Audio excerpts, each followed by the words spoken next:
What's the first thing women notice? Your face. That's why you got to take care of it. Simple things like getting a haircut, grooming your face, and brushing your teeth is important.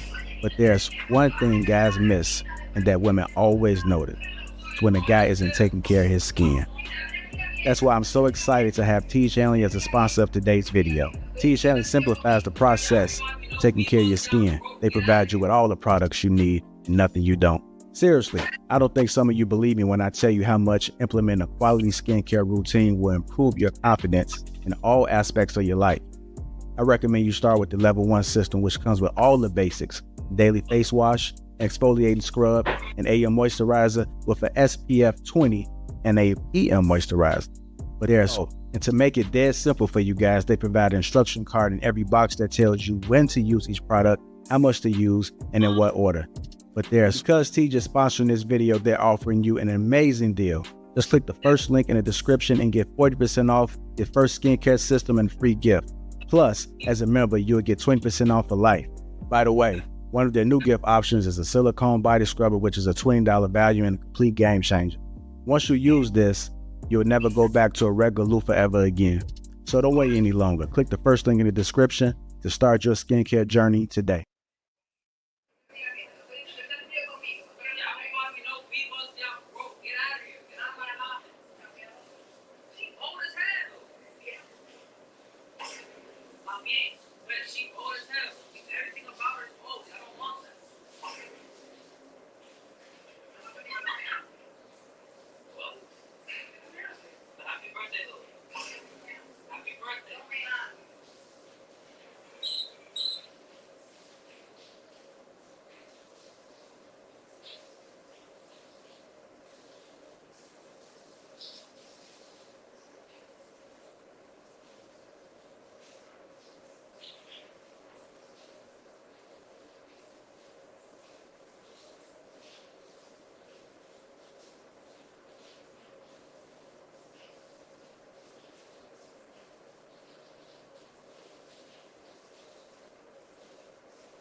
What's going on?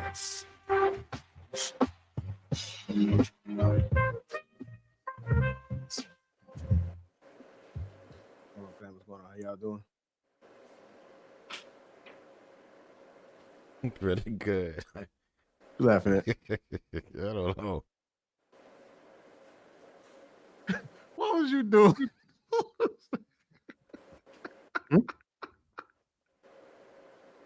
Who was unmuted, man? Taking a shower in the background, man. Nah, I don't know who that was. I mean, I told you when people come in, it's doing something with their mic, man. I don't know what it's doing. So whoever just came in last, I don't know who that was. Anyhow, my apologies, man. You know how it is when black folks time, man. Just one of them things. Give me 1 second. 1 second.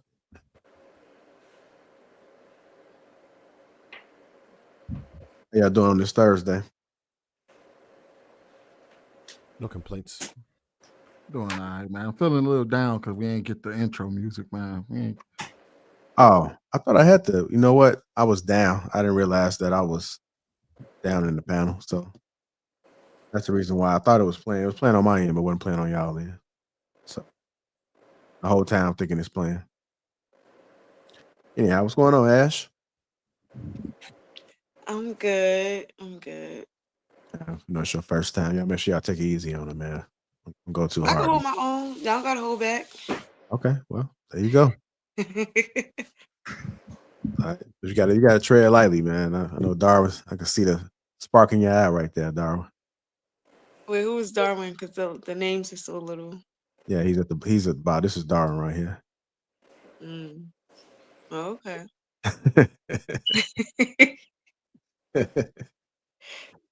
But yeah, let's go ahead and see if we can get this going. Mix it up a little bit. Anyhow, I'll make sure y'all click that link that's in the description.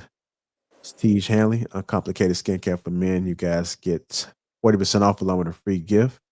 And if you click that membership button, you get 20% off for life.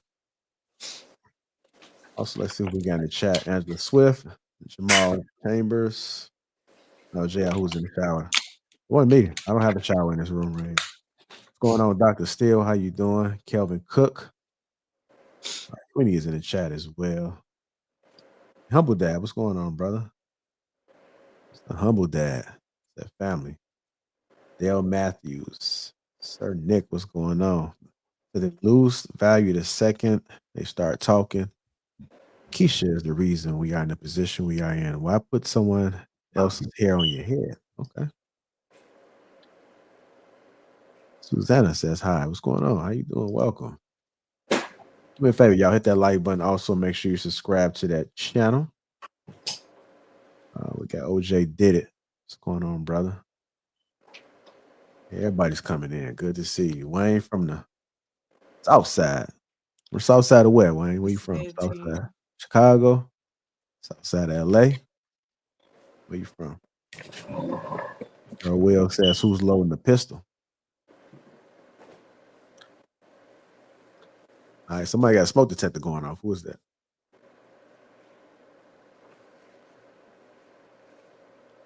Anybody?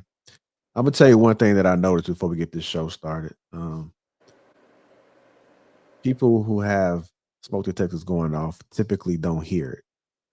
It's the darndest thing. I don't know. It might know be most. me. I don't know. I thought you was gonna say that you had no man in the house. Yeah. Yeah, it's definitely me. It's me. Yeah, right. Usually when we highlight it and point it out, then that's when they hear it. But it still amazes me that people sit in the house and it goes off like every 10, 15 seconds. People do not hear it. It would drive me nuts as I was in the house. I would have to go change it. I know some people who live right next to train tracks, and they're able to tune it out after a while. I'm talking about loud ass trains too. Oh yeah, like yeah. going after a while, you just forget about it. I used to work with trains, man. That's one of the things they tell you. Is make sure you stay alert and attentive because you can become complacent to the sounds. And it is true. You know, you hear the same sounds every single day. You hear that bell every single day. And you'd be surprised how you'll walk right in front of a train and don't even realize it.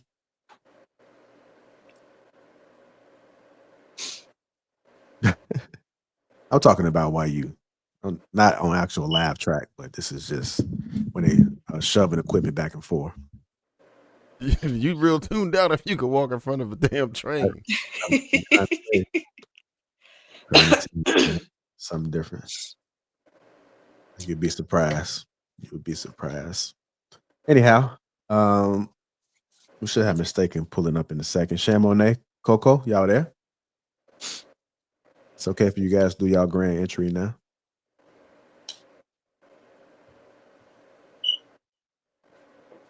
Coco, Shan?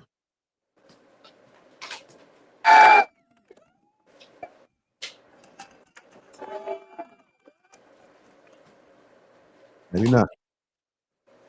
Coco, Chamonix, can y'all hear me okay? Is my mic on? Swing, what The are you rest of us doing? can hear you. I can hear you. Okay. Everything okay? You You said good? what, Trent? Well, I work all day, Oh, I can so hear I you. just got in the house. So just give me a second. Okay. Go ahead, Coco. You ready? I guess. I don't know what's going on with this phone. You just got to turn your camera on.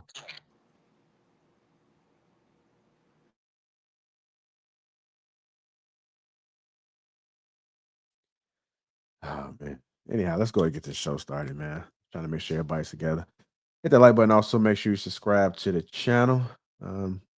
Topic at hand is how Black women instantly decrease their value. How Black women instantly decrease their value. You don't like that title, Ash? Go ahead, I'm listening. Okay, there she is. Okay. Now we ready. Got the Mary J I'm telling you, shades I'm on. having an issue over here. I didn't even know it was on. Okay. No, everything is fine. Everything is fine. You are on cam. Everything is good. Big Ant came in. $10 says, "Come on, JR. We got another one with a smoke detector. Mute woman, mute. Yes, make sure you just mute in between, y'all. Just so we can reduce." Yeah, Coco, you going out or something, huh? She got her Lil' I'm Kim always Jr. looking mouth. fly. Huh? I'm always looking fly. Oh, okay. All right. It's Thursday. It's a lot of people's birthdays, and I gotta run and pick somebody up. So I probably go out, but then I probably won't because now I gotta go to the airport. So we'll see. Yeah, we shall see. Anyhow, let me go ahead and get this video playing. What's going on, Marcus? What you popping? I didn't even see. You like Houdini, huh? Handyman. Okay. All right. I think we are ready now. I'm gonna go ahead and play this clip, man, and then we'll go ahead and get it cracking.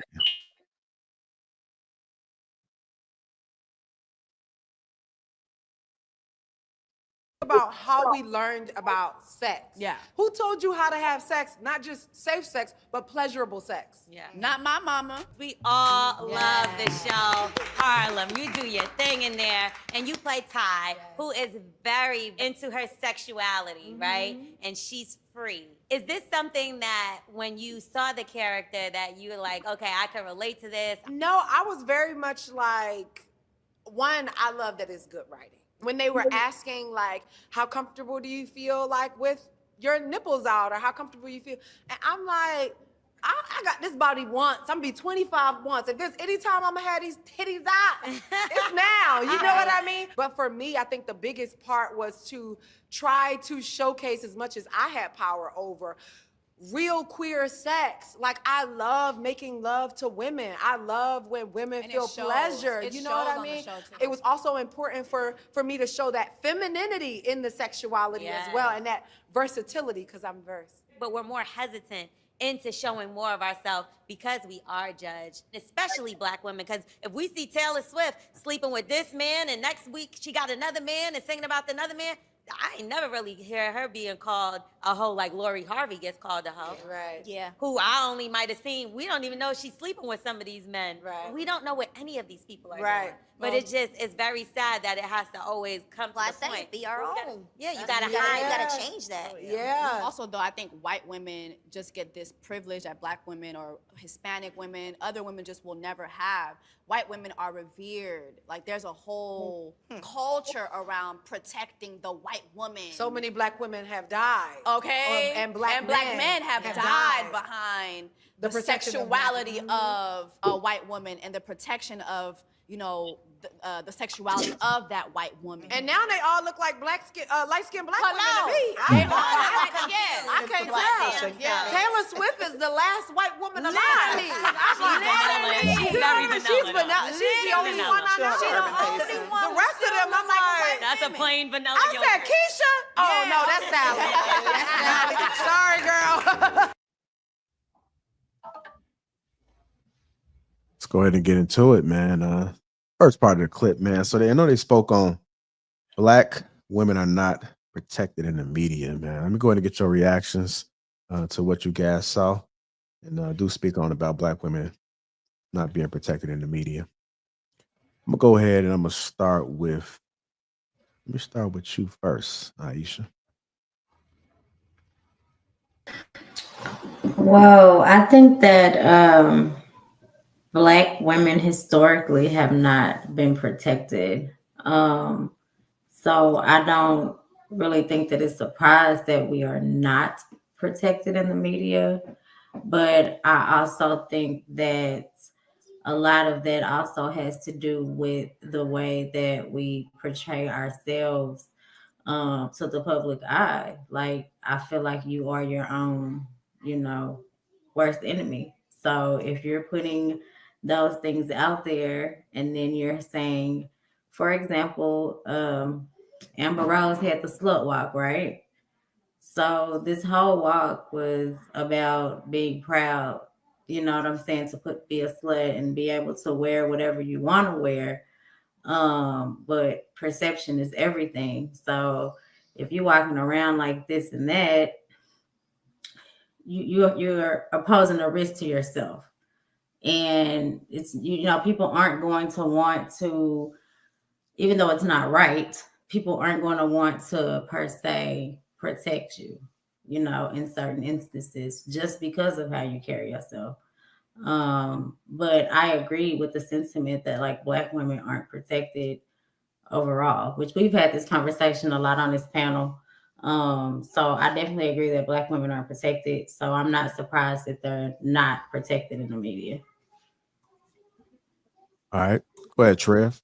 Any thoughts about what you've seen in the video, man, thus far, and about Black women not being protected in the media? Yeah, so it's, to me, I would say it's a fact that Black women aren't protected in the media. I've tested it myself just to see what's up with that. And I talked about this before, but, I'll put Black women in the title. And if you're saying something negative, that shit gonna hit, period. I could literally become a millionaire if I want to just by disparaging Black women, if that's what I wanted to do, right?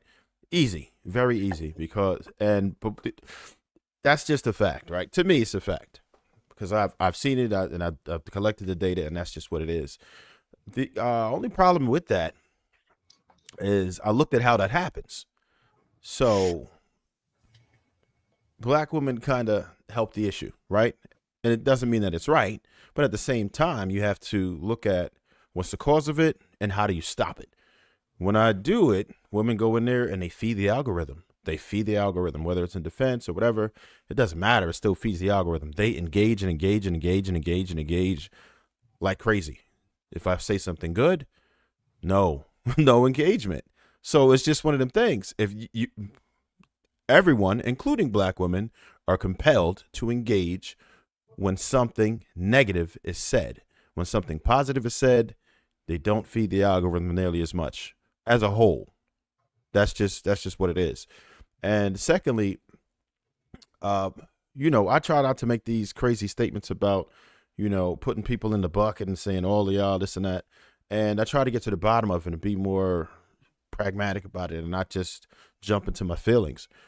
But I feel like Black women should also do everything that they can to protect their image as well, right? So if you don't want people to look at you in a certain light, then when your peers are behaving in a certain way, then you have to hold them accountable. You have to pull a coat and say, yo, you need to stop doing that, rather than support them and say, oh, well, it's all right. Yeah, let her do what she wants. You can't. When you see people doing nonsense that's going to show you in a bad light and represent you improperly, then you go ahead and you stop that shit. Stop these women. I don't see a lot of policing from other Black women to stop the nonsense when you see somebody doing some bullshit. I see more support than anything.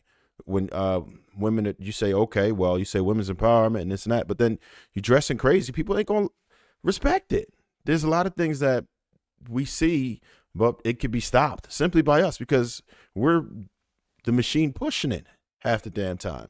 We're pushing it. If we don't, first off, we don't really want to put that type of thing out there. And secondly, we don't want to support those types of things to continue to be out there. When you go on your Explorer page, you see a lot of that nonsense.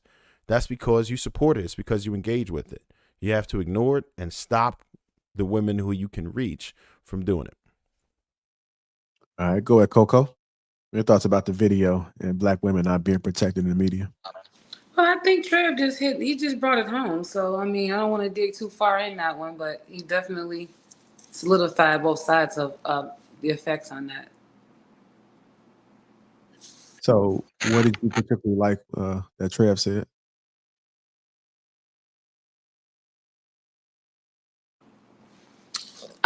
Everything he said. I mean, the supporting part of it. Him agreeing that black women are not protected in the media. And he's right, you know, birds of a feather flock together. That's what my mom always told me. So I have cut off a lot of women in my life because of the way they behave. You know, they felt like I was bougie or stuck up, but if I didn't like the way they were, it just wasn't gonna mix. So probably why I'm still friends with the same people from college and high school. Because as my adult, in my 30s, I've met women, they act a certain way, and I don't align myself with it. So Can you speak a little bit on that behavior that you don't align yourself with? Like when you say that you have the to way they dress. I mean, if you look dirty, I'm probably gonna have I don't, you know, even if you the way you dress, you look dirty. If you look slutty, you know, if you just don't look appropriate, it's not for me. I just don't want to be around you. So I don't run in flocks either. So a lot of times when I'm with someone, we're, you know, on the same page. But if anything, I'm not, you know, right now I'm not saying that in my 40s that I've, you know, met women like that. It was a lot in my 30s. You know, a lot of I had my cutoff game had to be very strong when I first moved here to Arizona 8 years ago. I've met women and a lot of women want to be my friend, and they for the streets, and I can smell it I can see bullshit from a mile away. So, you know, I just kind of cut it off and I move on somewhere else. Okay. Go ahead, Anonymous Ash. What are your thoughts about it, man? First of all, I want to say that historically black women has never been protected, whether it's them being in the limelight doing something positive or negative, just the history of America period, we've never been protected. Um Even us being the most we're making the most money, we're the most educated, we're still getting these negative notions when it comes to us, whether it's dressing a little bit prerogative or whatnot. It's just kind of like what makes a black woman not deserving of protection because what she has on, it makes no sense to me. I just feel like we live in a world where uh it's just like everybody is expecting somebody to be somebody else. And instead of allowing people to be themselves, right? We place these expectations on the next person.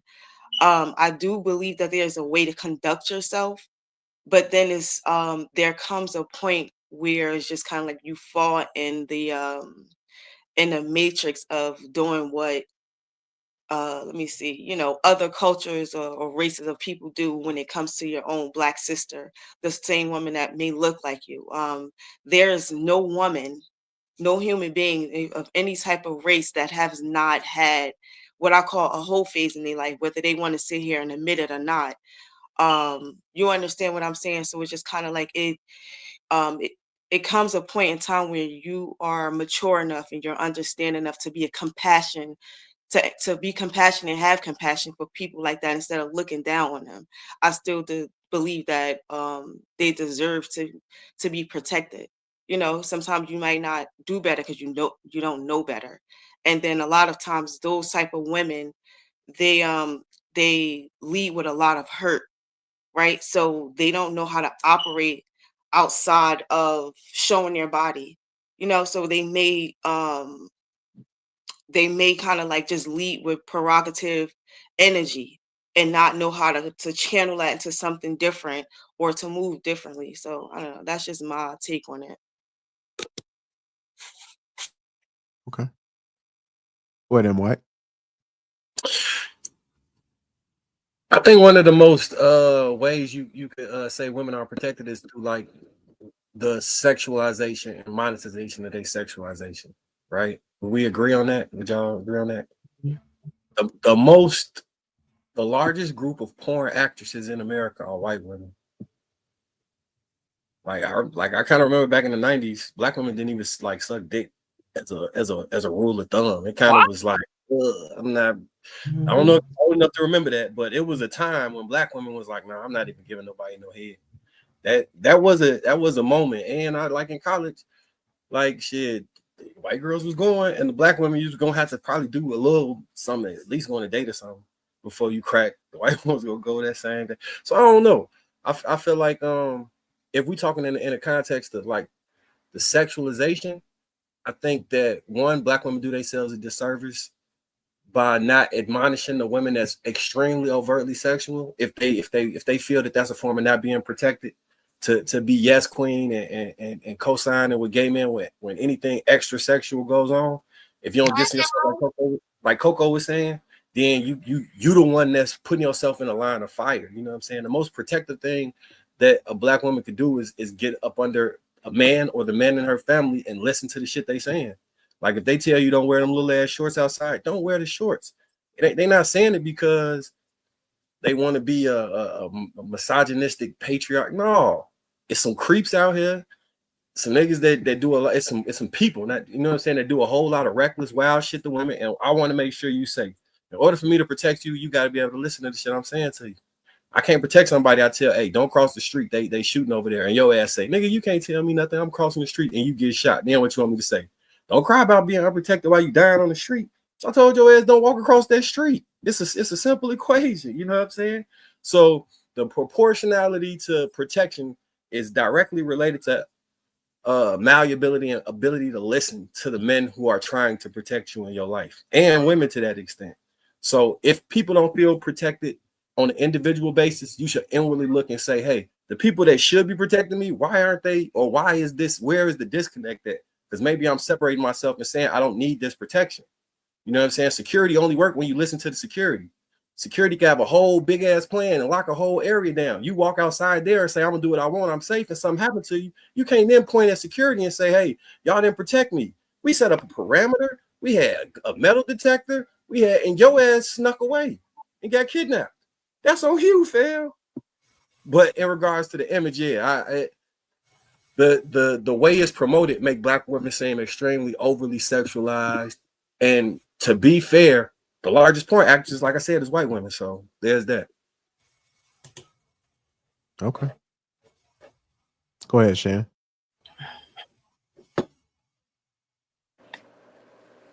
I mean, what can I say?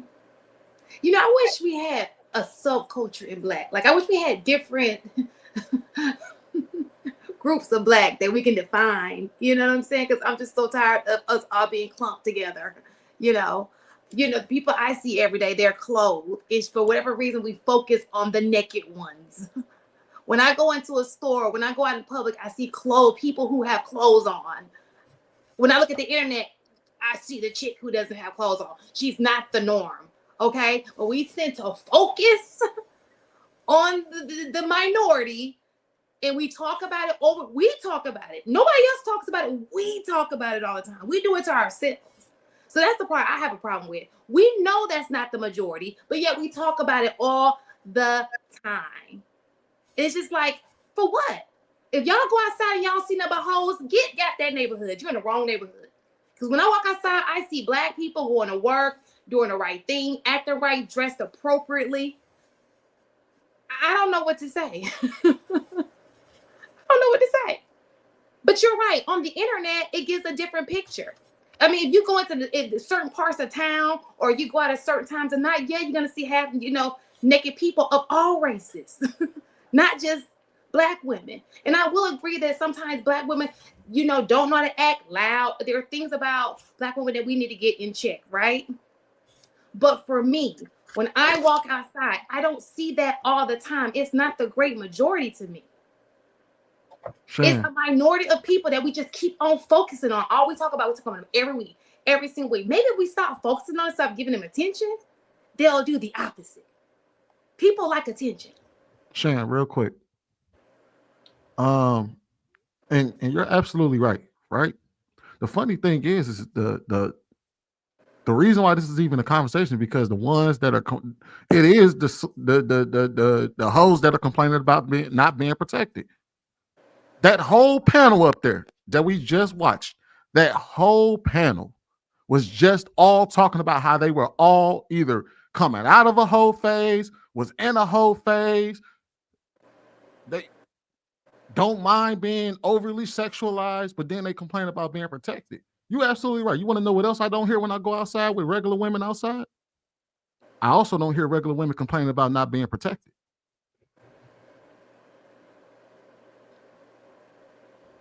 I mean, that's true. I agree. What can I say something to that?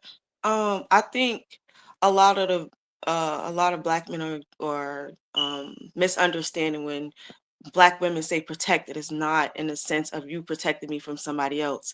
It's the protection she feels from you, whether it's mentally, emotionally, sexually. That is where the disconnect comes from because if a woman period can't trust a man, then that's where she's not going to be submissive and she's not going to listen to you. So it's no matter if you're in your head, you're like, I'm trying to protect you, but if there's no trust, she's not going to listen to anything you're saying. So it's not in a sense of, I'm trying to protect you from this, or her saying like I didn't feel protected, like he didn't protect me physically from somebody. It's the other things that y'all fall short on. So I just wanted to like make that Can I interject and say something? Y'all see how long I've been quiet, right? Amazing. Well, what you don't want to do is get away from the point, because I think what's her name? Ash made a Look, good point. You see, I started talking. Yeah. Come on. Well, we don't want what we trying to do Hold now on. is Hold on, Darwin. we got a different thing going now. Darwin, I'm gonna bring it back. So the original question was about, do women be protected? Or No. Listen, Listen, hold on, but I was already talking, Darwin. Please, hold on. Let me just explain something to you. Darwin, please be respectful. Oh man, it's something we talked about last week. This is very important. Hold This is very important. Hold on, y'all. This is very important. When somebody makes a really good point, I'm out. And then somebody makes a really good Tara, no, this is something we talked about last week. Let him see. We want to actually see them driving home to see if we can get an understanding or somebody to concede before we just interrupt. Because what happens if we lose the flow of the argument, and then we try to come back to it, it just look, unorganized or like unprofessional. You get what I'm saying? That's all I'm saying. But if you want to interrupt and say fuck what Sweeney and Ash was talking about, go ahead. I didn't interrupt. It was a pause. All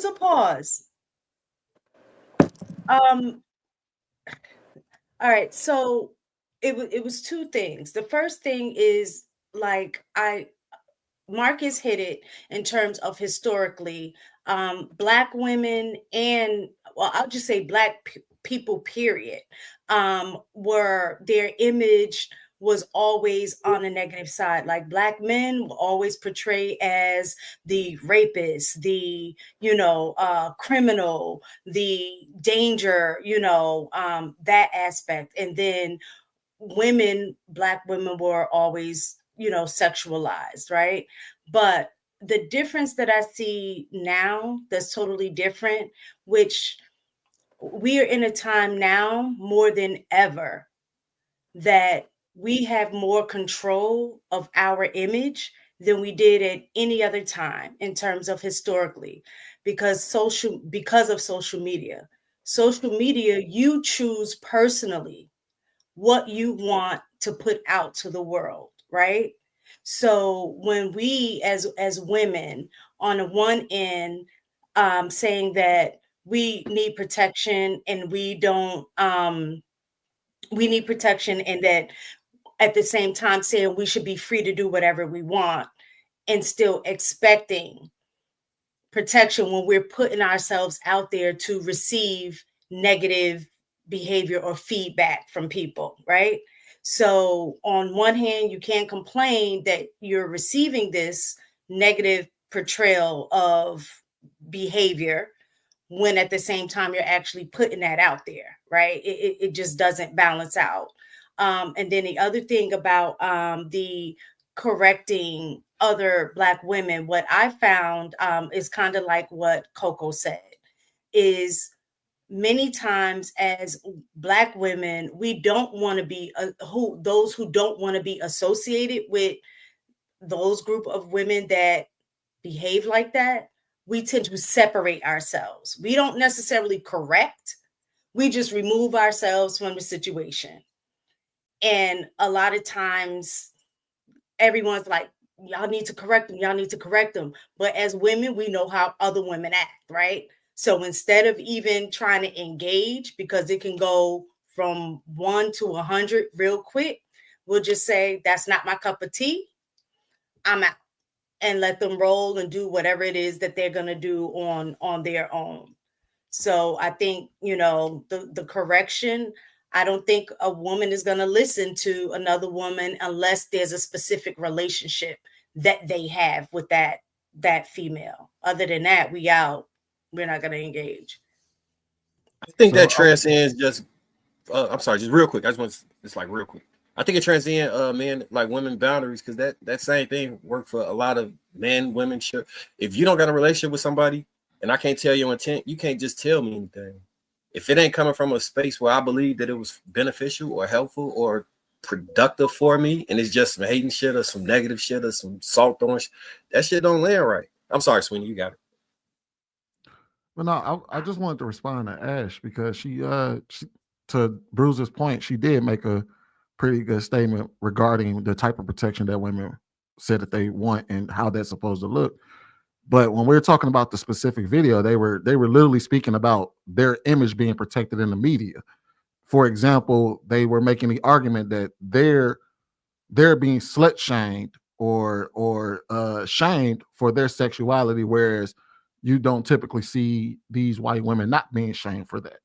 So that's why I made that statement that you don't see, to Shan's point, you don't see regular women complaining about protection. However, when you're talking about that type of image and the provocative image, it's the provocative women that are complaining about that image not being protected. And what they're essentially looking for is for somebody to stand in front of them and say, no, what they're doing is okay. Or to not say anything at all. Because the reality of the situation is the only reason why Black women hear things about their sexuality is because Black men say it for the most part. But if you go into those white spaces, Taylor Swift literally came out with a song called Slut because she was being slut shamed for how many boyfriends she had. But we wouldn't know that type of stuff because we don't listen to Taylor Swift. Well, I know I don't, but white women get slut shamed by their men all the time, just like our women get slut shamed for doing slut shaming shit. So, you know what I mean? It's to like I said, to cycle it back around, it was talking about specifically their image to the media and how they're perceived sexually. I think slut shaming is an attempt to try and remove gender. What is it? Double Gender standards. norms. Yeah, like all so. these men can have sex with whoever they want, and we as women can't do that. This shit is unfair. It's gonna stay unfair. That shit ain't changing. I'm sorry. Like it is what it is. I think what's crazy is Taylor Swift and because they used Taylor Swift and what was the other girl name? Something what the hell is his name? Steve Harvey's daughter. They used them two as an example. Both of them were criticized for the same thing. Just one was criticized by their men, and the other one was criticized by their men. Lori Harvey was criticized by Black men. Taylor Swift was criticized by white men. So for me, just from what I got from that clip was not them just talking about like sexual, especially like in what I normally see. I see in the media period, not just about just Black women sexually. I see them just being attacked regardless. So whether it's her not being a sexual person, but her maybe having a whole bunch of degrees and her leading with that, I'll see Black men specifically talk down about her. Oh yeah, okay, that's good, you got that, but you're gonna be lonely, you got the. So that's what I'm saying. I don't think that it just fits into Black women wanting to be protected. So, like when I'm sorry, I got anxiety, so I'm trying to like calm myself down. But I don't feel like it's just Black women saying that they want to be protected from Black men when they show themselves sexually in the media. I feel like it's an overall thing, because we get attacked whether we're showing our bodies or whether we're not showing our bodies. And that's just the honest fact about it. And to kind of piggyback off of Coco, and I'm sorry, I cannot see y'all names at the bottom, it's so small. And the lady with the glasses, I'm sorry, I don't know your name. It's taken it. Yeah, so I kind of look at it differently. For me, I'm a very spiritual person. I believe like in my chakras, all of that stuff. I feel like there you can learn something from everybody. Some of the women that I learned the most valuable things from are completely different from me. I'm not an overly sexualized person. If I wear something, most times you'll just see my cleavage. But I come to find out that hanging out with those type of women, sometimes you leading in your feminine energy, your confidence, and showing them something different versus telling them, right? And then you actually get in a relationship with them, and then them seeing how you're still attracting your attention, just moving a little bit different, that can rub off on them. So to kind of say I'm going to just remove myself from that, but at the same time you have a problem with it, it's just kind of like weird. I don't know. For me, I'm a girls, and I'm for Black women, period. So I'm always going to try to teach them, but without having to tell somebody something, because you can still teach somebody by leading them and just showing them out of love. Go ahead, Shan. I would agree with her. I think sometimes she said two things that one I kind of agree with. But the first one is I do agree that when you're on social media, it's a lot of bashing, right? And they're not very specific about who they're bashing. They say Black women as if we're all the same, right? Nobody ever focuses on the good. They always talk about, well, some people do, but the most ran is like the ones talking about bashing Black women. Like I just saw a reel about a dude dogging a woman about her hair. Like, I mean, it was a Black dude. He thought it was so funny. He thought he ate. You know what I'm saying? I'm thinking to myself, you're so ignorant. And it's a lot of this, like talk about looks and just coming down on people for things that they can control. And I say the same thing for women. Women do the same thing when it comes to height and all that kind of stuff. But it's just like we just sitting here downing each other. And for what? It don't make none of us look good. Even if a Black man sitting here tearing down a Black woman, it indirectly affects him, because guess what? They all look at us as being Black. They don't care that you are a Black man. You think they're gonna separate it and be like, oh, but Black men are great. Black women are. They don't do that. They like them Black folks, Black people. So while we sitting here thinking it's cool to knock the other gender, you're indirectly just hurting yourself, because they lump us all together whether we like it or not. So we need to understand that, put ourselves on a pedestal, carry ourselves at a higher standard, have better standards for ourselves, and represent ourselves a little bit better than we are. Because right now it's damaging everybody, and we're doing it to ourselves. They don't have to do it no more. We do it. Right? Why do the standards got to start at when we get ready to police or shame or bring attention to it? Why can't the standards start before they press record? Because some people we all know people are raised in different households, different ways, right? So some people are not raised like you, Bruiser, weren't raised in the same environment as you. Some people just generally don't know any better. This is what they grew up like. These are the people who are around. Their parents were like this, right? So it's got to be a learning curve. But if we keep just sitting here bashing and not leading by example, it's never going to be better. So with that logic, that means everybody get a pass. Nobody gets a pass. We all have things to learn from, right? Because nobody's perfect. It's just the topics we're talking about don't hit home to you, but ain't nobody perfect. Everybody has some growth that needs to be done. All I'm saying is if you want to fix a problem, we got to go about it a little bit different, because nobody is going to respond well to attacks. Nobody. Can you give me a scenario where, well, I think right now we're talking about Black media. a woman, I think particularly maybe promiscuity, nude, showing your members on TV. Mhm. Can you give me a scenario where black men or black people are expressing protection, and then also another scenario where we're not? For the person, say that scenario. I'm confused. And anybody can do that. Can you show me? Can you give me a scenario of what it looks like to protect the black woman in media, and then can you So, give me the opposite? so for protection of the black woman in media, it's okay to it's okay to show shame. I don't think bashing and shame are two different. I think they're two different things, right? You can say what's inappropriate and what's appropriate, right? You don't have to bash somebody to just say what's inappropriate. You can just speak and say this is inappropriate and stand by that, right? So you do that. That indirectly is a form of protection. I'm trying to protect you from yourself. You know what I'm saying?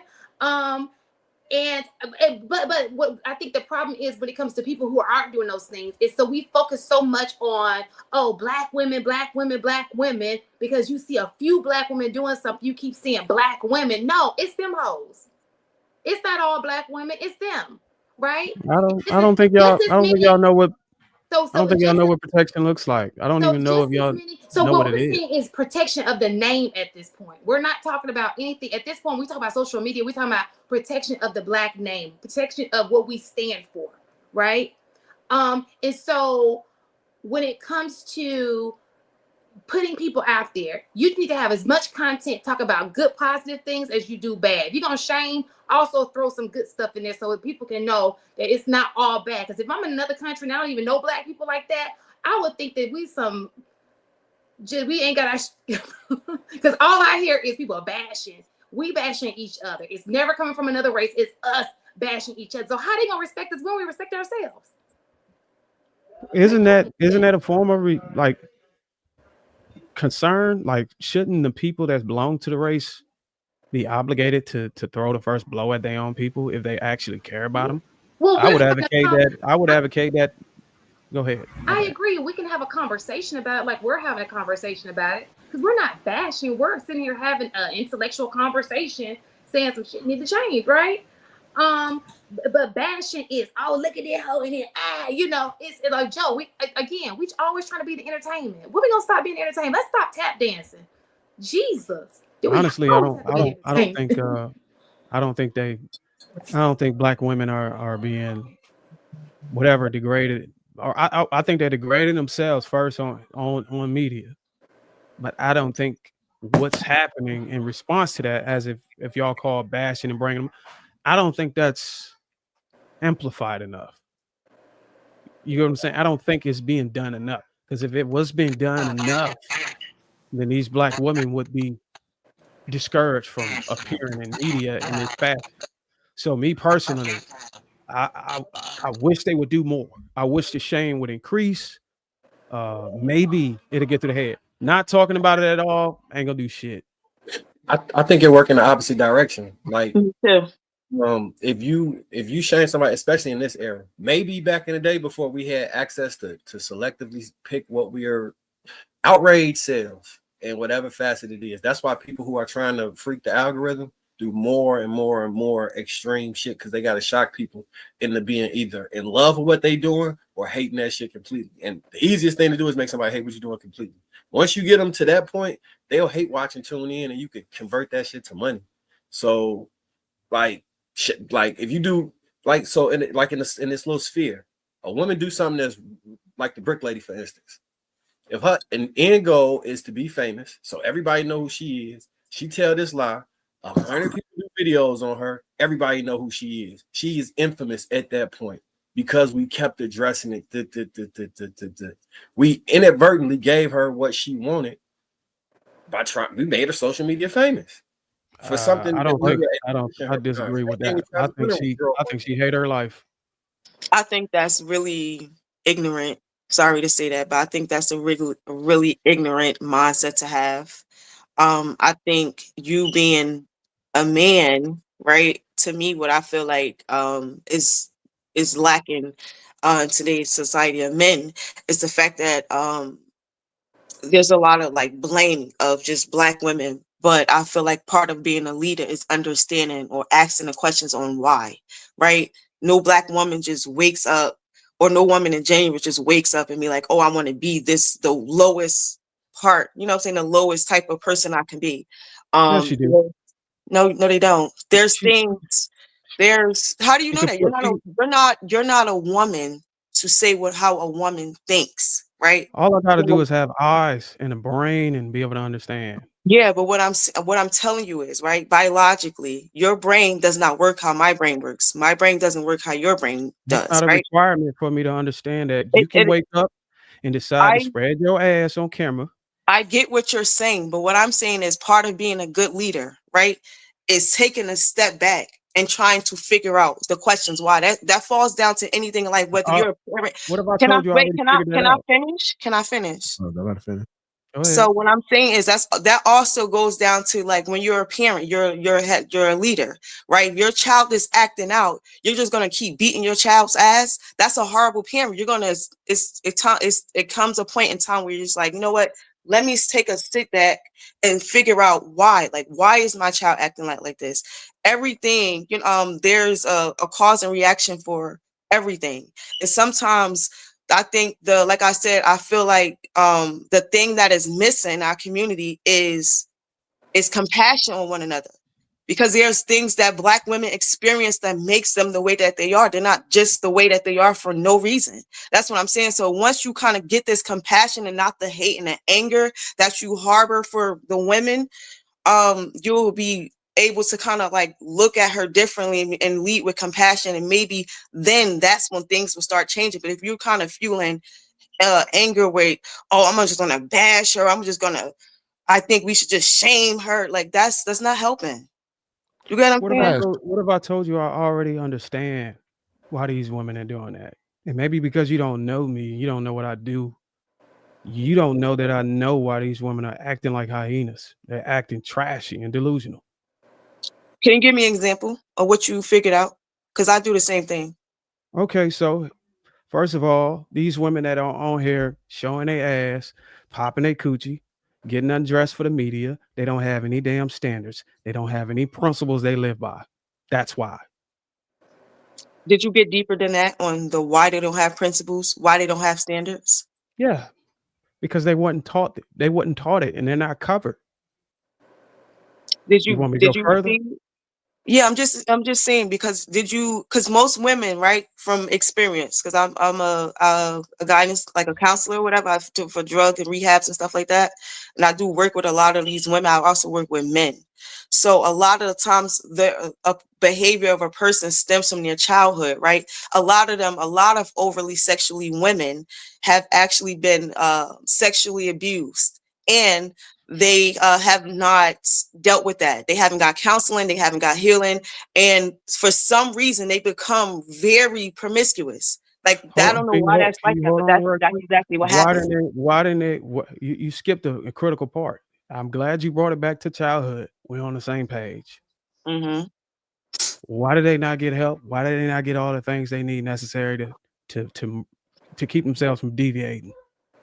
It's easier said than done, right? For me, I am a person that dealt with sexual abuse from a young age until a teenager from a family member, right? Um, now I'm good. Now I'm good. I never received the therapy and the counseling and stuff. That wasn't really like prominent in my family and stuff. I wanted to, but I had adapted a personality where I became, let me see, I'm trying to put it in layman's terms, where I would put my trauma in the back of my head and lock it into a box where like it didn't exist. But Exactly.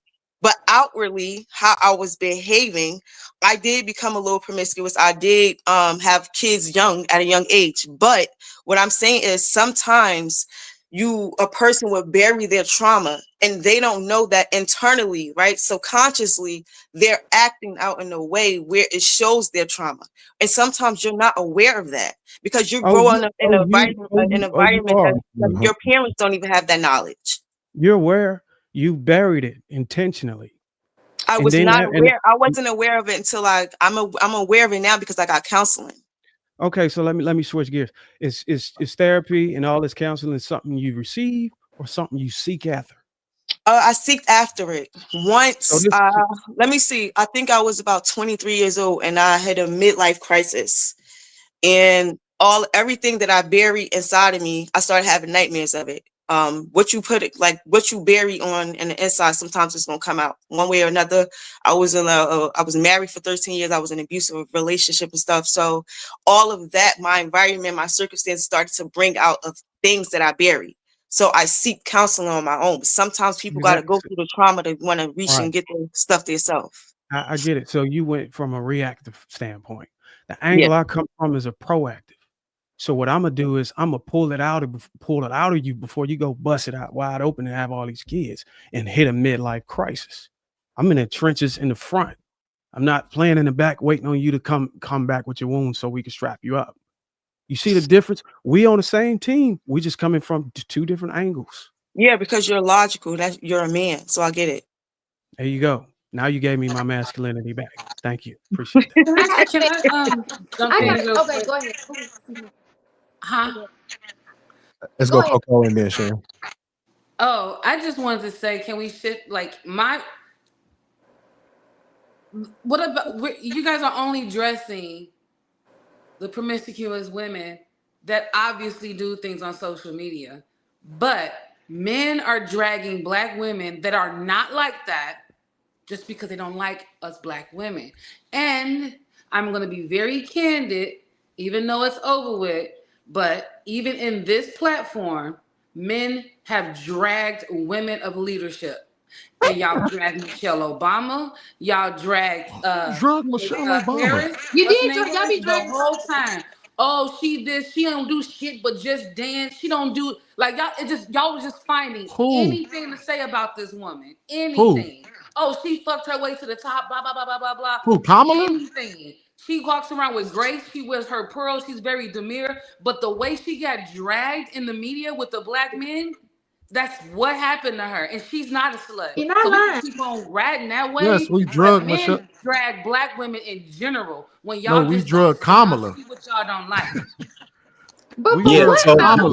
the dragging of Kamala was 100% justified. She was It was pretending to not. be a black woman. She even wrote a book where she put fake family members in the book that she wasn't related to pass them off as black people. That shit was disrespectful. Everything about that lady was annoying. But y'all was reaching. Like, So again, nobody is What was perfect, we right? reaching? But y'all be reaching to we can find prove something it. to down somebody for. The girl ain't did nothing abnormally bad, and y'all just She ain't trying do to nothing knock her abnormally down bad. just because. She, Yeah, No. let's hold on, wait, hold No, on, wait. she attack the didn't. Hold on, wait. politics. Keep it No, within attack context. the She person. ain't do nothing that was abnormally bad when it comes to politics for black people. That's no. I'm talking about her as in That's her what she was personal. being drugged for. Yeah, what's it got to do That's with the what way I y'all want you dragged to her as a attack the personality, politics, as a right? woman? I don't We mind the drug her for politics. pretending to be black. Sweeney, We I drug don't her for mind. we drug her for pretending to be black.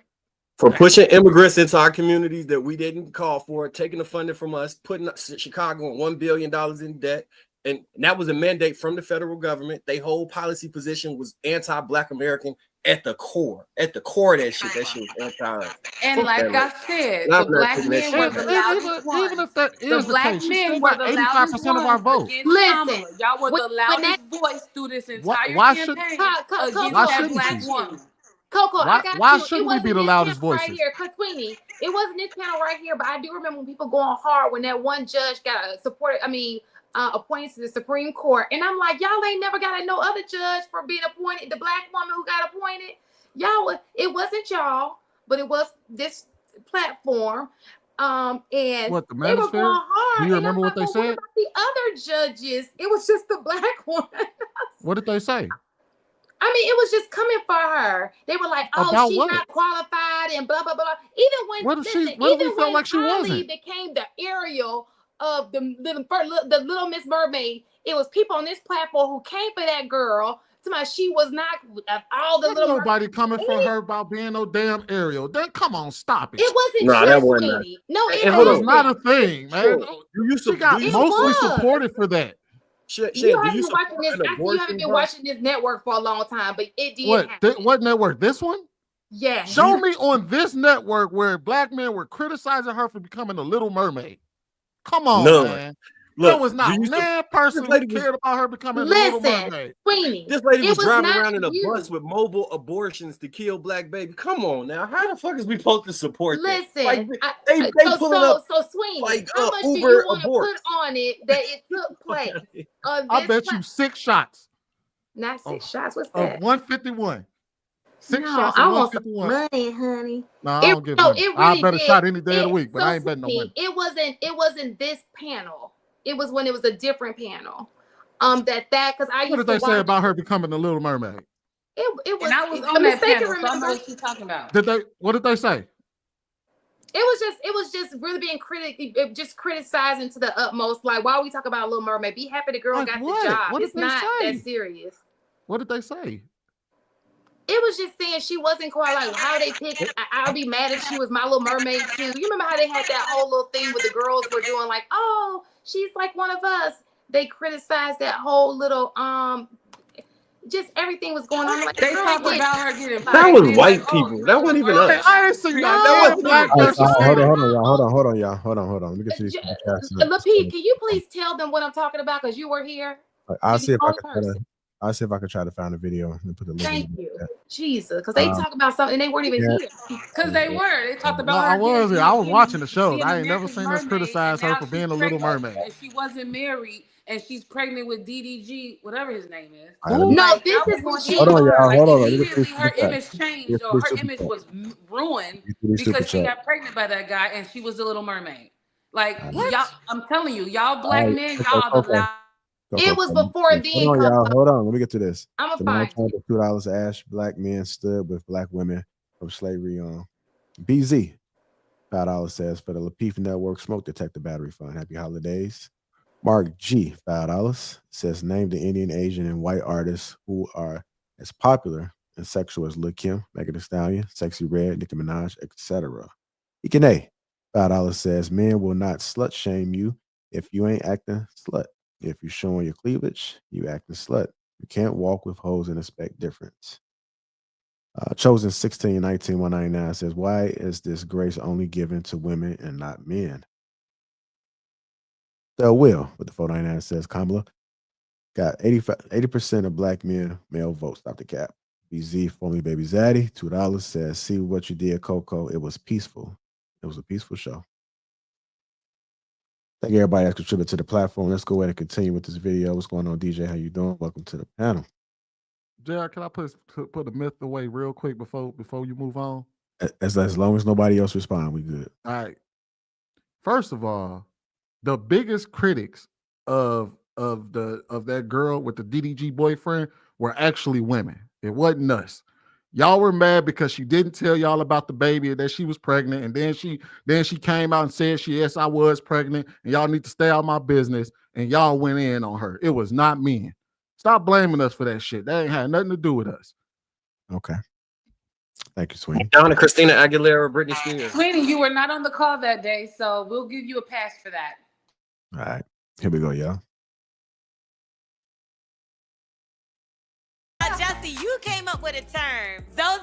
Yeah. Oh, Zozo. Tell me what Zozo, with the Zozo. Zozo is a penis. Whoa. It's a penis, but we say it in Creole. Okay. Like when I first started making content, I did talk a lot about like sex.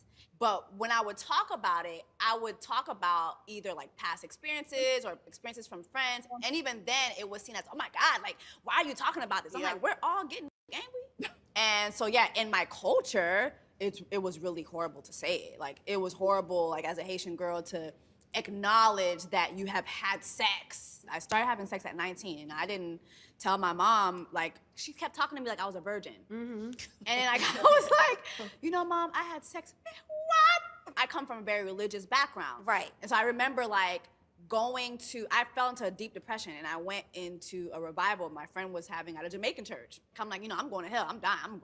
It's over for me. Damn. And he came to me and he said, Miss, God is telling me to tell you to forgive yourself. He's already forgiven you. I adopted a new outlook on it, but it still took me years to be like comfortable with sex. I think that, like, especially with your Haitian background, I have a Southern American background, and it has a lot of shame attached to sex, especially for women. And growing up in my household, there was 3 of us sisters and 3 brothers, and so it was never told to the boys to, you know, to treat women well or to be respectful. The conversations were given to us, of course, to not be sluts, to not open our legs, to basically to not have sex at all. So similar to y'all, I didn't start having sex until I was 20. And I basically wanted to do so because I felt, you know, I didn't feel pretty. I wanted to be wanted. And so I started having sex as a hoe. Like I just, you know, just was out here in college and just spreading it wide. And laying it low. But most people do that, so don't feel bad. Well, no, I don't feel bad. It was great. I had a great time. I'm sitting here with a smile.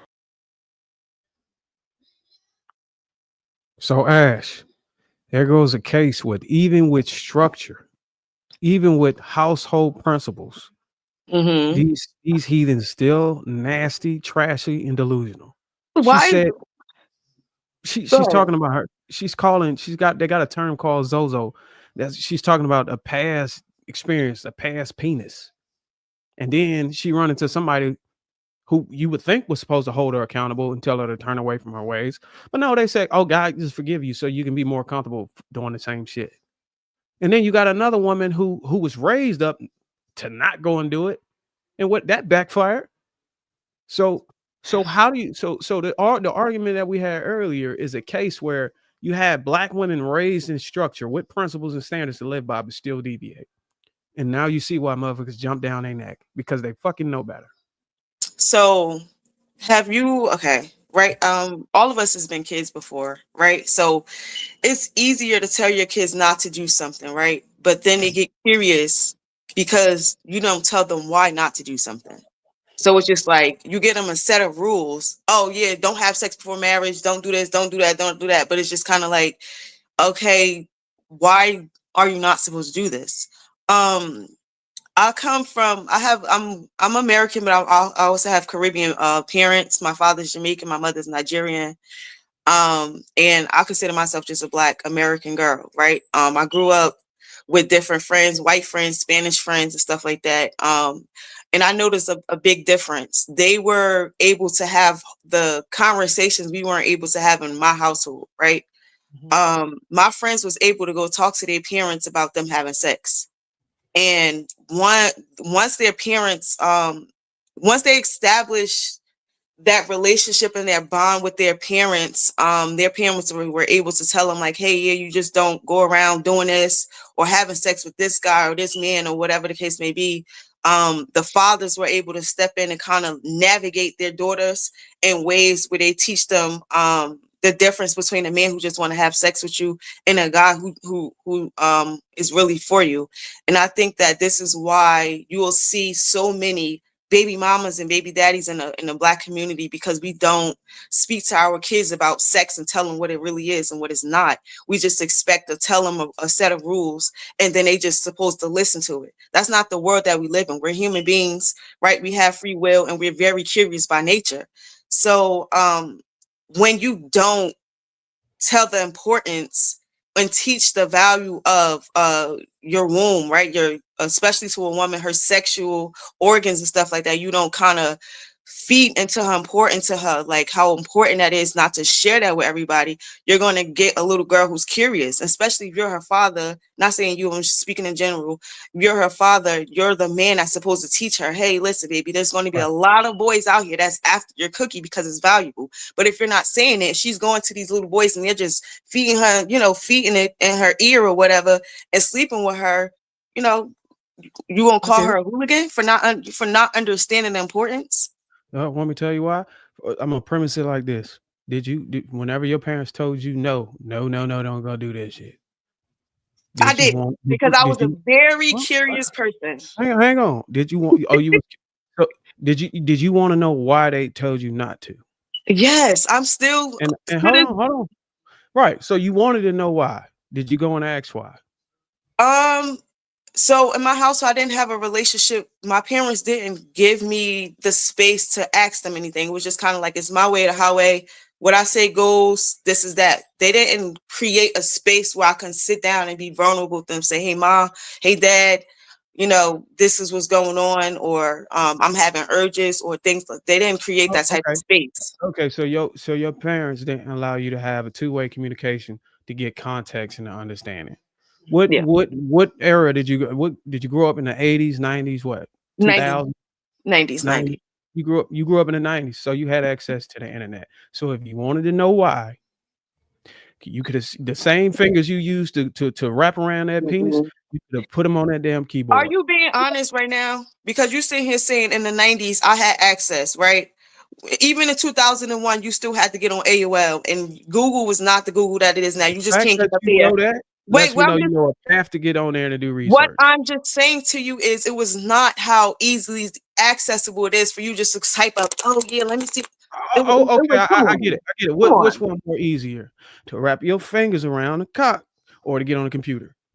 Wait, Darwin, can I just No, ask a hold on. Let her question? answer that. Let her answer. Which one's You're easier? being inappropriate, though. I think that's kind of inappropriate. Like, Okay, let me he's not being realistic for one. You know what I'm that's saying? not really. No, That no question is not kid, really. no kid is just getting on the internet, right? Because we didn't grow up. Yeah, the internet was out, but the internet I'm 33. The internet that we have now is not the internet that we had back in the day. You're not just about to sit here and think, oh, let me type this in on Google, right? Okay. And then get the answer. Like, be realistic. Come on. And let me just add this one point. Let me just add this one point. Hold on, I let me was finish. I'm at Atlantic. raised in Did you the grow up in the 80s, suburbs or did you and grow up in the I hood? graduated from high school in 2000. And at that time, we were still typing with green screens, and there was only 47 websites available on the World Wide Web, because I learned that. She's When my 33. She's younger than graduation, younger than me. We had internet. we ain't had nothing. No, we didn't. We had by high First of school we all- had internet. First of all, yes, we had internet. I just said to you, we had 47 websites on the World Wide Web at the time that I was a senior in high school. I graduated in 2000. That's it. Hold on, wait. And Wait, majority listen. of those Coco, slow 47 down. websites were not informational Coco, websites. she's 33. They were websites for tech companies, because those were the Coco. first companies I got that one knew more how to question get before I ask you information this on the one. Coco, website. slow down. We get it. You graduated in 2000. I graduated in 08. She graduated in 2011. No, I didn't, baby boy. You're No, I 33. did not. You said Yeah, I you're didn't 33. graduate in I have a 2011. question. What What is it? 2011 or what 2010? Which one? there's I there's a graduated there's 2009. feedback. Somebody got feedback. I Same have a difference. We had I internet. just have a quick question. Even if you have internet, I just want to know, what is she supposed to be Googling exactly?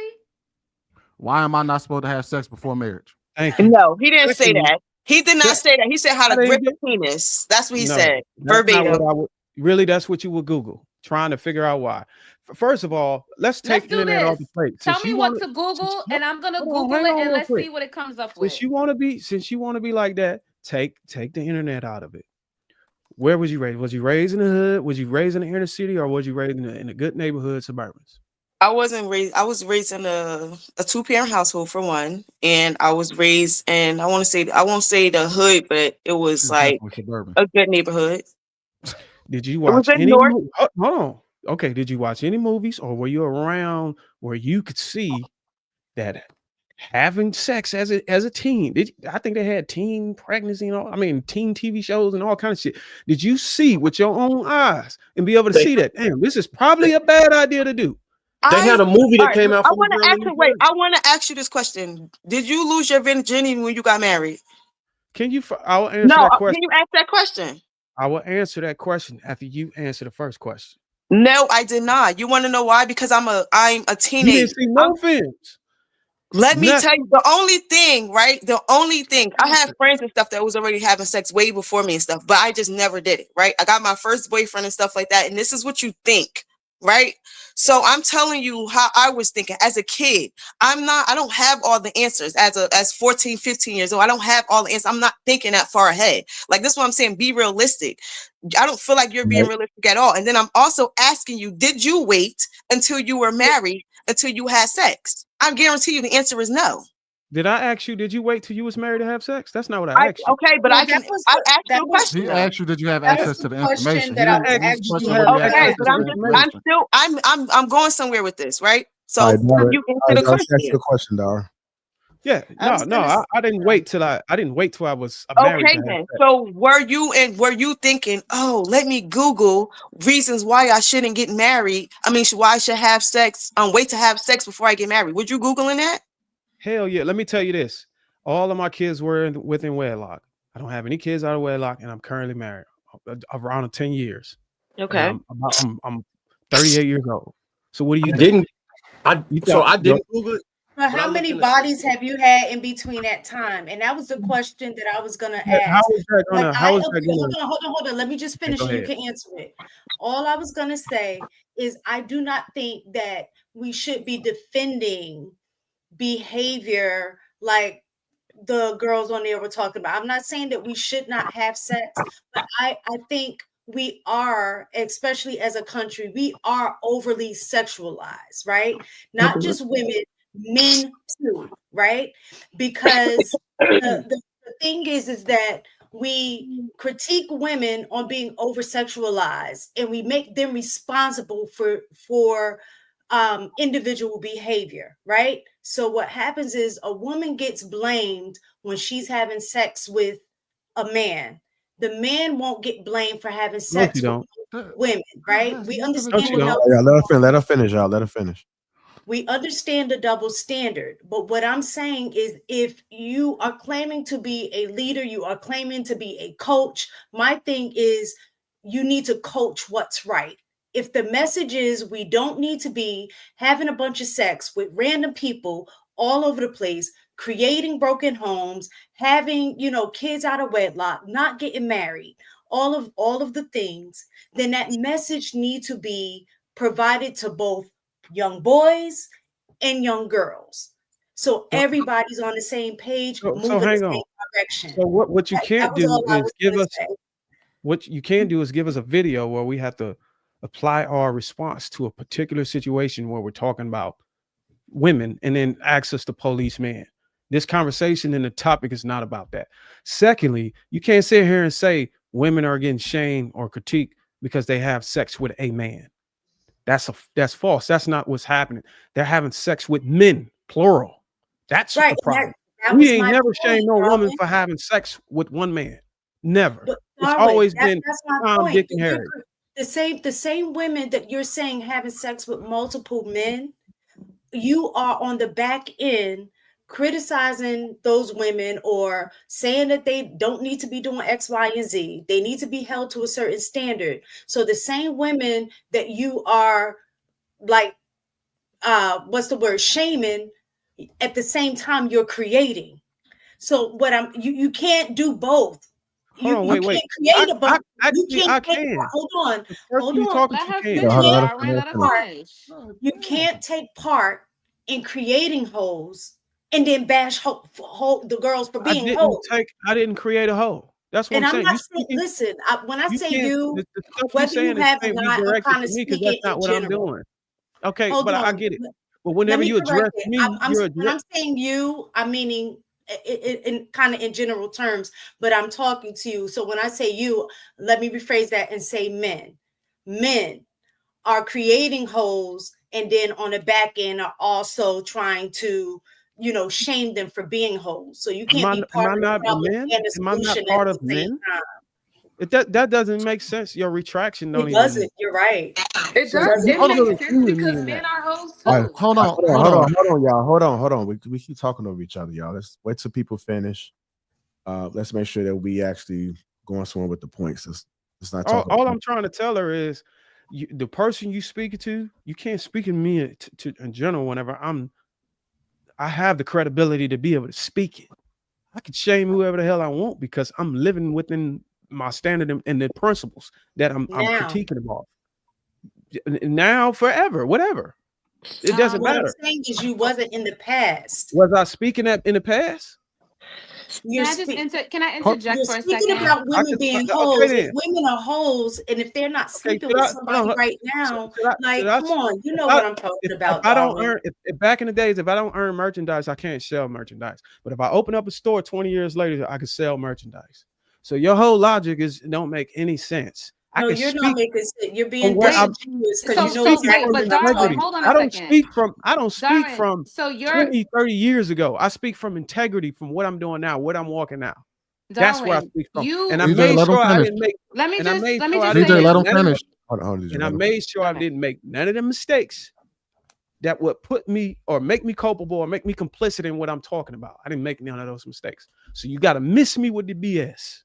No, All right. I'm going by what you said in the past about how Okay, many women you smashed. You've admitted How that. many women did I That's what say I I'm smashed? talking about.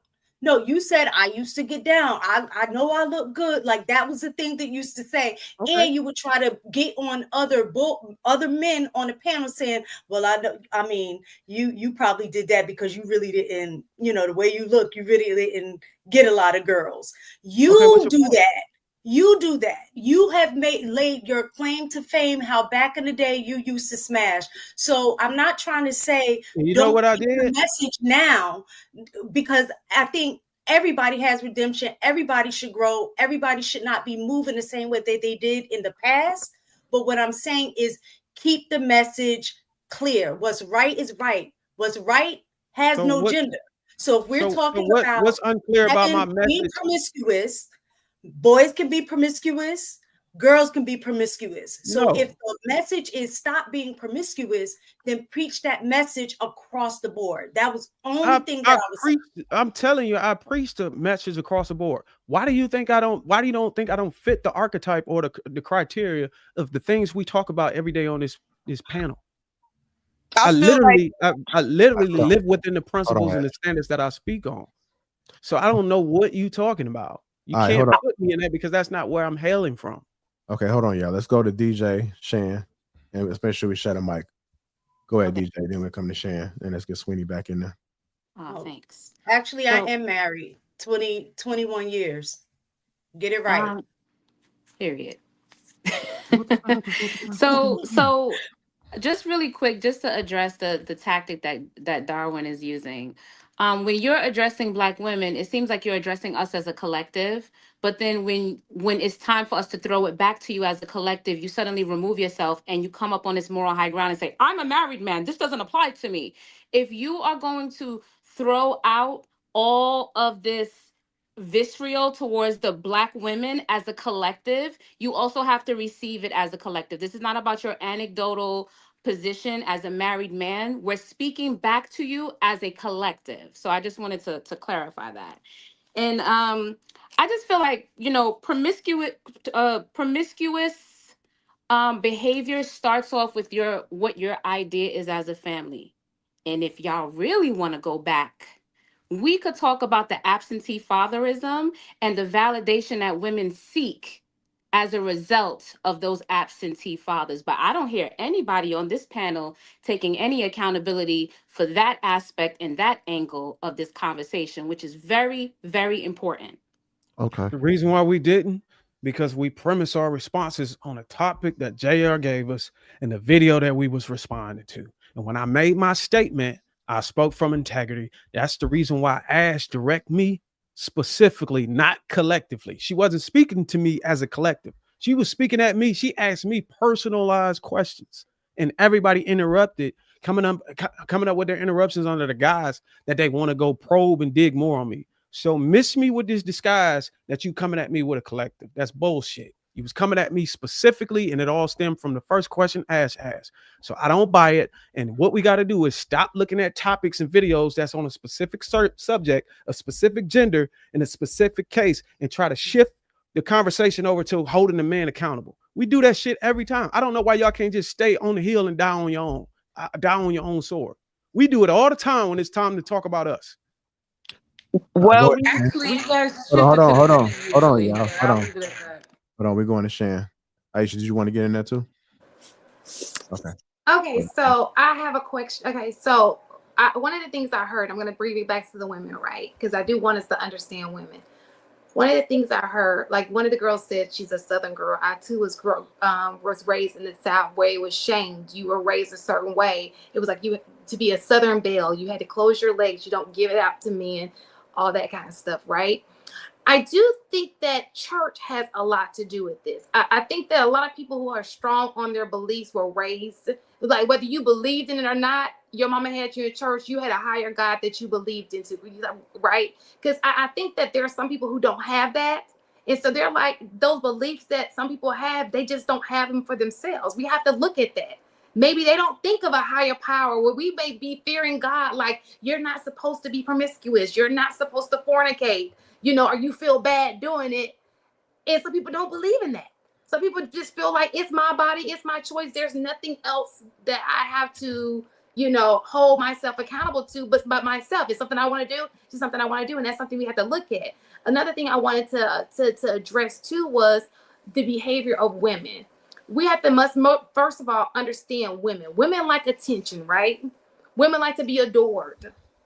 Women like to be desired. Now, how you get that comes off different ways, whether it be, oh, you're just a pretty girl, you get attention regardless, right? Some of you get attention, you don't have to sleep with a man. You're going to get it regardless. You got some women who may go above and beyond. They may do a whole lot of stuff on their Instagram to grab that attention. Some women may have to go and sleep with men to get that attention. You feel me? It's just, but one thing all of it has in common is women do like to be adored. They like to be desired. They like attention. It's, to me, a lot of women who give off that I'm giving it to everybody that's an attention. It's something about she's not getting it. That's her way of getting that attention. Them Instagram people who want those likes. If you ever go to an Instagram, you'll see people who have very few likes. They'll take that picture off and they'll try it again. Have you seen how they'll have tons of pictures and they'll put the one they feel like is the best picture? That's because they want you to like them. Because the person who don't give a shit just gonna throw a picture up there. You feel me? Women like to be adored. It's just in our nature. We like to, and it's just some people are trying to get it the wrong way, and that's the problem. All right, go ahead, Aisha, and let's go to Sharon. Sweeney. So I think that, back to Darwin's question about how women can be protected socially. I think that boils down to a number of things. I think that we have to promote, which they have sort of been doing, promote diversity, and change the narrative. And I think that goes to us to support things that, create like Black women in the background, being a good thing, being a key thing, and start pushing positive images of Black women. I think that there is a divergent group of people in every culture. Like in every culture, there is the bad class. There's a group of people that aren't, there's a group of divergence in every class. And I think for some reason in our culture, we just seem to get highlighted the most. It's very much so magnified, but everybody, they got crackheads and prostitutes and hookers. Everybody has that.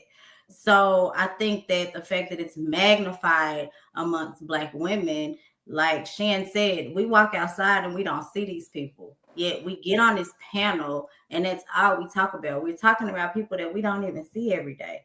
You guys get on social media and get on these podcasts and literally are getting money about talking about women that you don't even see every day.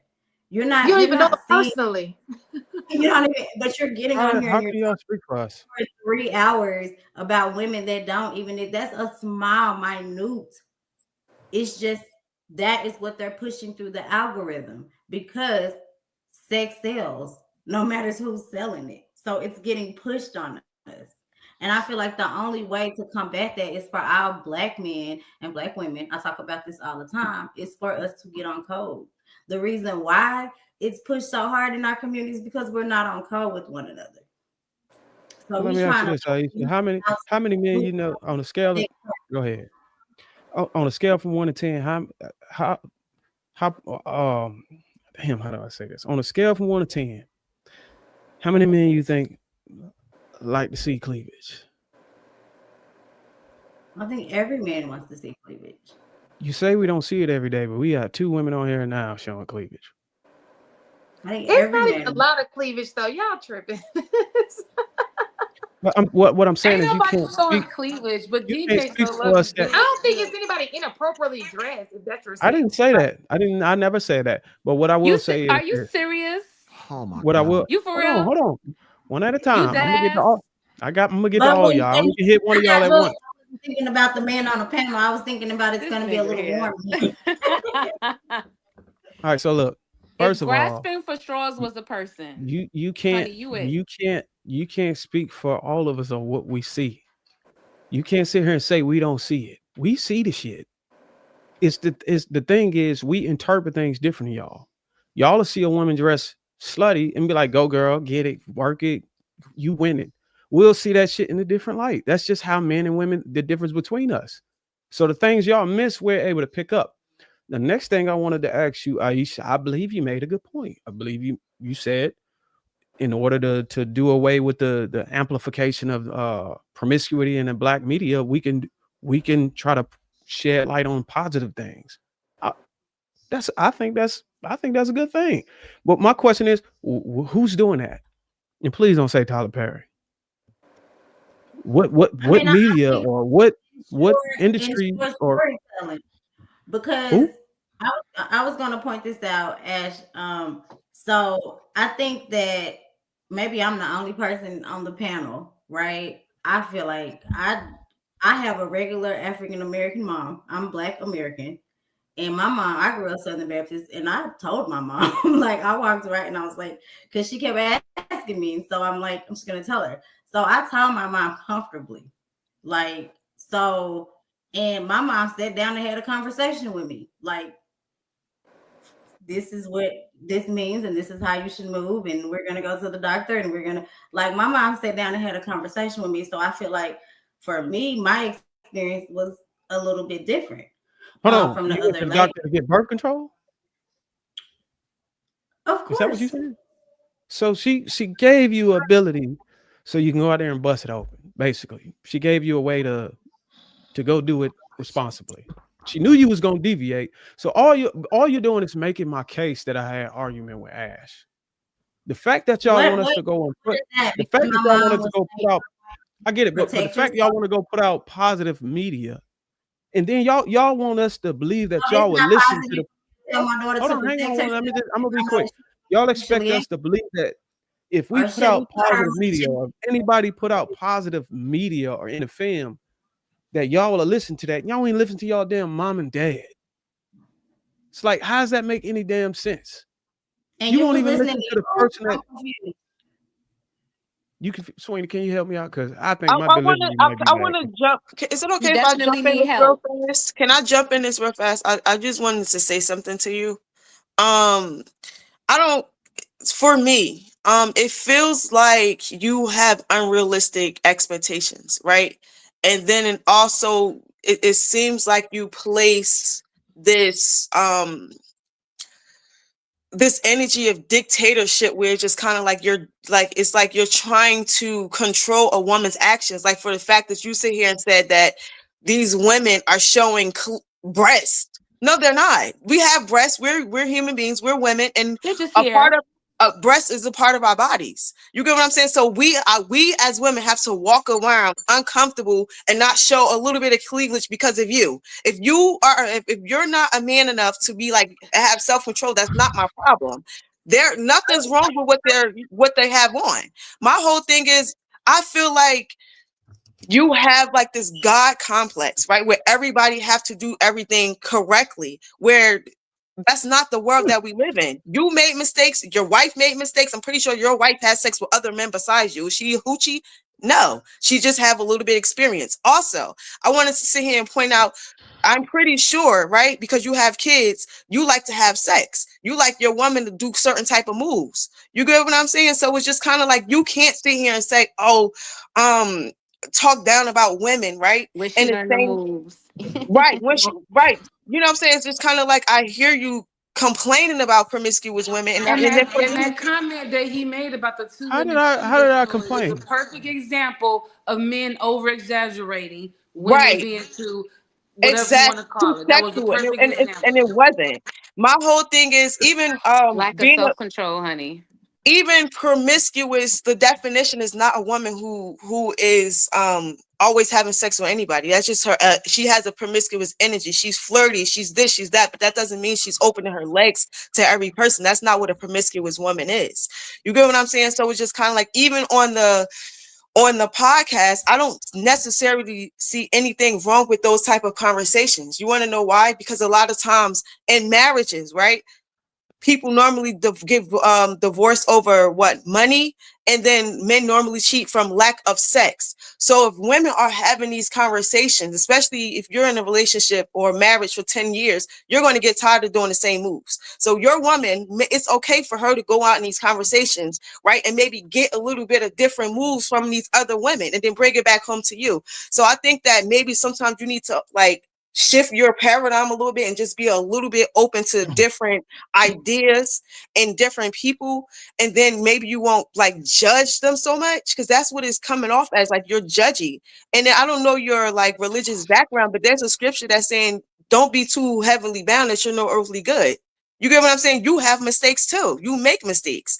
Everybody makes mistakes. Everybody sin. Whether that person is being like having a lot of sex, or whether that person is stealing or lying. Sin is sin. There's no greater sin besides the sin of the blasphemy. That's the worst one. Every other sin is equal to each other.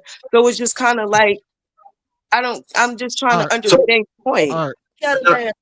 Anonymous Ash, remember in the beginning when we were talking about black women being unprotected? Do you remember that part?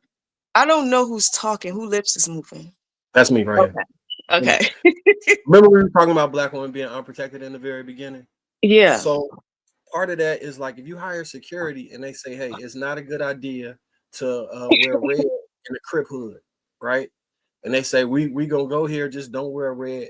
If you're relying on the protection of your security, it behooves you to say, all right, well, we're gonna switch the color code up, because not that it's an issue with me wearing red. The result that it instigates can be detrimental to my safety and your ability to protect me.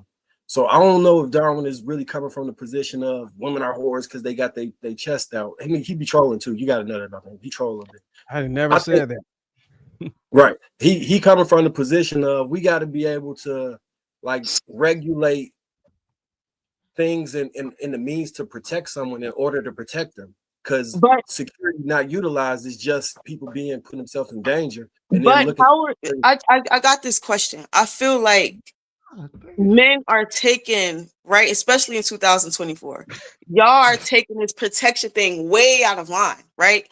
For instance, most of the time, women aren't really looking for you guys to, for your protection. I mean, like we do, but at the same time, it's just kind of like, all right. So for instance, we just had a whole panel wait, let me finish. We are right, but at the same time, it's just kind of like you guys only offer or say, speak about protection and maybe your wallet. Black women, right? We can protect ourselves.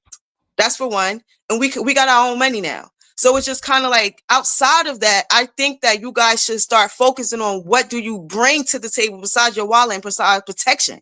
We're looking for those things and other things inside of a black man. But what I'm trying to sit here and say is just kind of, I just feel like I'm y'all sorry, don't. I need some protection. I need my man to protect me. No, that's not what I'm saying. What I'm saying is, we want our men to protect us, but at the same time, it's just kind of like, when does that? It's a thin line between protection and controlling, right?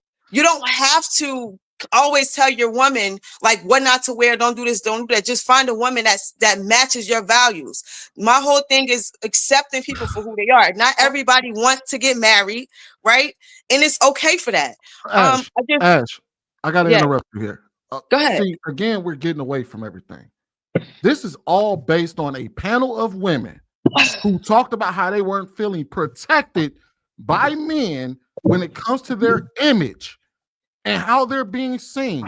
This isn't them being told by an individual dude not to go outside dressed a certain way. Here's the problem. Hold on, wait. I want to address something else first, real quick. Go ahead, and then I want to answer that question.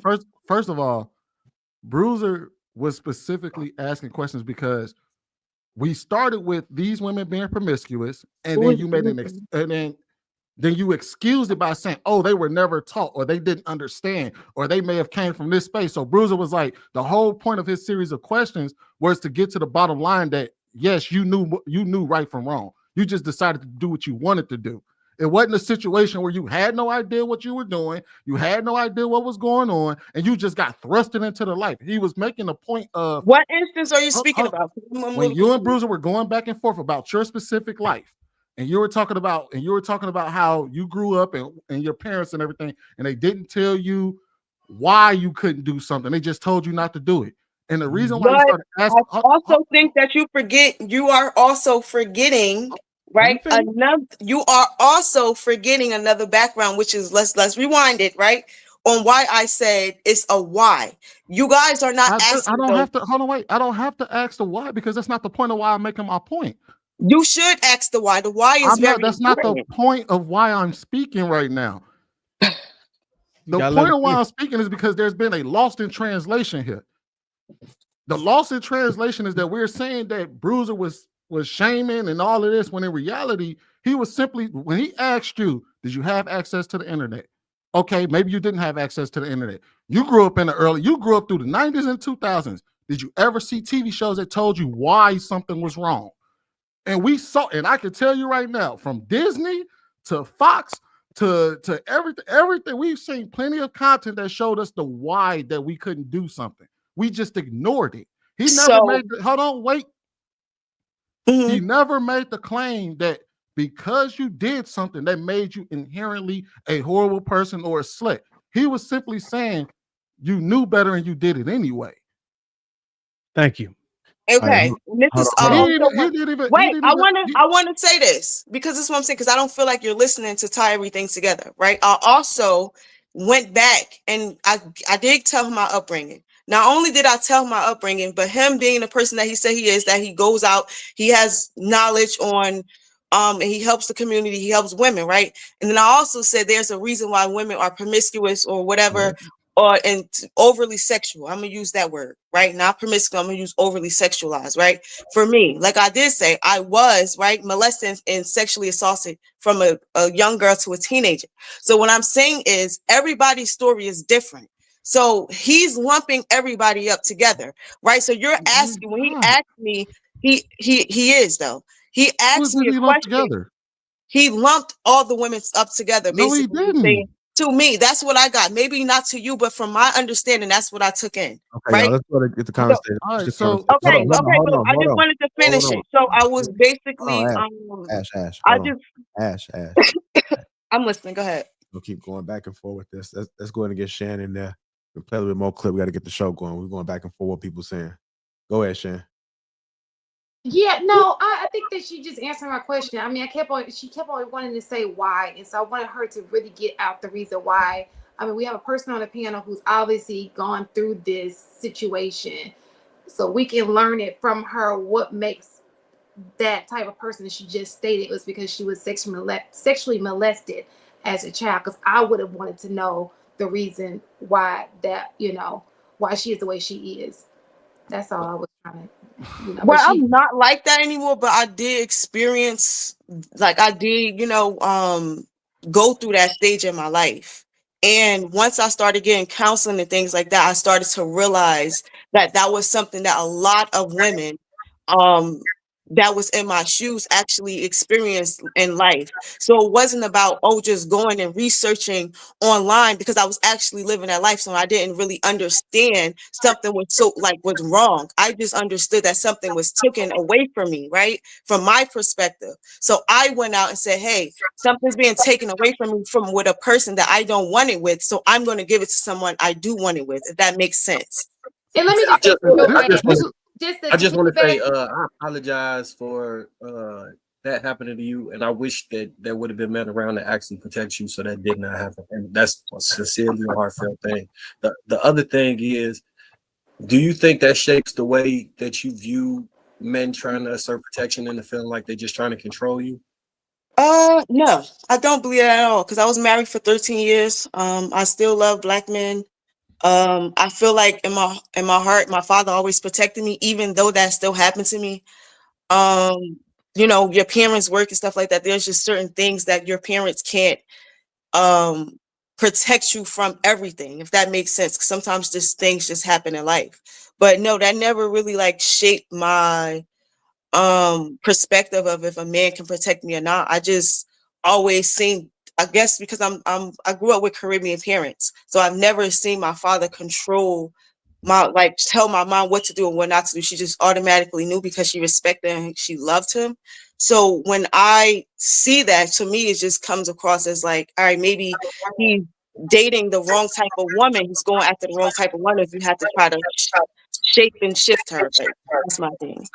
I got two daughters, and I need to know where they going, who gonna be there. They gotta come give me a full report of what occurred while they was at the place. Every day I'm monitoring all they change in emotions and all of that, right? To somebody, it could look like I'm just a controlling father. But what I'm really trying to do is protect them from anything that could potentially happen. And hey, who gonna be up? Hell no, y'all can't go over there. To somebody else, a girl, he said you can't go there. I'm not gonna go because my husband told me don't go. I'm not thinking about insecurity or jealousy or trying to stop their fun. My number one goal is I need to protect my children from any and all predators, period. I don't give a fuck, man, woman, other children. I am trying to protect my family. And I'm sure that could come off as controlling to somebody. But the intent is 100% rooted in me just trying to protect them. I got a No, question. I understand that.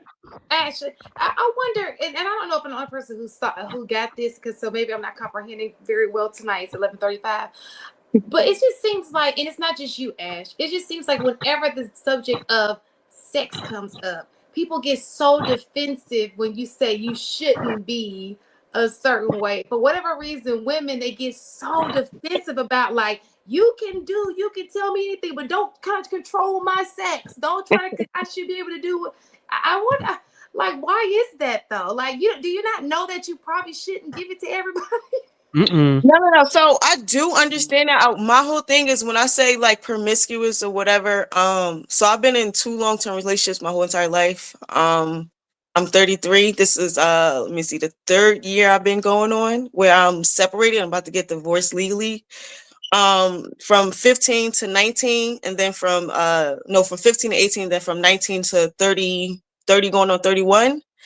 I was, and then I was married, my second relationship. So it wasn't the fact that I was sleeping around with a lot of people. Just when I was a teenager, I just didn't understand the importance of not I slept with a couple guys or whatever, but you just don't understand the importance of not sleeping with people.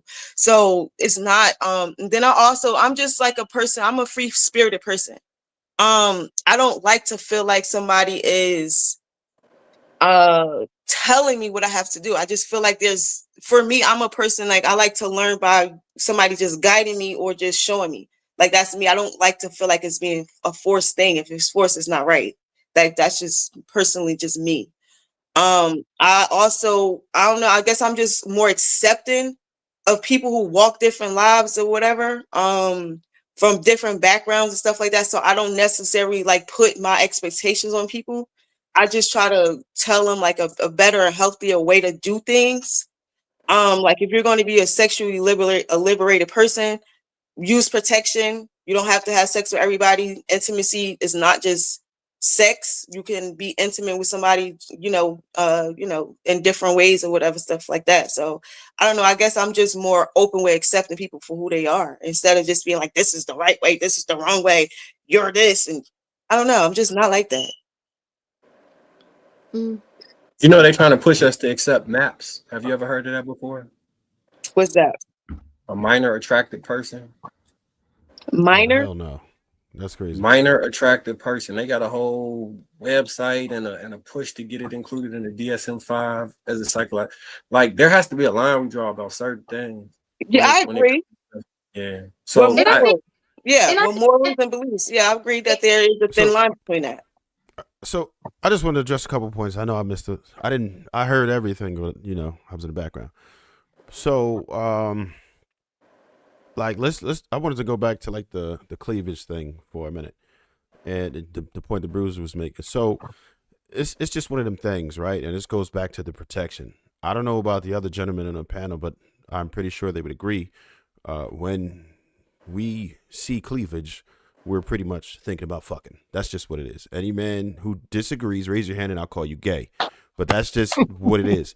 Us understanding that as men, we tell women, look, if you don't want that sexual attention, then you kind of want to tone it down. That's just what it is, right? And you can take it or leave it. I'm not telling any woman how they should dress, but you just have to accept the consequences that come with that. Let's just say me and Marcus decided to go hold up the convenience store. He grew up in a great house and mine was shit. His dumb ass get us caught. Now we both go to jail. They're not really going to consider the fact that he grew up in a good household. Oh, he should know better. And I didn't. I grew up in a shit house. We're going to split the time. We're going to have pretty much the same shit. It's not going to matter. So it's just one of them things where it's like, all right, we understand that certain events happen in your lifetime, but we still know it's wrong to do it. We both went in with masks because we knew we wasn't supposed to do that shit, but we end up getting caught and we have equal consequences. So that's the main thing that we have to focus on, is that sometimes it's fucked up. Some of us are born with plastic spoons and it is what it is. But once we are able to understand what's right and what's wrong, then we have to do our best to be righteous, because the world doesn't give a fuck, unfortunately, right? People are not going to care what you come from. You're going to be treated the same way regardless of anything, especially once you're adults. You're definitely not allowed to make those kind of mistakes. People just don't care. Ash, matter of fact, I got the perfect segue to add. I got the perfect question for this. If there was a dude out there who was getting paws put on him as a kid, right, by his mama, and then when he grew up, he started putting paws on women, would you want us to go into that situation and ask him why and try to figure out why he's doing it? Would you want us to stop him from doing it? Both. And then we can start talking about the why. Which one would you need? Which one is critical? The stopping them from putting paws on and then talking about the why? Because that's what we do to men. When you putting paws on women, we throw your ass in jail and then we have conversations about why you did it. And then we try to fix your mind afterwards. What it sounds like to us is that what y'all want us to do is to figure out y'all why before we ever stop the behavior. We're asking y'all, we're trying to stop your behavior, and then we can have a conversation about why you're doing it. But the first thing you got to do is stop doing it. I think that let me alliterate this the best way I can. It was something that I don't even know his name. Trev, like the words are so tiny. I did want to say, like, so men will have that thought regardless, right? Even if a woman isn't showing her cleavage, say she has on something that's showing her silhouette, right? You can still have that thought. But the difference is you being able to control yourself and not speak out loud and say, damn, I want to fuck you. You get what I'm saying? That's the difference. I don't feel like just because she may have a little cleavage showing or like her silhouette showing, that gives you permission to kind of speak your thoughts out loud. You have to control yourself as well, as well. So you're saying that a woman should control how she presents herself, but I also feel like a man should be able to control his thoughts. Like keep your thoughts to yourself. And then going back to I don't know your name, Al. Could I address that point before you get to the next? Yeah. So again, I'm definitely not telling women how they should dress, and I'm not the type of dude who's gonna say, because I saw your titties, I want to fuck. I'm not gonna do that. However, there's plenty of dudes who are thinking that, right? And a lot of dudes, because women present themselves in a certain way, are gonna think it's a go, right? So let's just say I go on a date, and then she got on like she's definitely showing cleavage, and then I noticed she had a thong on. No, I'm trying to fuck. That's just what it is, right? So these are just social cues that dudes are going to be looking for.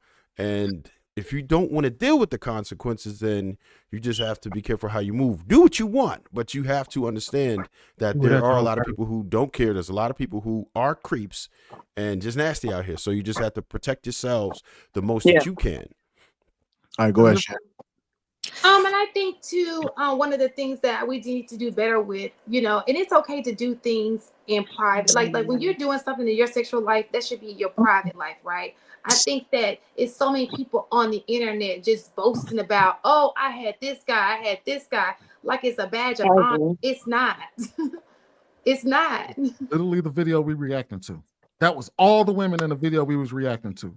All of them were basically being hoes. It And took us then 2 hours. complaining about not being protected for Why being can't she hoes. finish her point? I don't. But yeah, so I think I think that too is an issue. Nobody should, what you do on your personal time is your personal time. It's just you kind of make it everybody's business when you get on the internet and you start talking about it, and it's wrong.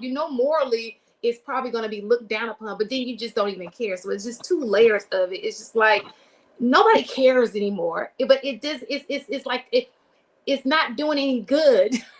Like you should care of how people look at you, your brand, your image, right? Okay, we don't want to control what you're doing. Do it. Just don't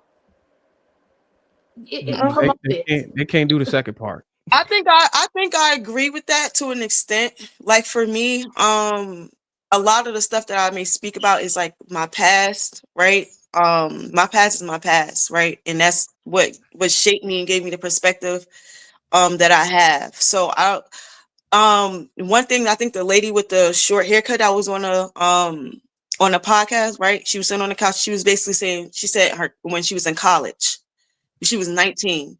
So I think that it's okay to speak on stuff like that when it's like the past versions of yourself, especially if you kind of just being informative. I think people are going to judge you regardless whether it's accurate or not. I'm one of those type of people that I'm me, and to know me is to love me.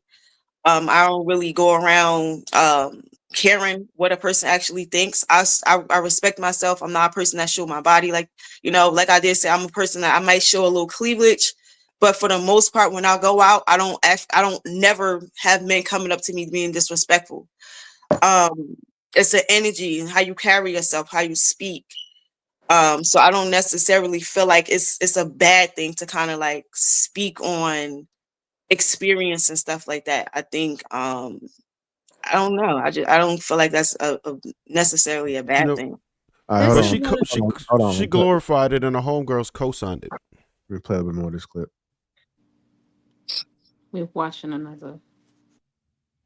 It's just so sad that women, especially Black women, in my experience, have this shame and this like barrier of religion when it comes to sex. And the thing is that the religion factor takes the pleasure out of it. Exactly. Because it's like almost immediately I'm already You're thinking guilty, about and you gotta I'm fall getting down on at the the altar. altar. Yeah, now I have to go repent. Now I have to go. And in Europe, they're having a conversation so early. In America, most people have their first time in places like cars, whereas in Europe, most of the time it's in your house, and your mom is like, here's the protection. In America, if you like somebody has a condom, right? When you're younger, it's like, ew, why do you have a condom? Are you having sex? Yeah. But in Europe, it's like, why don't you? Like you need to, and so the culture is just different. The way we talk about it is surrounded in so much shame that we grow up being like, and it's not until we get in our 30s when we're like, actually, I gotta figure out what the fuck this is. Can I add one last thing too? Have y'all moms ever talked to y'all pleasurefully about sex? I realized, I remember one time my mom was like, when you get married, you can live with your husband. We can all live together because like in Haiti it's so communal. You live on top of each other. And I was like, no, like what about when we have sex and I'm screaming? Oh. Wow. And she's like, why are you screaming during sex? Right. And I'm like, because I'm coming. Yeah. Oh, you said that to your mom? Yes. Oh, no, I still wouldn't say that to my mom. I realized that coming was not a priority for my mother. Yes. And my mother had 4 kids. And it came once. No. But Tori, that makes me think about you because you have a daughter. Right. So do you talk to, she's not having sex yet as far as you know. We are very open. And we talk about everything. I'm the mom that I get to the nitty gritty. She ain't having no sex yet. And but was that ever a difficulty for you? Because you didn't have that, right? Well, you said your mother. My grandmother was a minister. 2 aunts are ministers, 3 uncles are ministers. Your house was the church. Yeah. That's why I moved far away from all of them to Los Angeles, because I was like, I don't like this. It feels like a cult in a sense. Yes, I used to sneak and do a lot of stuff because I didn't feel like I could talk to my mom. Yeah, I can see that. Yeah. So therefore, my daughter, like anything she wants to do, I'm like, come to me first, talk to me. Anything, I will not judge you. It's an open door for you. The crazy thing is, I had a young mom, and I was always like, la la la la la la la. She was trying to. She was talking about, oh my God, she was always. And my mom worked at the bar. Oh, she was a hot girl. And so my sisters and my cousins was all fucking and stuff like that. I was like, I'm not gonna have sex until I'm married. I'm not. I put that on myself. I'm like, moms are supposed to be in the house cooking and doing.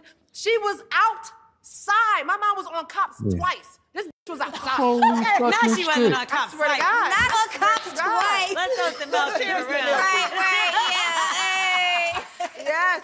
And she has, in 2019, she passed away, right? But before she did, I feel like we were mending or getting closer to each other. Right. But I love that woman because I feel like I am as bold as I am because of her. I don't have that shame, and I feel so accepting of people because.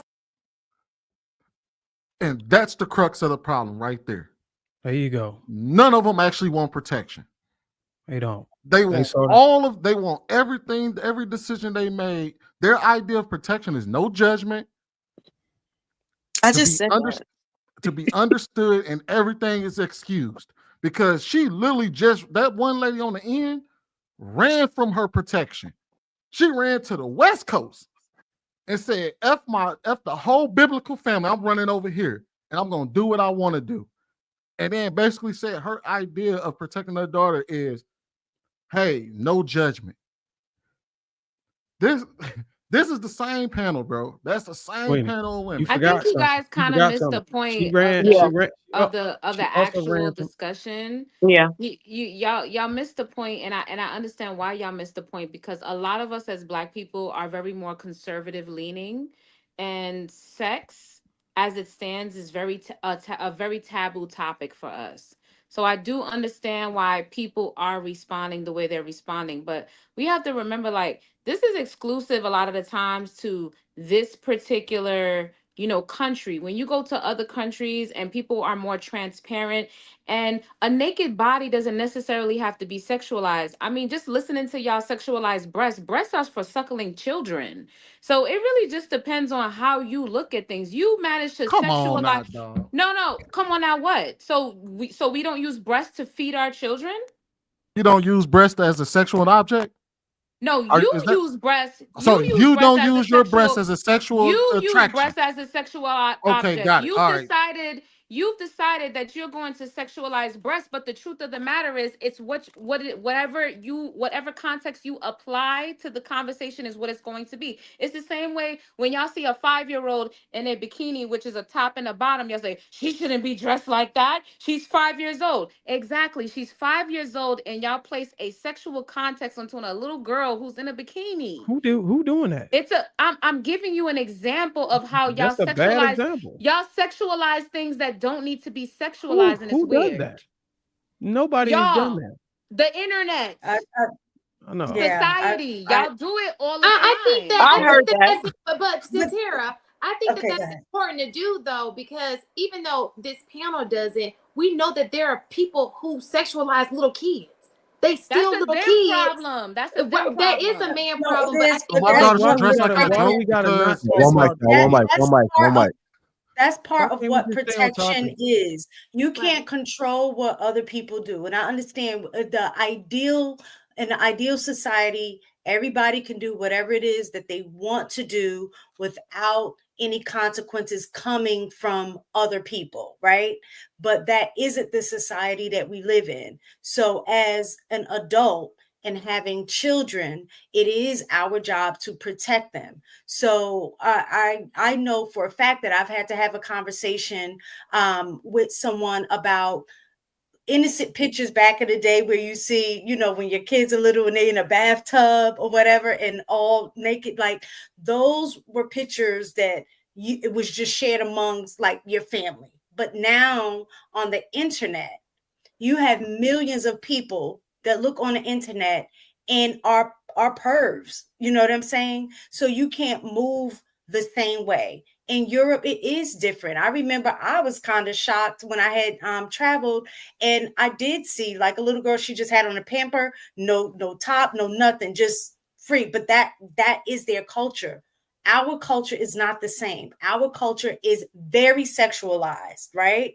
And so, in a culture that is very sexualized, you want to make sure that you're protecting those who can't protect themselves. And as a parent, and as having experiences like how Ash just spoke, how she, had been, had sexual experiences, not in a sense of it was of her choosing, right? Being molested, being assaulted. Now, I'm not saying that she was not the cause of that, but part of the protection that her parents did was try to make sure that she wasn't a target for it. Unfortunately, it happened. That's not on her, but as a parent, you are, especially as a female, our main focus is always trying to protect our children. So in that regard, like I see a lot of times on the internet and in public, we're dressing our little girls like adult whole women. Like I've seen little girls and the reason I'm saying whole women, I'm saying the reason I'm saying that is because if as a woman, and the reason I'm saying that, they may not be hoes, but what you wear is what you're putting out to the world. So that is your uniform, right? People are going to make judgments, whether you agree with the judgment or not. It is going to happen, period. So if I'm seeing a little girl that's have a matching outfit with her mom who's on the way to the club and she got a little matching outfit, that's unacceptable. That is unacceptable. Kids wearing makeup at like in elementary. I've seen that too. That's unacceptable. Allow children to be children. It's so much that they have to deal with once they get older. Allow them to stay in that space for as long as they can, because life start getting real. And when you start making them look like an adult, tension that comes along with looking like an adult, especially for females. I do want to make this aware. I do want to bring this, like, most of the time when men or predators in general, they go after kids, right? It's never a kid that looks like an adult. It's a kid that looks like a kid. It's a kid that dresses like a kid. They don't want to Where's the know. data for that? Where's the data for that? Who is it's that mostly talking? with people that you know too. Yeah, Typically, so a lot of cases is family friends. It was a family member. But what I'm saying is people who are attracted to kids do not go after kids who don't look like kids. We're not even talking about you people have that's attracted you to have kids. wait, you have we're Google. so busy trying to, how do we avoid predators? How do we dress to avoid? If somebody is a predator, they're going to prey. It doesn't matter what you're wearing. There's nothing that you can wear to attract a graper, a predator. There's nothing that you're doing. This is where we get into the victim blaming realm, right? Let me know how it works out, because as long as I've known, we've been training women to avoid predators, and it has not worked. It has not worked. It doesn't matter what she wears, what street she goes down, who she's around, how she wears her hair.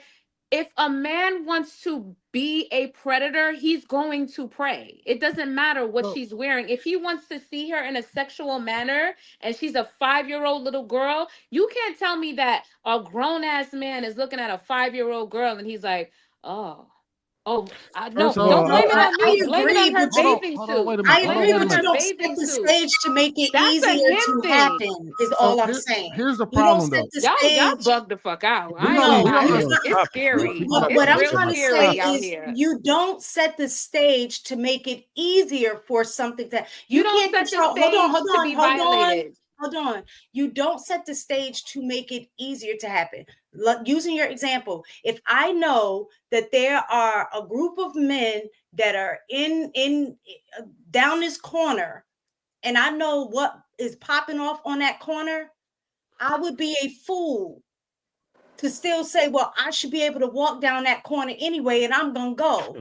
and then get around, find mad out. if something happens. Now, should it happen? Absolutely not. But part of me protecting myself is to know, you know what, that signifies danger. And as women, we get these feelings. We know when stuff don't feel right. And a lot of times we ignore that, right? We don't listen to it. So I knew in my neighborhood there was just certain places that I was not gonna go because I knew the potential. Even on our stairwell, just going on, like trying to take the steps instead of taking the elevator so we can hurry up and get downstairs. Stuff used to pop off on that stairwell. It was unsafe. And I ran into a situation where something almost popped off. But I did not go with my thought of knowing I shouldn't be taking these stairs by myself. Now, So why are we not holding I can't wear a bathing suit. I can't walk downstairs. Nobody said. You sound like the Nobody auntie said. that don't believe your niece Y'all when gotta she said pass she the was microphone, violent. let us What were talk you too. wearing? What you were walking down those stairs. You know you shouldn't have been walking down those stairs.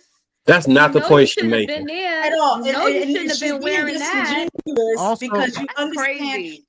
Let me ask you this. If you have a daughter and you know in a certain neighborhood that you are in, are you going to allow your daughter to just roam freely, period, knowing that there's the environment that you in is potentially unsafe? So why are we not holding men to the accountability? That's not what I asked. I'll answer that. Hold the I'll woman answer that. accountable for letting I'll her answer kid that. But go out.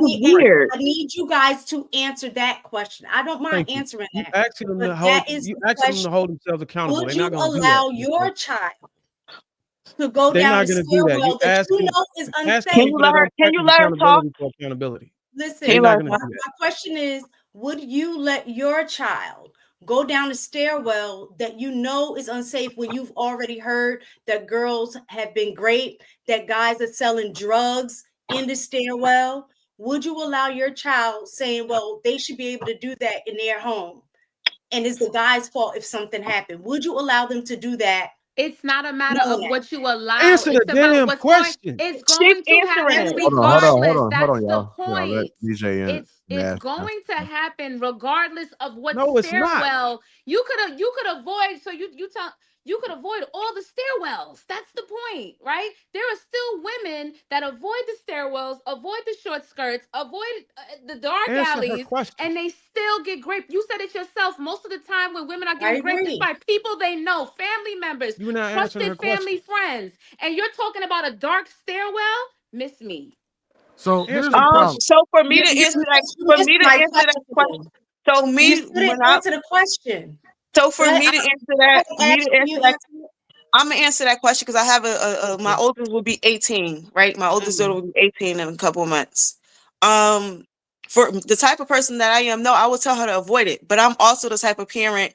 I legally own a gun. You get what I'm saying? So I'm gonna give because what she does is she walks around with mace, right? She has a taser as well. I'm gonna make sure my daughter protects herself just in case, right? Like she said, just in case she doesn't take the stairwells, right? But then she runs into another person who still has that mentality. And then I also want to go back. It's just kind of, everything is just on the woman. It's just kind of like, why do women have to, oh, don't dress this way because, oh, so a man won't think this way about you. But why aren't we talking about to the men saying, why are you thinking like this? Like, why do you feel, wait, Why can are I we finish even talking? talking Can I about this? finish That's not even talking? a topic. Can I finish talking? Why aren't we talking to the men and saying, why are these thoughts coming in your head and you feel like it's okay for you to act upon them? Why aren't we saying like to the men, like, why do a woman have to dress a certain type of way for you not to look at her and be like, oh, I want to have sex with her. I want to touch her. I want to dominate her in a way where, is. No, you had it Because coming. your You were in the father wrong told you to. stairwell. You had it coming. Right. Because your father, because your why father that's told you not. not to dress like that. That's why you don't dress like that. Because your But father why said not. aren't you teaching your sons not to do this? This is what I'm saying. Did your father tell you not to bust it open? Does your father tell you you can just bust any female open that you want to just because you're attracted to her? Did busting it open is key on your autonomy as a man. Oh my We Did God. busting, It did don't that make woman? sense. No. First of Did all, the busting it open topic is not even about violates your predators. actual Oh, yeah. autonomy? The topic wasn't even ever about no damn predators. Yeah, that's what I It was thought. about women deviating from their own culture and embracing a European culture so they can go get slutted out. Busting And it then they're gonna open teach never their daughters. violated no And then they're man. gonna But when teach their you daughters how to impede CJ, get how on are you your gonna autonomy, interrupt this and man? then they're gonna teach their daughters how to get slutted out. The reason why they don't want to live in the culture that they come from and abide by their father's rules because they're turned off by God.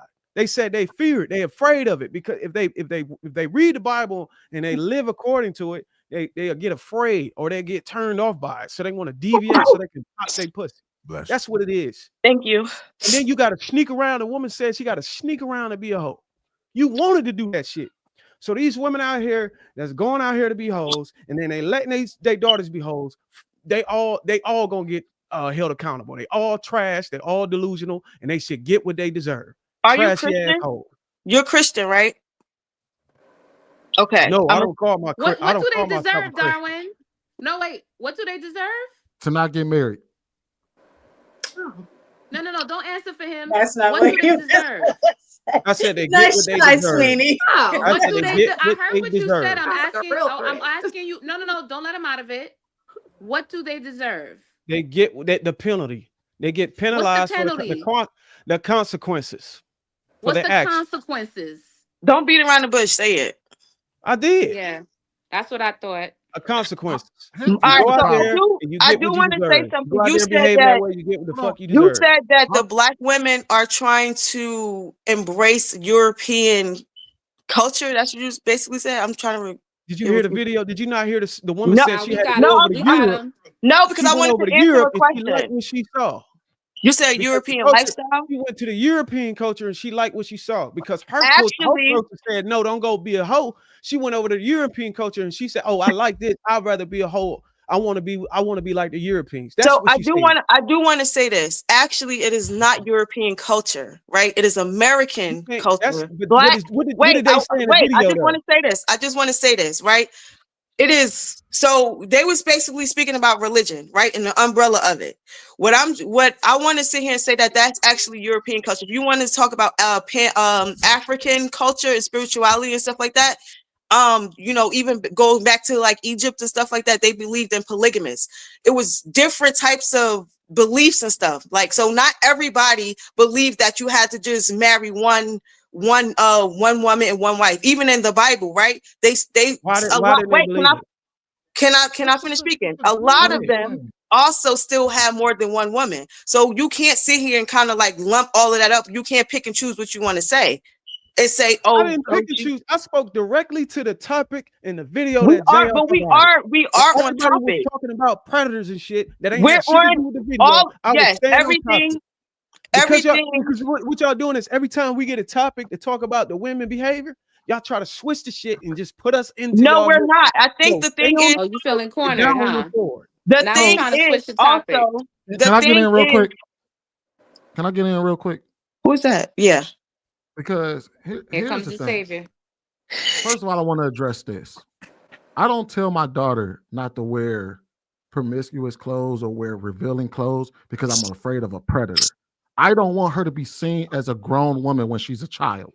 I try to make her keep her looking as close to her age as possible at all times because not all men that approach her are going to be approaching her because they want to see children. They see her, if she goes out and she's seen as an adult and she's going to get approached like an adult, I don't want her being approached like an adult. I want them to see a child when they walk past her. So that's the reason why I don't let my daughter just wear any old type of clothes. Because the moment she goes out there and they see her as an adult, she invites adult activity, adult relationships. She allows adult men to come talk to her. That's why I want her to look like a child as long as possible. No, you cannot wear that outfit. That's too revealing. No, you cannot dress that way. You look too grown because I don't want nobody to see her as grown when she's 13, 14, 15 years old. And my daughter developed early. So that means she had adult features at 10. So I try to keep certain hairstyles in her head so she don't come off looking like a 25-year-old when she's only 13. I got a question. Hold on, wait. I'm sorry. Go ahead. But then also, when it comes to this whole accountability thing, right? We keep we keep rounding this circle, and to Bruiser's point, none of this shit has anything to do with what he said. We had a group of women that were talking and bragging about the behavior that they like. They were actually on the panel embracing hoe culture. They're literally embracing the hoe culture and then complaining that they're being seen as hoes. That's what we're talking about. Why are you embracing the culture and saying, oh, I'm okay with this? I wanted to go over to Europe so I can be hoish, and I wanted to do this, and I left my family and moved to California so I can be a hoe, and I wanted to participate in all this behavior, and then say, oh, my image is not being protected because I'm being seen as a hoe. No, you're being perceived exactly how you're being seen. And I'm gonna finish it with this. Generally, and I'm gonna ask the women this question. I promise you, just let me walk through it. I'm asking y'all this question for real. How do women generally want to be seen by men?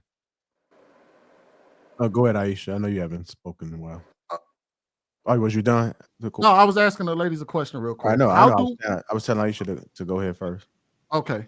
Like, how do women generally want to be seen by men? I want to start by saying that I think that you guys seem to put things together that aren't supposed to be together. Because you have sex, that does not make you a hoe. Having sex and being promiscuous are two different things, and I feel like y'all keep combining them together.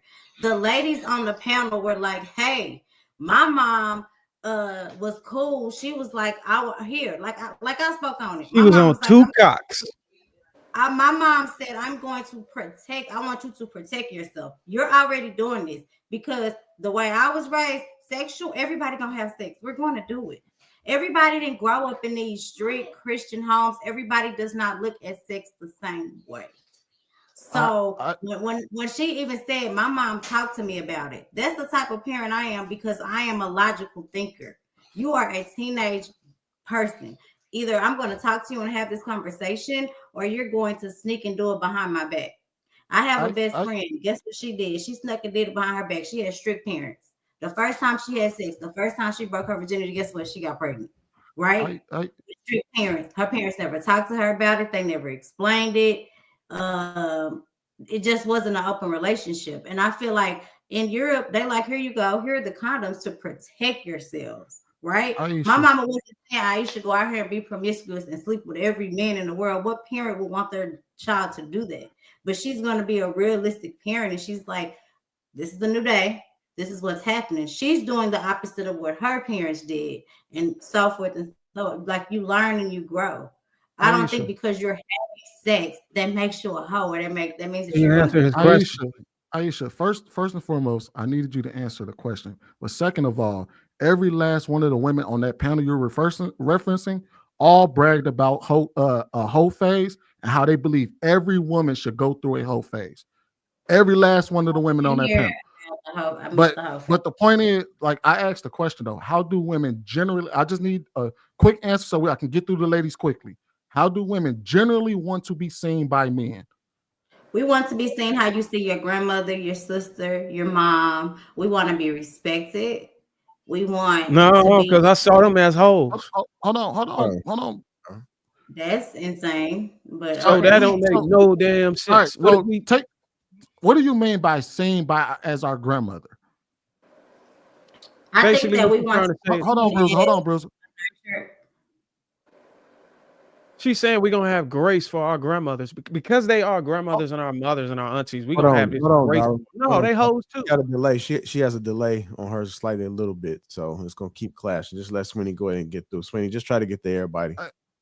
How do they like? All right, so because you made it too general when you said seen as our grandmothers. Can I get a concise? What do y'all when a man walks down the street? What do you want him to see when he sees you? What do you want him to believe that you are?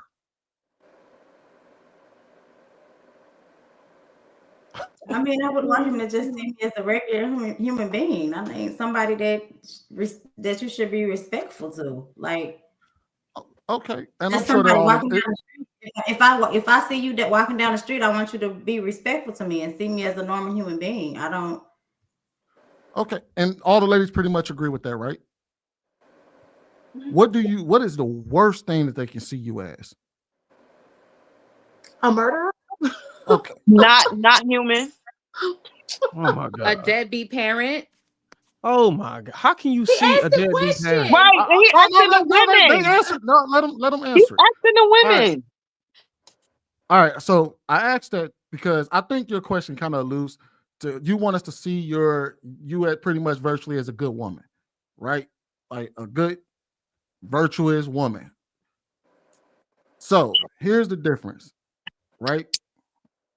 When you say that you want to be seen generally by men as a good woman, someone that is not to be treated like a piece of meat, a prostitute, a hoe, or something like that. When that's the thing that you're trying to avoid being seen as, that's the reason why we tell y'all not to do the things that y'all do, because that is the first thing men will see you as. If you dress a specific way, they're not going to see you as a virtuous woman. They're not going to see you as a woman as worthy of loving or worthy of relationship or worthy of marriage. They're going to see you as the next stain. And then just to kind of flip it on y'all so y'all can kind of understand where I'm coming from, generally, men want to be seen as protectors and providers. That's generally what we want to be seen as. So we tell men to go out there and try to do things that's necessary so that they can present themselves to women as protectors and providers. We don't want the worst thing you can think of, you can look at a man as is being broke. There's a So problem we're with not. your, So your when, point, Sweeney. There's a problem with your point, Sweeney. Oh God. Go ahead. You said they don't want to be seen as hoes and prostitutes. They do. That's the whole point of this whole Well, topic. no. Hold on, wait. It's not that they want to, if let's speak specifically about the women that participate in the want to behavior. be protected while they can be hoes and prostitutes. That's it. That's what I was gonna. No, that's the thing though. When we're talking about, so Is hold on, your wait. wife black? Hold on, wait. Hold on. So Let's first say, of all, I don't do the disrespect. I don't talk about your husband. I don't talk about your family members. And don't bring my wife into this. I'm talking to Sweeney. If I address you about your spouse or anything or your kids, anything, then we can have that conversation. What just happened? That's the second. Somebody said something about No, my wife. so I asked him a question. Oh, I was like, What did you say? I just said I had asked him, was his wife black? That's all I said. I said, was his wife black? Okay, Yeah. what if she's white? Let's say she's white. What? No, because I'm just listening to everything that you're saying, right? So I get everybody's opinions. I respect everybody's opinions. I don't know your name at the time that I was just talking. Was it Sweeney? You know, even with you saying everything that you're saying, I didn't get the energy like you have, like this animosity towards black women. I just got like, all right, you have a genuine love and compassion for black women. You genuinely want to understand and help them. But when it comes to you, sometimes it just comes across if you don't like black women. So I asked that question. So I'm like, for me, it's just kind of like, oh no, they just want to be hoes. They want to, no, they don't. Well, so that's why I'm so just trying to get a deeper understanding of who you are. Hold on, real quick. You said they don't want to be hoes. Now we're talking about the specific topic and the content that JR is giving us so we can respond to. I'm gonna keep coming back to that. Are you telling me that the women on this panel, Sweeney just reiterated that these women they want to embrace their sexuality. They want to be able to do what they want with whoever they want, as many people as they want, and still get the protection outside and inside of the media? How has that got anything to do with me not having any Where love did for you? Because that's not what I got from that. Me being a woman, I did not get that they want to have sex with any and everybody. I got them telling their backstories and them also saying like they just want to feel like free. You get what I'm saying? Not feel control or judged for being sexual. That's just because a woman may be sexual, she may be openly like sexual. That doesn't make her a slut or a hoe. You get what I'm saying? So that's just why I asked you that. That's why I asked you that question. That's what I'm getting off. Secondly, yes. Hold on. So when I said that all these women openly bragged about having a whole phase and openly advocated for women to have a whole phase, I actually seen that show. All of them actively bragged about having a whole phase and actively advocated that every woman should be able to have a whole phase. I agree. And You I want to agree break with it. that? For your Yeah, homework in, I like want B. to. You I agree? want to You break it. agree with Yeah, I them? do. Wait, I want to break it down. Why? Hold on, So hold on, yes, I do. hold on, wait. So then that will make Bruiser's point valid when he says, hold on, when he says that all of them actually do want to be hoes, they just Oh, don't want to be seen as hoes. so you guys are taking the word hoe as literal because that's not what that means, Come right? on, dog. What me, right? Y'all, I don't know how old y'all are, but for me, I'm actually growing up in the era where they actually talk about it and we act, and the definition is broken down, right? What they consider a hoe phase, right, is you being able to date different people. Just because you're dating different people does not mean you're having sex. So for instance, what is Lori Harvey, right? We Every would last one of those women were talking wait. about sex. Can I Every get last what one of you're the women on I that panel were get talking what about you're sex. saying. Yeah, they was talking about sex. That does not mean that that's No, every when they man. talked about hoe phase, they were referencing But sex. let me, can I finish? What I'm saying is, right, for instance, what Lori Harvey was doing, right? That would be considered a whole phase. It's not that she even could, it doesn't mean that she had sex with all of those men. It just means that she was dating, right? To see the type of man that she wants. Because when you're in our culture, our parents don't raise us to learn, to teach us how to properly date. So when we're older and we become adults, we're learning these things on our own. And we don't properly have a phase in our life where we are single. We just jump into a relationship without getting to know who we are. So the whole phase is you getting to date and see what type of men is on the market and see what fits you, what type of man fits you and what you need in a partner. That's what a whole phase is. It's not you just going out and having sex with a whole bunch of men. That's not what that is at all. Okay, All first right, and hold on. foremost. Let me play a little bit more of this clip, Swinny, and then I'll come back to you.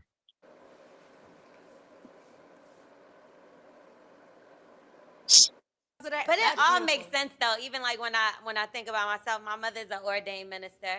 So when I sit here and listen to what everybody's saying, we all have that common ground where church was in our household. So maybe that's where our shame towards each other Sure. starts coming out. Like you can't shame people out of being sexual. Right. Like that's just not, it's not gonna work.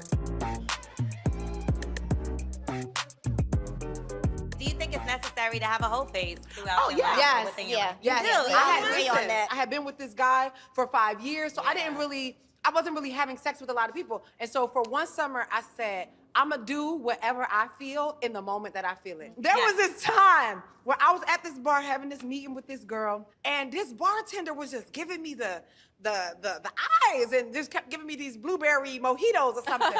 And the bar was kind of empty. So I was like, I'm gonna go use the bathroom. And I'm like, there's no toilet paper in the bathroom. There was. So I was like, there's no toilet paper in the bathroom. And so he's like, oh, okay, I got you. And so This is a good story, y'all. And so he come to get me the toilet paper and we end up in the freezer. In the freezer? Jay, I put big screen. I'll Big cheers to screen. that. I guess I never had a whole face then because what in the... Come on. I'm gonna have sex in the freezer if I want to have sex with the freezer. Sometimes. You know what I mean? Now I could get down. I got a sex positive family. Okay. I come from a sex positive mother. I'm one of 7. She got all different daddies. Okay. Trying to make me crazy. Period. Now why your mama kept it straight? She know what it is. I feel like it's totally opposite for me in the sense like I really do agree that women should have a whole phase. Every time I've tried to have a whole phase, I always run into somebody with a very small penis. Oh Every my time. God, that's awful. And it's just like, I feel like that's You a house or God. move on. Yeah, no, I can't. I can't. I remember last year, literally, I tried it back to back. I was like, okay, Lord. And mind you, I was down in Jamaica. You don't have no small penis in Jamaica. Jesse, we want to know. Jesse, we want to know. How small? We want to know. Yeah, how He small? was too small. And see, I had a whole phase later on in life because I got married super young, and so it's like it's kind of hard to hoe at 40. You know what I mean? Like it's a little harder to hoe. I know a lot of hoes. I'm All the hoes is 40 and over. It's just harder. Like the pickings are slimmer. You know. But I Put me on the big screen, JR. Put me on Sound the like big they was screen. talking about Put me sex on the to big me. screen, JR. I say said you don't have sex with everybody. No, Okay? fuck no. Man, That's Woman just said she had No, 7. no. No, hey, that woman said her mama wasn't a hoe. She had 7 kids, 7 different men. Stop it. What I There's said no Stop it. justification. No, I love a good hoe phase. I'm a believer of There that breakup is hoe no phase. justification Yeah, for moving especially like that. that. That was my last one before Yeah, now this I one. don't agree with having going on a whole phase and just sleeping with everybody. I don't agree with that. But I do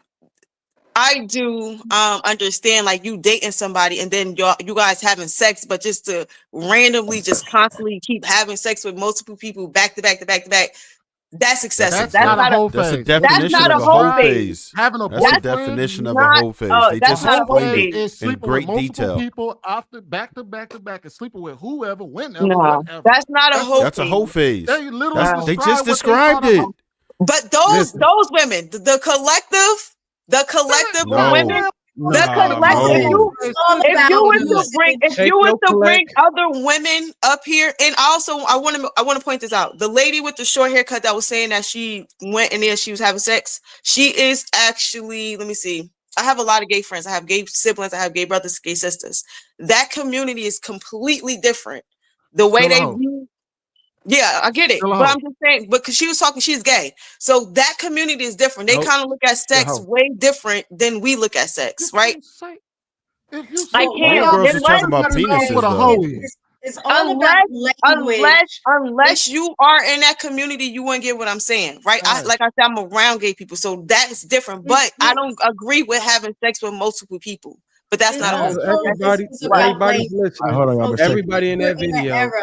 Everybody in that Everybody video is a has to hoe. have a And every level of woman that try to defend it understanding with the it kind of has a whole words and mentality. language that you use. So when we hear the word hoe, everybody has, for the most part, majority of people are going to have the same image of what hoe looks like, right? A word is a symbol for something that means something, right? So we all have to come to a collective agreement of what we think hoe is.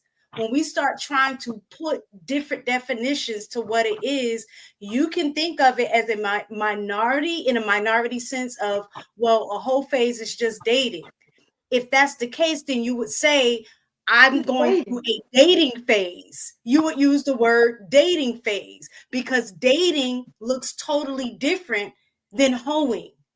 Those are two different things. So when you say I'm going through a whole phase, most people are going to think that the whole phase means you're having sex with a bunch of different people. If you're saying I'm going through a dating phase, that means you're dating. Sex is not necessarily a part of the process. You're dating to get to learn what different type of men that you like. They specifically use the word hoe, and that entails a different meaning. I So think it also depends on the crowd that you're around. Like for me, I can kind of If you're around hoes, they not gonna call it a hoe. I I get can kind of code switch, right? So it's like I have friends that's like more like street and edgy where I'll use like slang and stuff like that, and it means the same thing. But for instance, if I'm around my older friends, that's like I still have friends that's married and stuff like that, I'll use a different language. But I feel like all of them was like comfortable.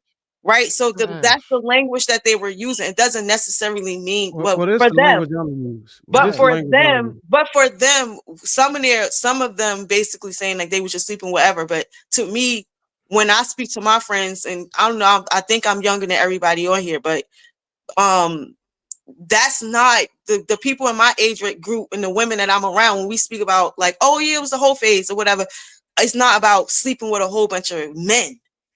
Like that's not we just saying that's what it universally means. Even right. if I don't think we could really redefine that. We all understand, and you might be younger, but I be outside, so can't nobody really tell me. I'm more hip than my teenagers, right? Hold up.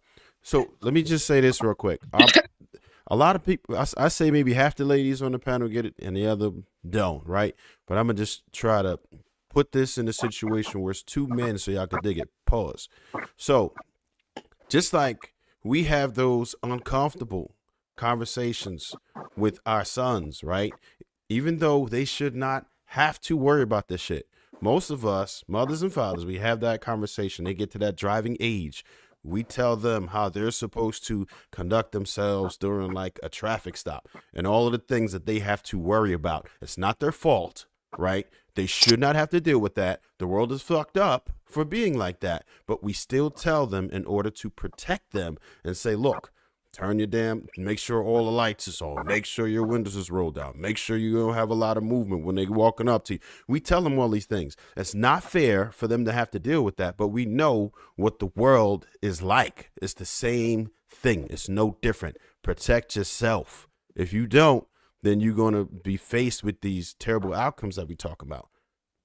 All right. So what I want to say is, if you a mother out here and you just let your daughter do whatever the fuck you want, I hope that God show grace to these young girls that get caught up in some bullshit because they don't know what the hell they doing. They not being led the right way. But the penalty will be on their mothers. But if you a mom out here, like this woman said, her mother was a minister. So she had some standards. And she's still going out here to be a hoe. So if you going out here doing that and you get a disease or you get abused or you get sexually violated, you deserve that shit. You deserve that shit. I hope you get what's coming to you. And I hope whenever it happens, it humbles you so you can go back to your mama, which is a minister, and say, forgive me for what I done. I was wrong. I got the penalty for my actions, and I'm ready to turn my life around. Because I'm gonna tell you one thing about the word of God. When you when you deviate from his word, there's stories in the Bible where he chastised his own people the most. The people that he gave his word to, they felt it the most because they fucking knew better. So if you got a minister in the household telling you not to do this and you go out there and you get something happen to you, that's what your ass get because you fucking know better. Name me one person in the Bible besides Jesus that was perfect and didn't sin or do what they wanted to do because it's human nature to do so. Even you're not perfect. Go read your Bible. I just want to say I disagree with you, Bruce. I don't think nobody deserves to get sexually. You ain't got to agree with him. That's he's just my doing personal the view. most. That's just extreme.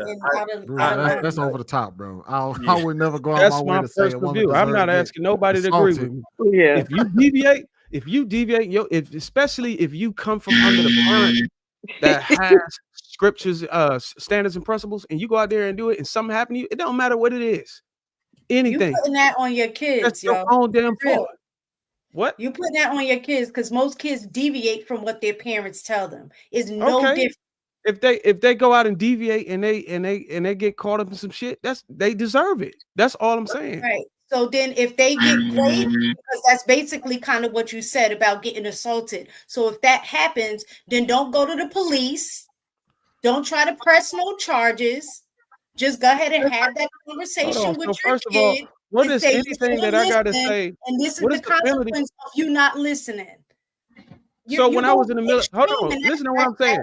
When I was in the military, I had to train soldiers not to go to certain places out here in Korea where they were drugging them and raping them and stuff, or graping them. I told them if they go down that motherfucker and they get caught up, they not only are they gonna get whatever done to them, they also gonna come back and get an Article 15 for it. We're gonna take care of them. We're gonna still feed them. We're gonna still make sure that they squared away. We're still gonna give them corrective training. Just because you get penalized or consequences don't mean that I can't love you. So all this shit about just because I say they deserve it don't mean I can't love them. So you getting two things twisted. You know what I'm saying? No, two things can. You're speaking out of line. How am I speaking out of line?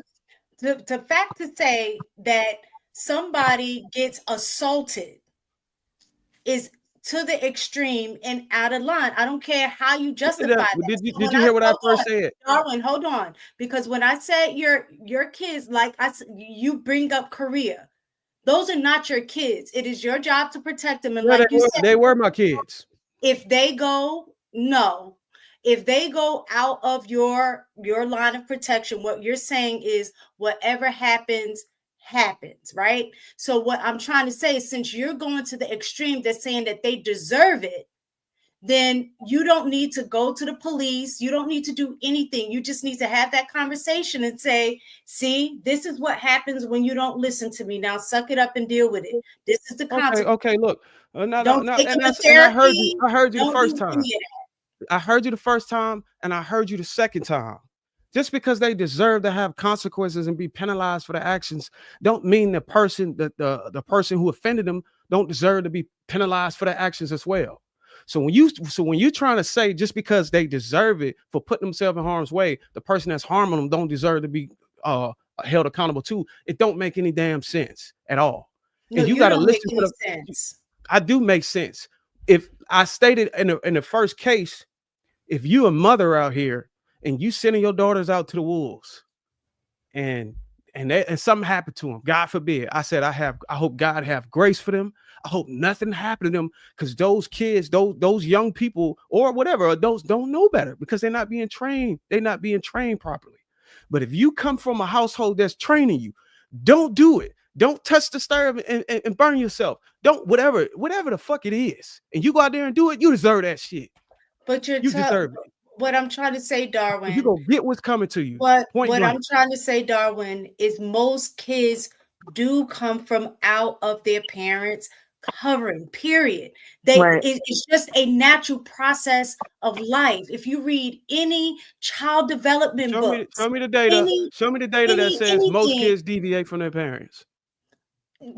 Just read any development book when they have terrible tools. Listen, whatever you saying, just because most people fuck up, it don't change my point of view.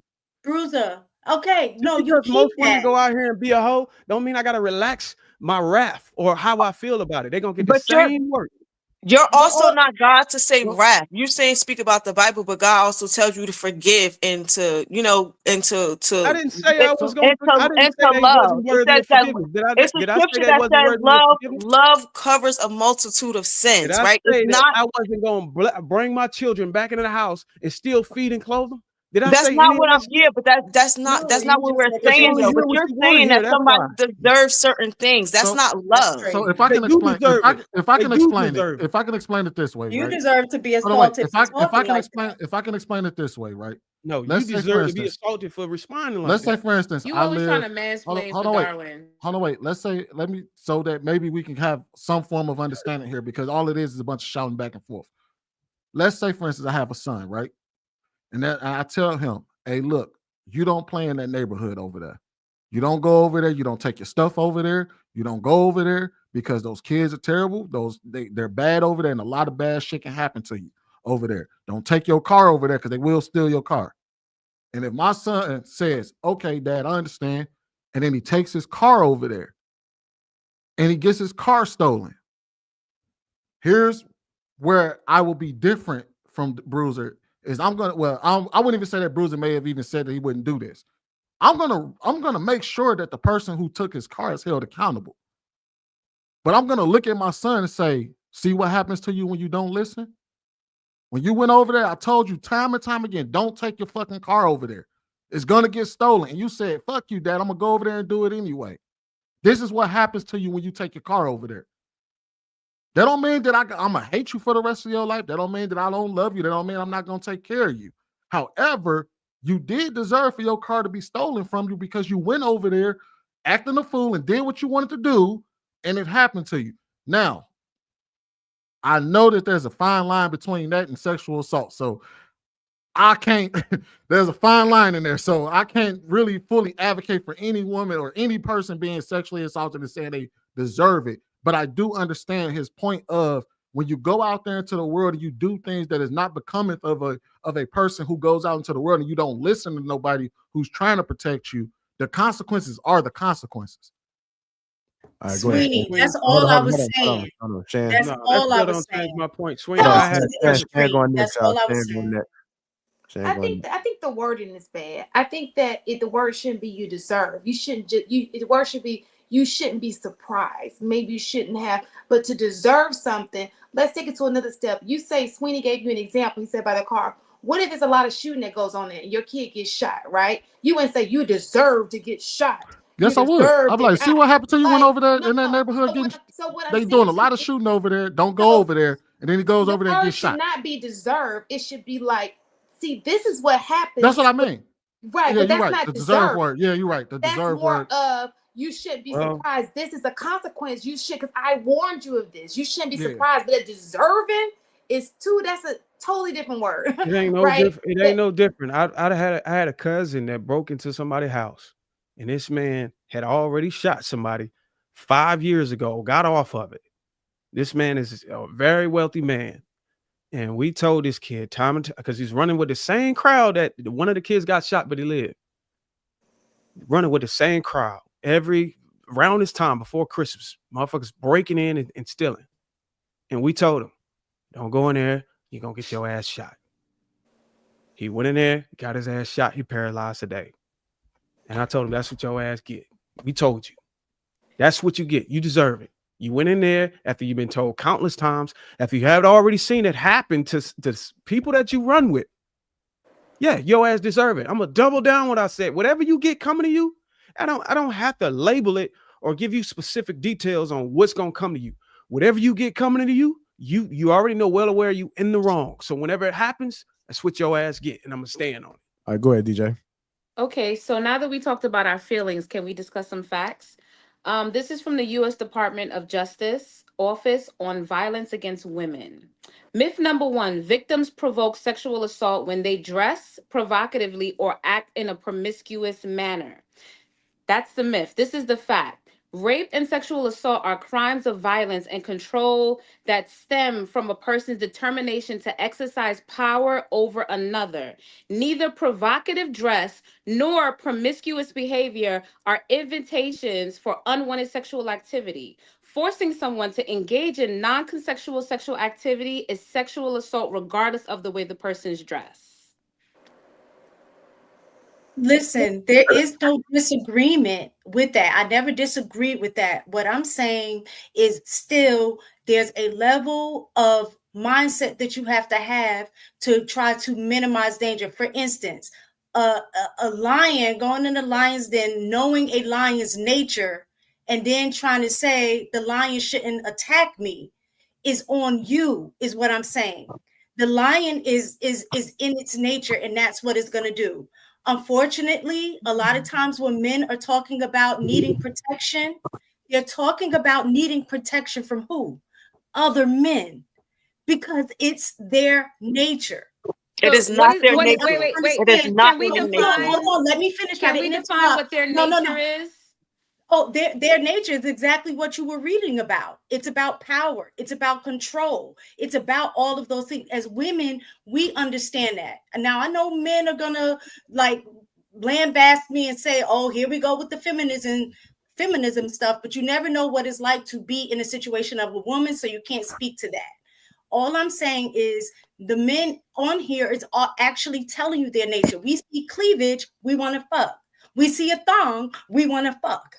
You have a outfit on that is showing all your body. We want it. So in knowing that, all I'm saying is we can't control their behavior. They're gonna do what they're gonna do. That's not something that is on us to control. They have to have discipline. They have to do that.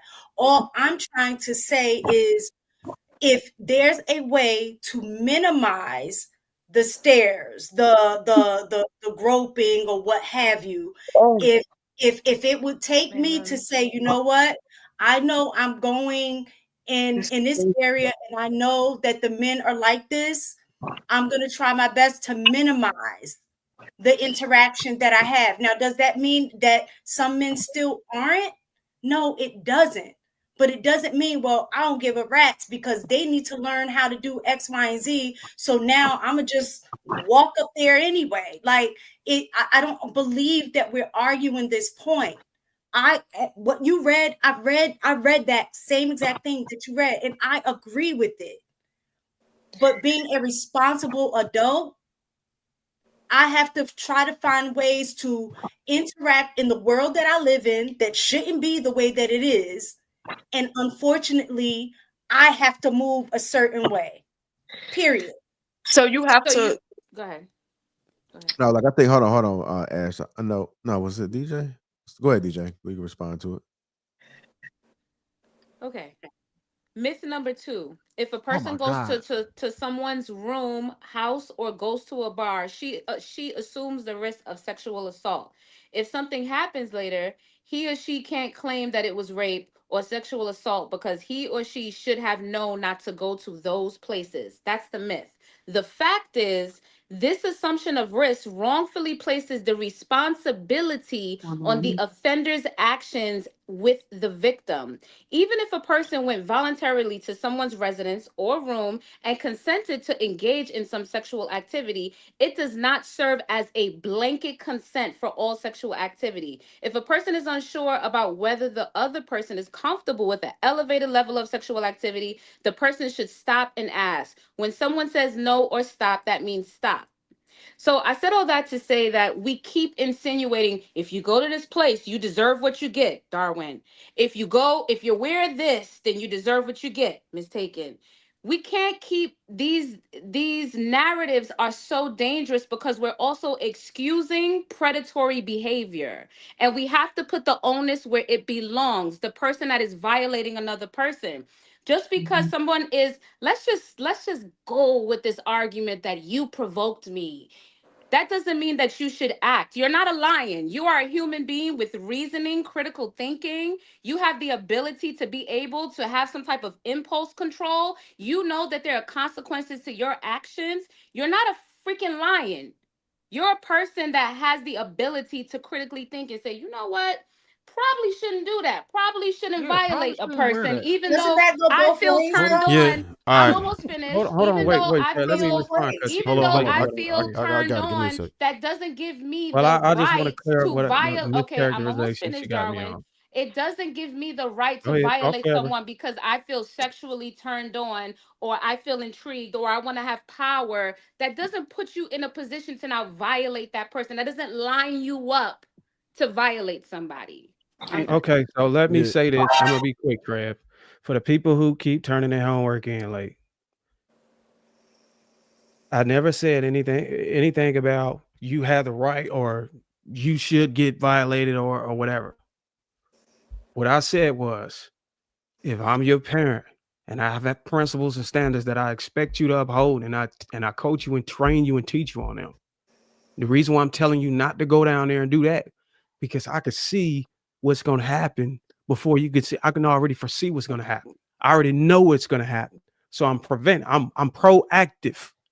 What I'm saying, the reason why most of the time, the reason why your parents is doing that, because they got your best interest at heart. They already know the dangers that lie for you ahead. So they're trying to prevent it by getting in front of it. So when you go out there and do the shit, then what the hell you think is gonna happen? The parents already know what's gonna happen. That's my whole point. Go ahead, Trey. So, yeah, there was 2 things about that. I don't believe the article you just stated really supports your point. It sounded opinionated, and the opinion was pretty much a consensus on the panel. Everybody collectively agrees that you shouldn't allow people to be abused, right? We don't think that anyone should be abused. I think that's a consensus here. I don't think anyone thinks differently. None of that stuff gives the right for anyone to do it. No matter how you dress, no one still has the right. Like, we're not excusing any of that behavior. We're simply acknowledging the existence of it. And that's where the disconnect is. That's all we're doing, is we're letting you know these are dangers that do exist from people on a lower frequency, right? Who are really ready to violate. We're not doing that, right? That's not what we're trying to do. That's not what we're trying to condone or promote. Certainly not. That's not what we believe in. But we do know that this is real life. That's all we're saying. Nothing else. This is real life. And the topic was protection. So we're saying this is how we instruct our daughters and our wives and women in our life how they should conduct themselves to mitigate risk. You can't eliminate anything, but you can absolutely mitigate risks. And I can tell you for a fact that people will treat you differently based on your appearance. Period. Also, why do we always have to go to the extreme of grape or SA when we're talking about why our women shouldn't look a certain way or go out dressed a certain way? Hold on.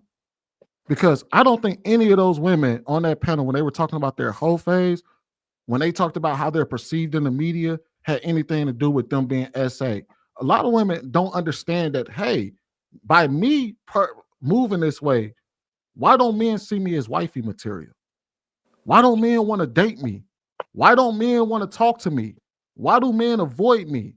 And some women, and I hear that question more than I hear, why do men want to grate me because I'm dressed a certain way? Most of the time, when I hear women complain about how they're perceived as hoes, is normally in how men treat them in a date and when they're dating. Why did this man only want to hit it and quit it? Why did he ghost me after he found out this about me? That's normally what we hear when I hear women complaining. That's the argument. Why do we always got to go to the such an extreme of, oh, it's always about being great? It's not always that when we're talking about the woman, how women are perceived, especially black women are perceived when it comes to their promiscuity or their sexuality. A lot of the times it's that we don't even see them as wifey material, and they're wondering why. But Sweeney, the reason why they think like that is because they okay with all the other issues that could happen. They okay with the baby out of wedlock. They okay with the STD. All the things I stated, the only thing that stuck out is the only thing that they really were concerned about, and that was being SA. All of the single parent households and baby out of wedlocks, chlamydia, gonorrhea, they was fine with that. That shit went over their head. Oh yeah, SA, I can't deal with that part, but I can deal with the other shit. That's the reason why they're not concerned about that. All right, hold on, y'all. That's how we're gonna do it. I'm gonna play this last part of this clip. I'm gonna go to Shan and then come back with Ash and play the last part of this clip, and then I'm gonna get everybody else in. All right, as we come into that near. No, but I want to hear about your whole face. I'm in the middle of it. Yeah. Make some noise. We gotta support our sister. Come on now. No, I love a good hoe phase. I'm a believer of after breakup hoe phase. Nice. Yeah, especially that. That was my last one before this one. Which was really great. A Jamaica hoe phase, which was great. I booked a solo trip, but at one point I had gone and got a massage, and I came back to the bar, and then I turn around and there's this like Winston from the house. Winston. Like muscular, chocolate, white teeth, everything was working. And I wasted literally no time. From the time that we met, it was until the time I was walking with him back to my room, it was maybe 15 minutes. 15 minutes. That to me is hope. That to me says hope. It's funny we talk about this because you said something on your page, Jerry, that was like, you want to be the gigolo. Don't let me misquote I you. remember that The shit. gigolo of helping women learn the pleasure. So, is that what it is? Nice that you mentioned that. There's a lot of women who have not experienced pleasure. Yep. Right? It's something about giving women the power to know, hey, this is not actually what I like. And also the language to say, actually, if you go down and you go this way, that's gonna get me right where I'm going. But if you never are with a person that you're comfortable enough exploring that, or even have had the chance to have somebody open the conversation up, you're not gonna know that. Yep. And so let me come suck your tell you what's working. You Oh, so every woman though? Because you said every woman. I don't want to You said every woman. Where's the sign-up sheet for that? And I'm like, is the whole phase over, or are we in it? No. I'm currently not in my whole phase. I am currently not. No, but a I'm gigolo. saying, can we sign up for the service? Where the suck?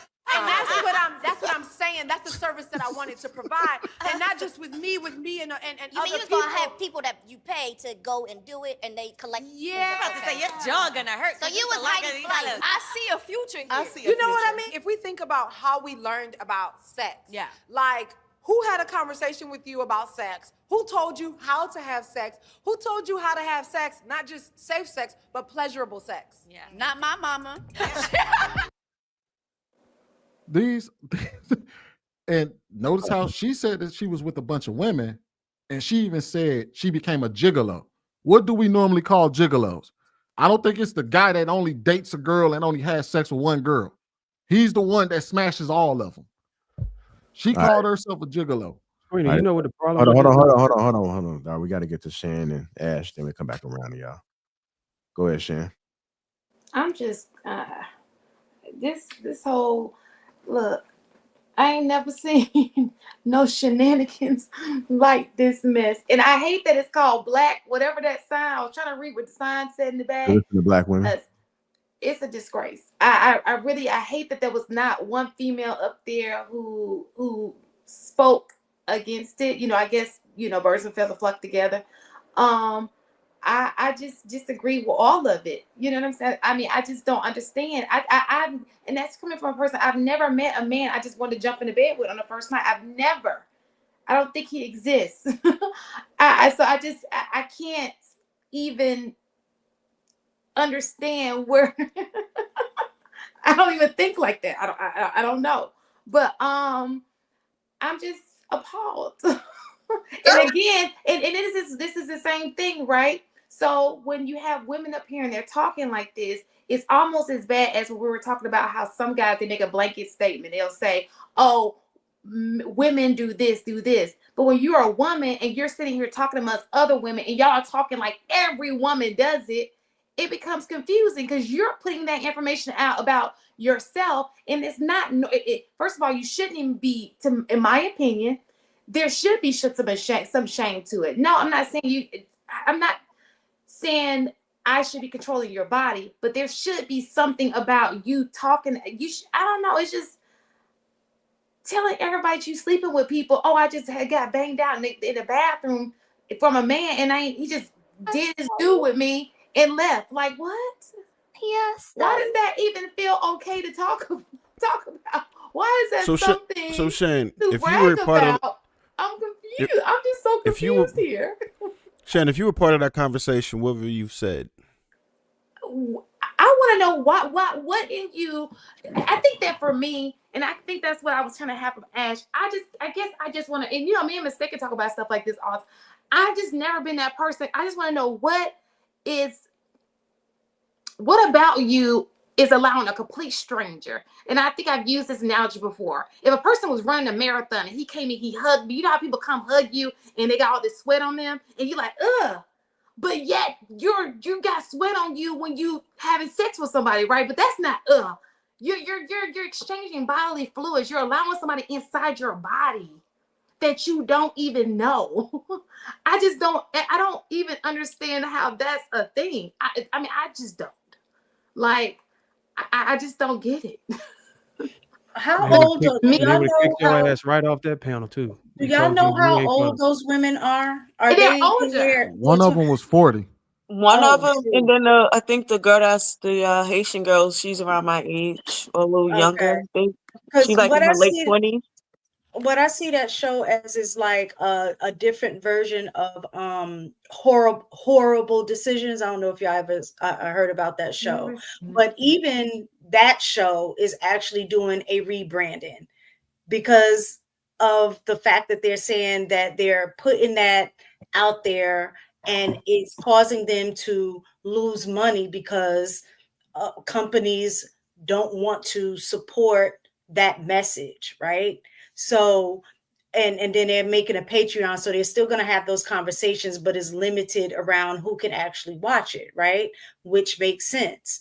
Kind of like, you know, well, the way corn used to be. You either had to pay for it or, you know, try to find some way to access it. It wasn't just easily accessible.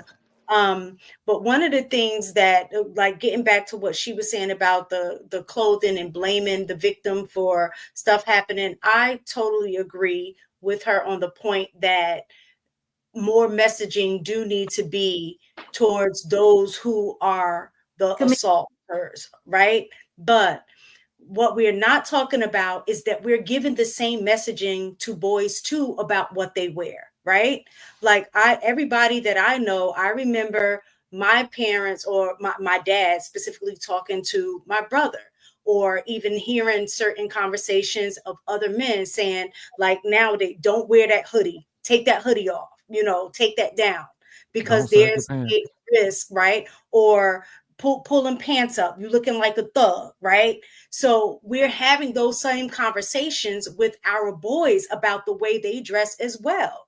And back in the day, like, don't be wearing flashy, don't wear that fresh gold chain, you gonna get jacked, you go in this neighborhood, right? So in situations like that, I don't understand why there's so much pushback. Nobody's saying you got to dress like a nun and wear turtlenecks all day. You know what I'm saying? Nobody's saying that. What we're saying is being mindful with where you're at and try to move accordingly in that space. So a person that knows that they're going in the neighborhood where they jack chains, they would be very stupid to go in there all flashy with all of their chains and think that something isn't going to happen. Do they deserve it? No. But could it have possibly been avoided? Yes. That's all we're saying. It's just about common sense, and we're arguing not to have common sense. I grew up, parents, like, you weren't supposed to be at somebody's house. Like, I don't like the fact that we try to pretend that we don't know what's up. Like, if it's 3:00 in the morning and I'm going to a dude's house, there's something in me that feels unsafe. If I know I don't have any intentions on getting down, I'm keeping it real. I can't sit here and say that if like we're arguing. I'm going to get my feet massaged. Right. But my thing is that if that conversation isn't had, right? If I'm like, listen, like, we've been hanging out for a while, I might feel comfortable enough to go to somebody's house. Okay. But I may not be ready to go to that level. So I'm going to have that conversation. Listen, we've been hanging out for a while, whatever, I'll go up. But listen, it's clear I'm not doing nothing, right? And I need to stick to my standard about not doing nothing. If it goes any further, and I'm not saying if it goes further than that, the moment I say no, it needs to stop. So I'm not going to say if I go up there, I know what it is. But what I'm saying is if I know that I don't want the potential for something to happen, it would be in my best interest to avoid the situation altogether. So there is some ownership on me as an individual to protect myself. That's all I'm saying. Now we can continue to argue about that, but I'm done with it. Y'all go ahead and live reckless if you want. I want to say this before I get off because I got to be to work in the morning. I feel I enjoy conversations like this. I actually likes your mindset. I'm not sure what your name is with the long hair with the glasses. Yes, I do like your mindset. The fact that you're open when you don't understand somebody, you ask a question like why instead of just giving a judgment. I think just from watching it, I think the reason why I'm able to understand is because I'm gonna say I understand it.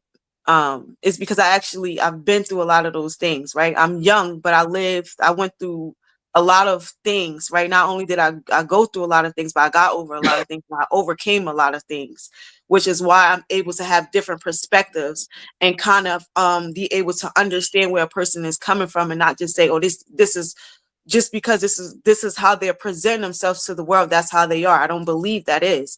I don't believe that a person is who you see off face value. I believe that there's many facades and faces to a person that in depths of a person that makes them who they are. I don't think that what a person wears make them who they are. I can see you can dress with a suit and tie and you have a Rolex. That doesn't mean you're a high value man. You could be a con artist. You get what I'm saying? So I don't look at a person and be like, oh, he's husband material because he's driving a Benz and he got on a, like, for you, I'm gonna use you because you look nice. What is your name? Trev.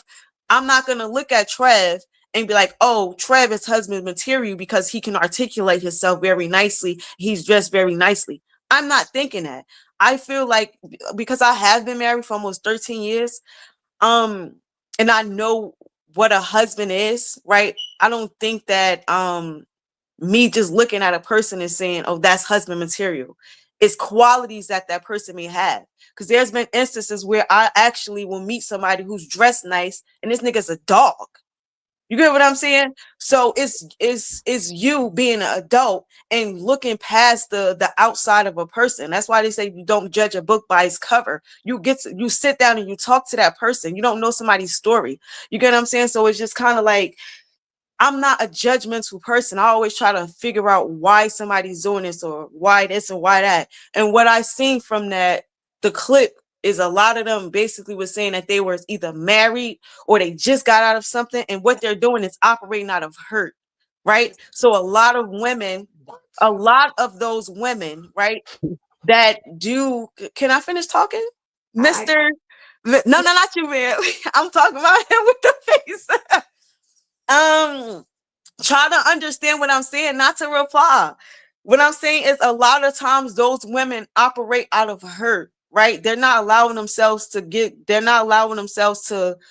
heal from their broken relationship. They're kind of just jumping from man to man to man. And normally that comes from a switch where a woman, she doesn't want to feel she's not operating in her feminine energy. She's operating out of a masculine energy, right? Feminine energy is me being vulnerable. It's me being trusting.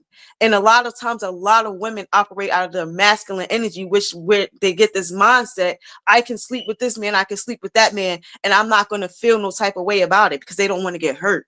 So that they were operating out of hurt. So, Sweetie, real fast, because I have my hand. Let me just say this. I was about to say that before she said. I think, because when I think about people who I've met along the way, usually it's that person who got out of a relationship, she got hurt, and so now she feels like she can numb her pain by just going to another part. And I do agree that's a person working in their masculine energy, meaning saying he can do it, I can do it too. I can do everything he can do. That's coming from a place of somebody did something to me, F them. I'm about to do something to them, and they think they getting back, and they're not getting back. Like, you just hurt yourself in the process, right? It's like females trying to play male games, and it only hurts you in the end. Like, you're not a dude. You can't. Right. You don't use, whether we like it or not, unless you've done it a whole lot and you numb yourself to it. Most women cannot have sex over and over and over and over again the same way men do and not catch feelings with somebody. You see what I'm saying? It's just not normal for women. It's just not. It's not normal for men either, because men aren't just machines that can just have sex. Hold on. It's normal for us. Don't play with us. But it's not. You guys still catch feelings. But I did peep old girl when she said, I got in a 5-year relationship. Whatever happened, instead of just trying to heal, some women try to jump into another, try to dilute their feelings. Like, all right, I'm gonna get over him. So the way I'm gonna get over him, I'm get under, because they always say, get over somebody, gotta get under somebody else, right? So they try to jump to another person, hoping that those feelings will go away. They can dilute those feelings. I don't even think that. Y'all, let me finish. I don't think that this is every woman, but I do that they think that this is women who do work like this, right? Or these women are very much older. They haven't been married yet. They've given men a try. This girl gave whoever she was with 5 years. He did not marry her. So she like, fuck, it's women out here not getting married. They may be in long-term relationships, never got the ring. So it's like, what's next? Like, all right, so my problem is that why is the assumption that they're operating out of hurt when all of them are happily doing it? They're all hold on, wait. Because maybe they were hurt when they broke up. Everybody gets hurt when they break up. That don't mean that they're operating in their whole phase out of hurt. They're actively enjoying what they're doing and even promoting it. They even said, I believe every woman should have a whole phase. That is not operating out of hurt. That's celebrating a certain type of behavior. They actually enjoy what they're doing. Me personally, if somebody said they were doing something out of hurt, they don't necessarily enjoy what they're doing when they're operating out of hurt. If I was out here, hold on, wait. I want to say something after that. Wait. So the problem is that we keep assuming that the first thing I'll assume is that it must be some detrimental reason as to the reason why that they're behaving the way that they are. But we're literally just seeing hoes wanting to be hoes. They so just you're want to be hoes. Being a hoe is natural? I want to. No, I didn't say that. I didn't say. First of all, hold on, wait, Shan. Oh, y'all gotta let us talk too, y'all. First of all, hold on, wait. First of all, there's a lot of things. I haven't said nothing yet. Hold on, Bruiser. First of all, there's a lot of things that's supposed to be natural to women that women go against. We know that for a fact that y'all go against y'all nature all the time, proudly. So we can't sit here and say that just because it may not be natural for women to want to be hoes. That don't mean that they don't like to be it. They still decide to do it and want to do it. Just like it's not natural. Just like it's not natural for a woman to step. Hold on before you can go. I'm gonna be quick. So first of all, Sweeney was right. Good point. Secondly, y'all gotta. I don't know what y'all gonna do about this black women term. I don't know why a lot of these hyenas come over to my platform and say, "Why do you gotta use the word black when you got a podcast that using the whole term taught the black women and they going around here being showcasing and promoting deviation." I get it. You're gonna be reckless with your vagina, but don't be reckless with the term black woman and the fact that black women ain't doing shit about it. This podcast been around longer than fucking Cooking with Kai, but for some reason y'all go and counsel and mass report her to where she get banned.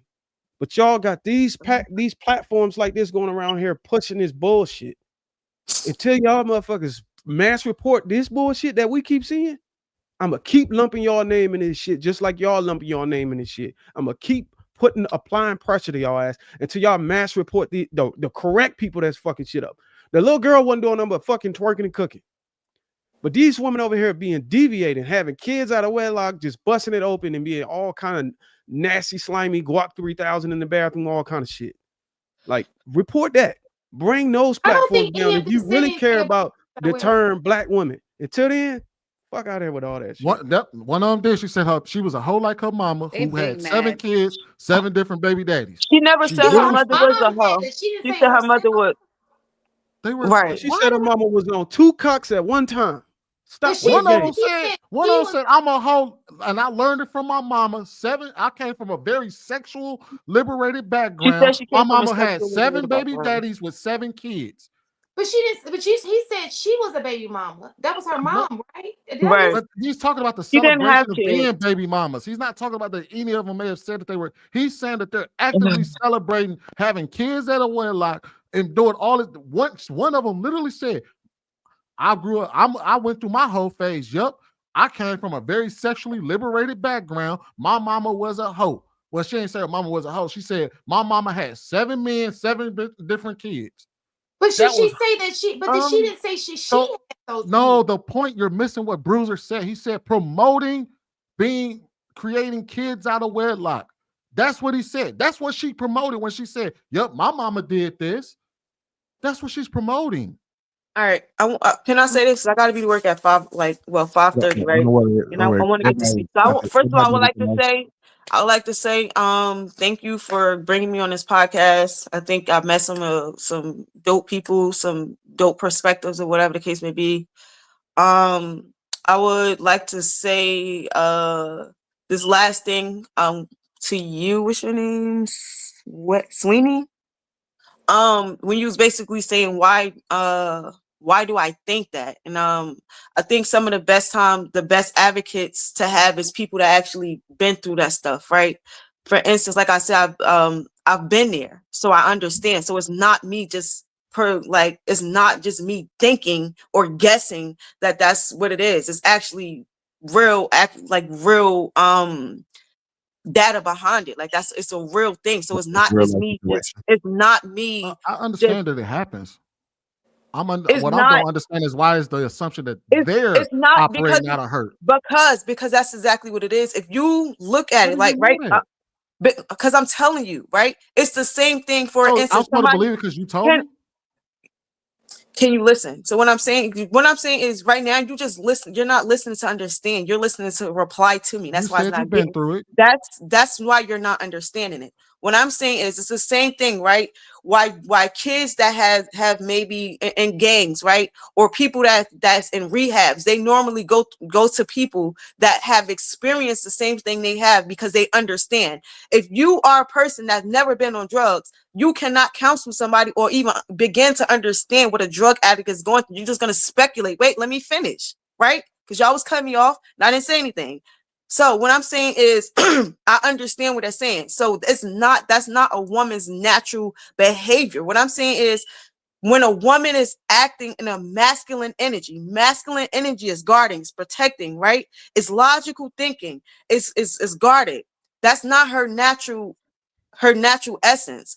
So when she's operating like, oh, I can mess with this man and that mess with that man, whatever the case may be, that's hurt. So what I'm saying is, if she was, to be feminine, you are vulnerable, you are trusting, you are allowing somebody to lead. You get what I'm saying? You're taking advice. I get all of That that. let me finish. Sweeney, For real. I didn't want to get girl. like, let me finish. You let everybody else talk. Let me finish, right? What I'm saying is those women are operating out of hurt, right? You don't know that. I do know that. This is what I'm You trying to tell don't. you. And how do you know that? You're not Because even a I'm going to woman. explain how I know. I'm going to You explain how I don't know. know. This is I'm going to see what explain I'm how I telling know. you? I'm not even You already done. told us how you felt like you knew. Hold on, Sweeney, I'm let us not finish, done. Sweeney. I'm not even done. You're a man. You will never know what it's like. And I'm telling you as a woman, but you want me to listen to you about how men think about when they see women's titties, but you don't want to listen to me how I'm telling you when a woman is hurt, You how just she said this operates. like 6 times. I already heard you. Let me respond. Okay, but you're not getting it. You then. can't keep. I do get it. If you would let me respond. Okay, you gotta didn't let me somebody finish. respond for But you also didn't allow me to finish because I was about to finish that, they and then I was operate about out of to hurt because they. and then I was about to say Jesus, something, please let us and then finish. I was also about to say something else. Oh my I God. feel like men, period, or anybody, whether it's a woman or whether it's a man, you should date people that match your mindset, your beliefs, all of these things. One of the things that I don't like, I still love y'all black men, but I just date different type of black men, right? I'm not around black men who constantly just talks down about black women, about everything they do. I feel like the problem is y'all don't date women that match y'all. Y'all go out specifically looking for these type of women and then complain and say, oh, this is how black women are. No, we're not. Hold on. You get what I'm saying? So wait a minute. So it's safe for you to tell us what black men go after, but I can't tell you that I understand that none of these women on this panel was operating out of hurt. I'm going to explain to you how I know that they weren't operating out of hurt. You don't know because that. they said, I'm going to explain to you how I know that they weren't. Because one, none of them said that.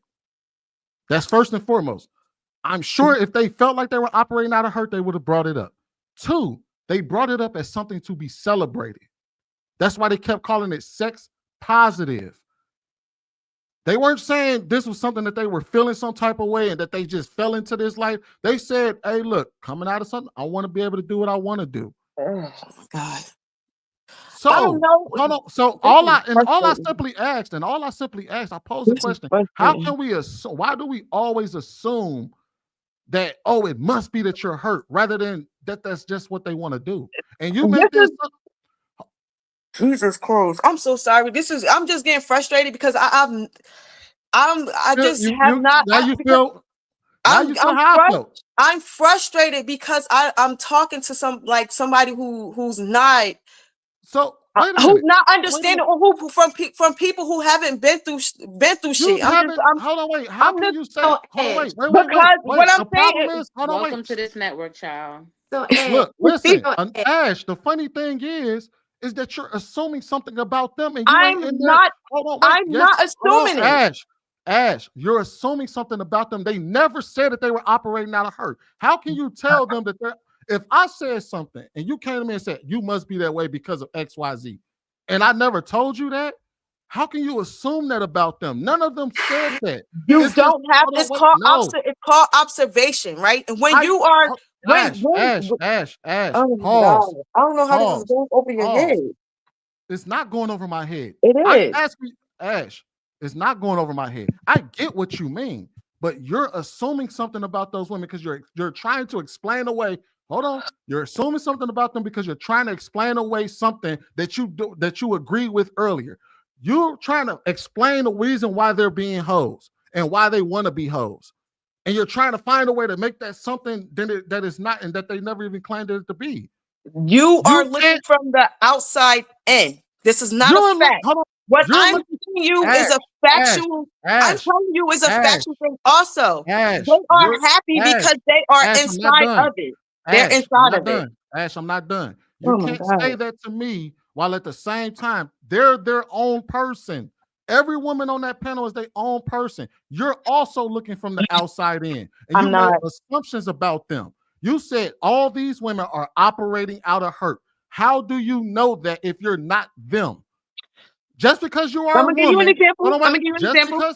Just because you are a woman and that you may have operated out of hurt when you experienced something, or you know another woman that may have operated out of hurt because they experienced something, does not mean that you know that every woman on that panel was operating out of hurt when they were participating in their whole phase. What's that man name that's married up here? What's his Bruiser? name? Bruiser, right? So Bruiser, All for of the instance, time. we have a similar background when it comes to helping people. Like I told you before, I do counseling, I do therapy, I help people that's on drug and rehab, right? So there's a known fact, scientific facts, that even though, right, people have different lifestyles and different things that they go through, but there are this research, right, that it may affect a person the same way. Just for instance, right, there are people that has cancer. There's different types of cancers, but we know that a person has cancer because this is the effects of it. So that's if that makes sense to you, right? It's not the fact that I don't have to be in their shoes to actually know what they're operating of. I can see the signs because I've been through it. Not only have I been through it, I have the actual research to support my thesis. This is what I'm saying to you. You don't. You're just speculating on the outside. I have a personal experience with it, so I can tell. It's the same way a person that's been on drugs before can actually sit down and talk to another person that's been on drugs before and actually experience and see the signs and say, hey, you know what? I know where you're at because I've been there. You get what I'm saying? So while you're in it, sometimes you might feel like you're happy because you're not paying attention. You're in what I call the Lulu, right? You got your rose-colored glasses on, so you're not seeing the effects of everything when you're not operating at your higher self or who you are supposed to be. Period. You're not thinking about the outcome or how you're not thinking about all that. Hold on, Sweeney. Look, if y'all look over here, I got the time. Yeah, I got the timer just so y'all can bounce back and forth for a couple. So Sweeney, go ahead and hit that bell. That means your time is up. Please don't cut another person off. All right. Yeah, I'm gonna listen to what you're saying, then I have to get off. Good night, y'all. Out here before hours is yes. You're first of all, you even made the claim that men also do the same thing. So why is it that it's beyond the realm of possibility that we will understand what operating out of hurt actually looks like? If you're saying that we can also do that, I've also witnessed men who wound up in a breakup and then went out there and started slaying every woman that they possibly could because they went through a breakup. That does not mean that I can assume that every single time somebody participates in promiscuous behavior that they're operating out of hurt. So when you make the accusation, that, oh, I'm operating from the outside looking in, you're literally doing the same thing, because when all those women were explaining why they enjoyed their whole phase, why they wanted to do it, why they went down south and did this and in between men and all of that, they were all actively celebrating the behavior. They were laughing and joking and clapping hands and all of that. So it's safe to assume that they're actually like what they're doing. You can't say that somebody, just because you experienced something and you operated out of hurt, that means that you can put that on every single other person as well. And also, I would say is the word talks about a lot of this stuff. So, you know what I'm saying? Ain't nothing new under the sun. A lot of the shit that these women do, women been doing that shit for the longest, and they've been getting penalized, and they've been getting consequences for their actions. So ain't shit gonna change. And fellas, if you see women operating like this, talking like this, call them what they is. They all they want to be hoes. Let them be hoes. So and what's women the that's penalty though, Bruiser? what's the penalty? Don't marry them. But There's y'all a not lot. marrying nobody though. There ain't no one single penalty. Y'all not marrying nobody. Don't marry them. All of us married on the panel. Yes, but the percentage is 38%. That's very low. And why is that? Oh, and why is that? Because they all hoes, right? So you saying when you walk outside, all you see is hoes? I mean, hey. In everyday life, all you see is hoes. Probably move out of that Most of neighborhood. them, yeah, most of them, I see hoes. Let's say, for the sake of argument, because I know we like to do this, right?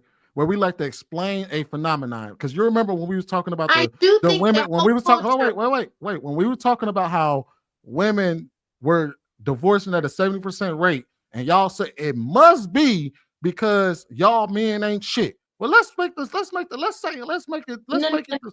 Hold on, wait. Y'all said it must be because he did something wrong. It must be because she was experiencing something in that marriage that was his fault. So let's say this. Let's do the same. Hold on, wait a minute. Let anybody else talk, I'm going to click off because I'm tired. Let me finish my comment, then you can ask your question. So They do that. They exhaust you. Let's make the safe assumption that the reason why there's only 30% of y'all married is because all of y'all are probably acting like hoes. And that's why ain't nobody I said married. 38% of you married. I didn't say of females. I said 38% of black men who are married. I said the reason why only 30% of y'all are married is because most of them are probably hoes. 38%. So let me just say this, and I want to correct this again. 30% of people divorce. 70% of those 30% were led by women. So we're gonna say it correct. I didn't when say you're that. speaking to me. I never even disputed that. I said that y'all explained why over 70% of divorces are initiated by women is because it must have been something that the man did. Okay. So I'm gonna say let's use that same logic and say the reason why majority of these women aren't getting married. To your point, because you said y'all ain't marrying them. I didn't say women. I said listen. Hold on, wait. I want you to clearly understand what I said. Hold on, wait. I thought men control marriage. Wait a minute. You said, why aren't y'all marrying them? I said, well, let's make the same assumption. That's not what I said. What did you say? I leave black women out of it. 38% of black men are married. You control marriage. You don't have to marry a black woman. You can marry a white woman. You can marry a Latino woman. You can go overseas to marry a Thai woman. They don't marry I'm saying 38% of black men. Keep black women out of all the women that you have options to, because black men popping right now. You got all these options, right?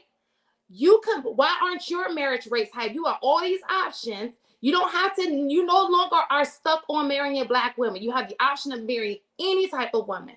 Why aren't you marrying any type of woman? So, if that is the case, first of all, what if we see because polygamy ain't legal? Hold on, wait. Let's say for the second argument. Let's say for the second argument let's say for the second argument that we're in the Western world and we aren't the only ones complaining about our women. So let's say for the second argument that we don't see majority of women as marriageable because all of them are doing the same thing. They all want to be hoes. So you're saying moving across the I said when I made the argument, you said what consequences are these women suffering by? I said by not getting married, by not getting relationships, by not, you know what I mean? And you said, well, y'all ain't married. Well, is it possible that may be the reason why they aren't married is because these women are behaving the way that they are? I do. So I'm not gonna. What I'm not gonna do is I'm not gonna say that some women don't behave inappropriately, right? I'm not gonna say that. That's not what I'm saying. So what I'm saying to you is because you have access to so many women, you can't say that every woman is acting like is out in the streets. So most men have access to a woman who's just not like that. Why aren't you marrying her? Well, if you notice the trend in America, that marriage rates are falling through the floor. Exactly. So that must mean that if men control access to marriage and they're deciding not to marry women, that there must be something wrong with the women as to the reason why the men aren't marrying them. Right? Because that's still but okay, so they're not marrying it, but they're still dealing with them. So you can sleep with a woman and not want to marry her. I didn't know that women's number one goal was to just sleep with men. Because if that's y'all goal, I'm sure that no man will have a problem with that. Oh, absolutely. You're right. But what I'm saying so the goal for women is to get married. It doesn't matter whether you sleep with the man or not if your goal is to go further than being slept with. If you're a woman, is your goal as a woman for majority of women is to just be slutted out by all the men? Do you think that's men? Do you think that's women's goal overall is to be slutted out by men? No. Nope. What their goal is to be in relationships with men, right? Sure, yes. So if a man's goal is to slut out all the women, I don't think men would care otherwise. I think someone would get a relationship, but if it doesn't come with a relationship, it is what it is. As long as they can get access to pussy, they wouldn't care. So yeah, they want to. So basically, if your goal is I want more out of this man than just being sex, then if the man is not giving you more than just sex, that means that you're not getting what you want out the deal. So so that's the whole point. That's why I said when you ask the question, well, what is the consequences of these women behaving this way? They don't get married. They get treated like the hoes that they say they want to be. They get slutted out. And then when they get back on these panels later on, also, they don't get protected. So your image doesn't get protected. I ain't going to talk about the whole other side of protection, but your image doesn't get protected. So you go out there and present yourself as a hoe and people call you a hoe, then you're a hoe. I think the problem is though, Sweeney, I get what you're saying. And I totally agree with what you're saying. I think the problem with community is even the good girls are not getting wifed. Nobody's getting wifed. Like the rates are so low because Marcus, you know, come on, even for you, you said you've been with good women before and you did not wife them, and they were great women. So there are men who are with women for long periods of time and they're not marrying them. And they're doing everything right. So you can't use that. They're not doing everybody's everything right. excuse. Shad, I'm about to put you on the spot. Sure. Out of all the women on this panel, how many of them would you say were good women? On this panel? On this panel. Well, I don't know them like that. Good women or marriage material? Just face value. Just, like if they, if this is how they presented themselves.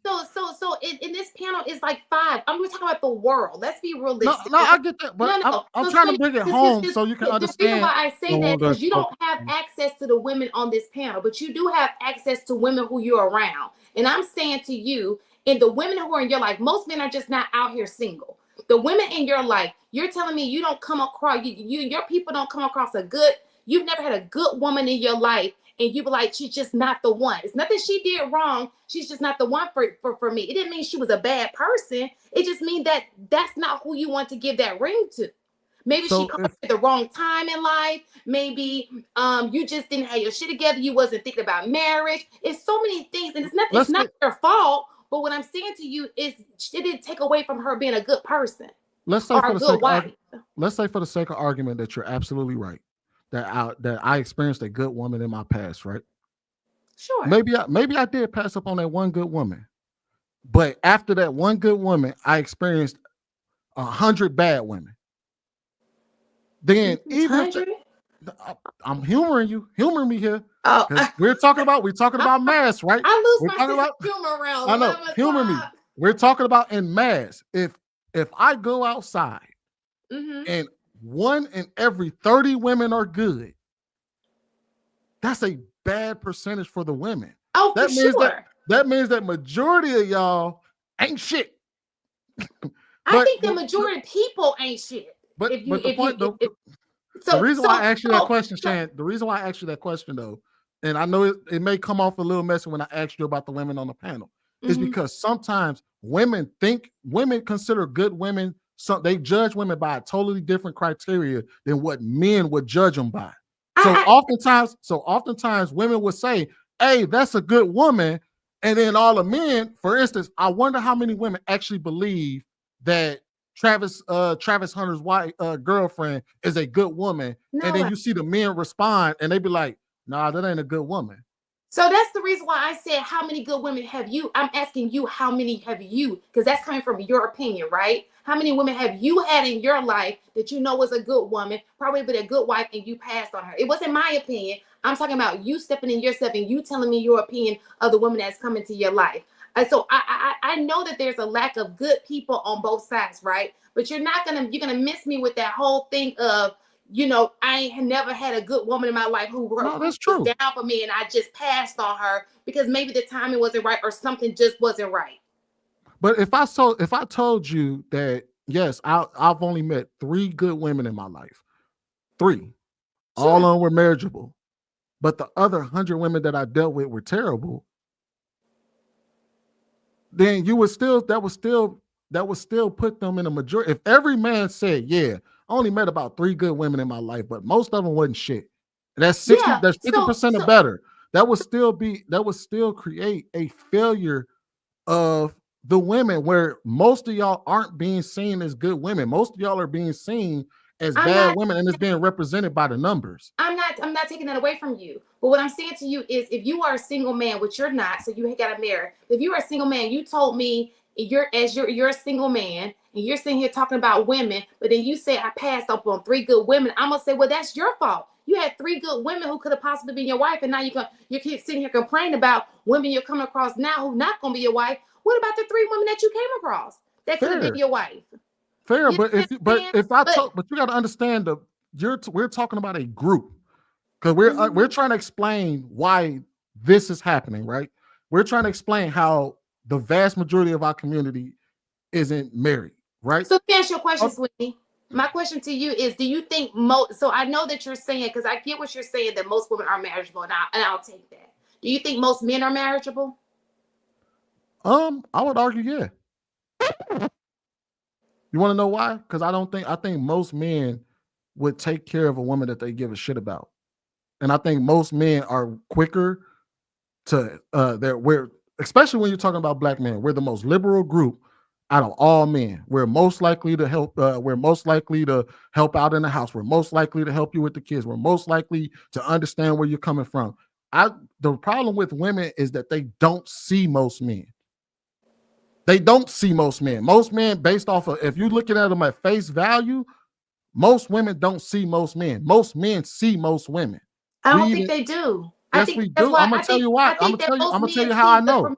I'm gonna tell you how I know. I'm gonna tell you how I know. All you got to do is look at dating statistics. Most men swipe on most of the women that they encounter. They're swiping left on most of the women that they encounter. Because they want to have sex. It doesn't matter that, but it does. Hold on, wait. I'm gonna explain how it does, how it doesn't matter. That means we still see you. Most women don't swipe on anybody. They're swiping right on. They're disqualifying most of the men. So Sweeney, you just said men will sleep with anything that offers sex, right? But he's going to be picky about his marriage. So swiping right has nothing to do with marriage. It just has opportunity to have sexual intercourse with that person. Hold on, wait. So no, what you don't understand is that I'm saying we're talking about who has the bigger perception. I think most men have more perception of who women are than women have perception on who men are. I don't think most women see good men. I think most women see the men that they want and they judge all men based off a small group of men. I think when men encounter women, we encounter far more women in regards to how we see y'all, who we're willing to look at, who we're willing to date, who we're willing to give a chance to than women are.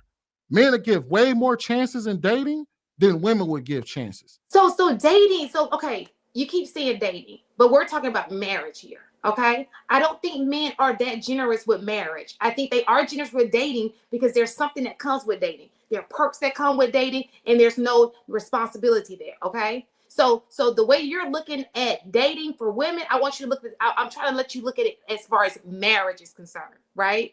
I don't think that men are generous with marriage. I think that they are very stingy and they're going to hold back as much as they can. That's not the mindset of men. That's a select group of men. Here's your problem with that assumption. First of all, you got to understand that 30%, a third of men under the age of 30 are virgins. Virgins. They ain't even getting to the sleeping with stage. They're not even bagging enough women to even be able to discern whether a woman, they can't even get to the point where they can even decide to marry a girl because they can't even get their foot in the door. That's what I mean by men are giving more grace because we're even giving y'all more chances by swiping on most of y'all. I think if the role, well, I ain't gonna say if the roles were reversed, but I think if men were actually given a fair shot by most women, and most women actually started to look at men the same way that we look at women, you would actually see more men deciding to marry than they would if we're saying is that. Go ahead. The marketplaces don't. The marketplaces basically don't line up. So it said right here. A dude that's a 5, a dude that, and that's that. You going into that stat? Is that what you're saying? Yeah, because it also includes men who haven't had sex in 1 year. So it's not just they're not all virgins. It's either you have to put the two together, or virgins or haven't had sex within the past year. I get that. Right, so literally not getting none. Yeah, either way. Virgin so and not getting sex in a year is two different things. Yeah, no, I get that. But what we're saying is that, okay, let's say that a dude who would be considered a 5, and not by woman standards, but by, let's just say, metrics based on the bell curve, right? Sure. That 5 can't get a 5, right?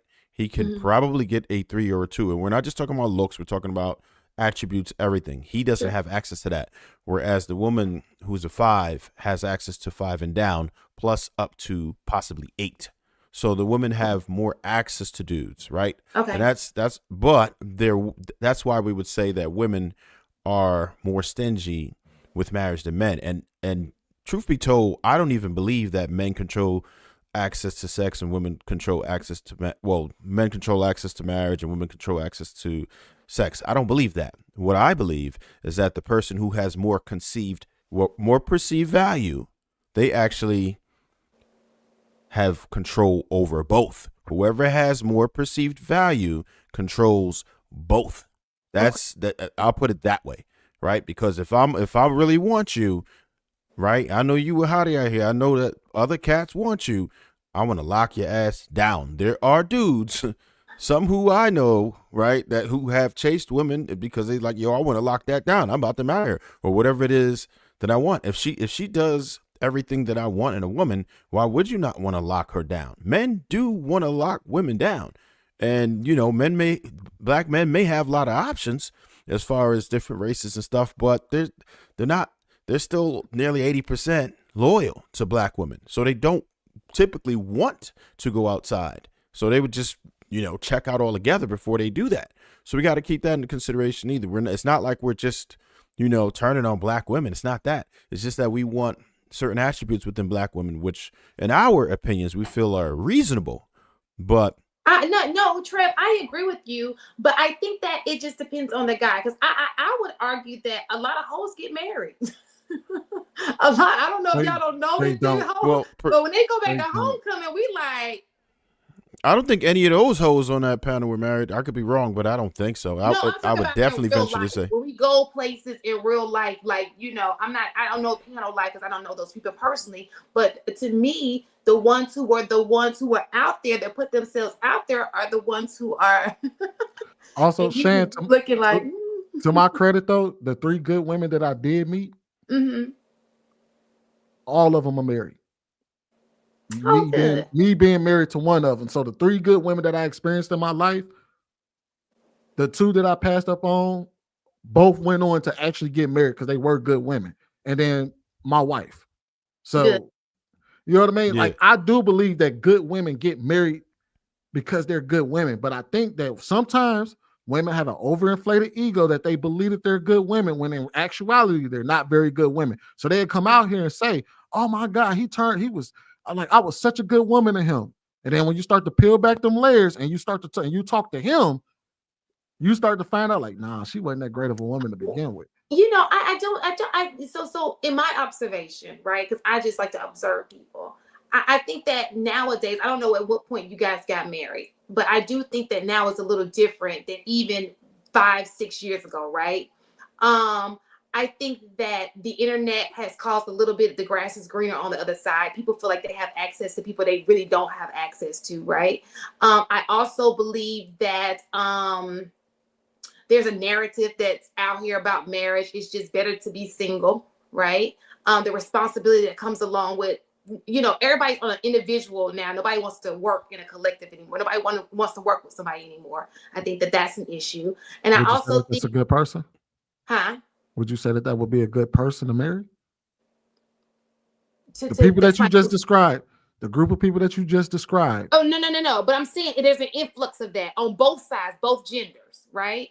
And I also believe that I just don't believe that right now the environment, especially when it comes to social media, is helping the situation of marriage rates. And I think that our community, I think every community is getting hit. Our community is getting hit the hardest as it relates. Our women don't know how to measure themselves up to what the standards that the man want them to meet as far as being a wife for him. That's the problem. These women know they don't qualify for certain man. They still try to go at them. They know they don't fucking qualify. They know they punching outside that weight class. Sure. That's why they go and get BBLs and all this other dumb shit. But they don't want to measure up to what the preferences of the man that they desire. That's what a disconnect is. They want these men, but they want to force them into accepting them for who they are. That's why you got things like movements like body positivity and sexual liberation and all this other shit. They want to create a society where, hey, look, take away your preferences and just accept me who I am with all of my past, all of my trauma, all of my promiscuities, accept it. That's what they want men to do. That's the attack. The man don't have no problem. Once a man gonna say this is what I want, X, Y, and Z, he misogynistic. It's a problem with him. We need to cancel him. Take away his microphone. I made a video today. And I'm waiting on the heat. I'm getting a little bit of heat, but I made a video. Well, actually, I made it a couple of days, but I released it. It's 14 things women got to bring to the table, because I know there's a disconnect between what women got to bring to the table. And all the shit I put on there is basic shit, like a high school diploma.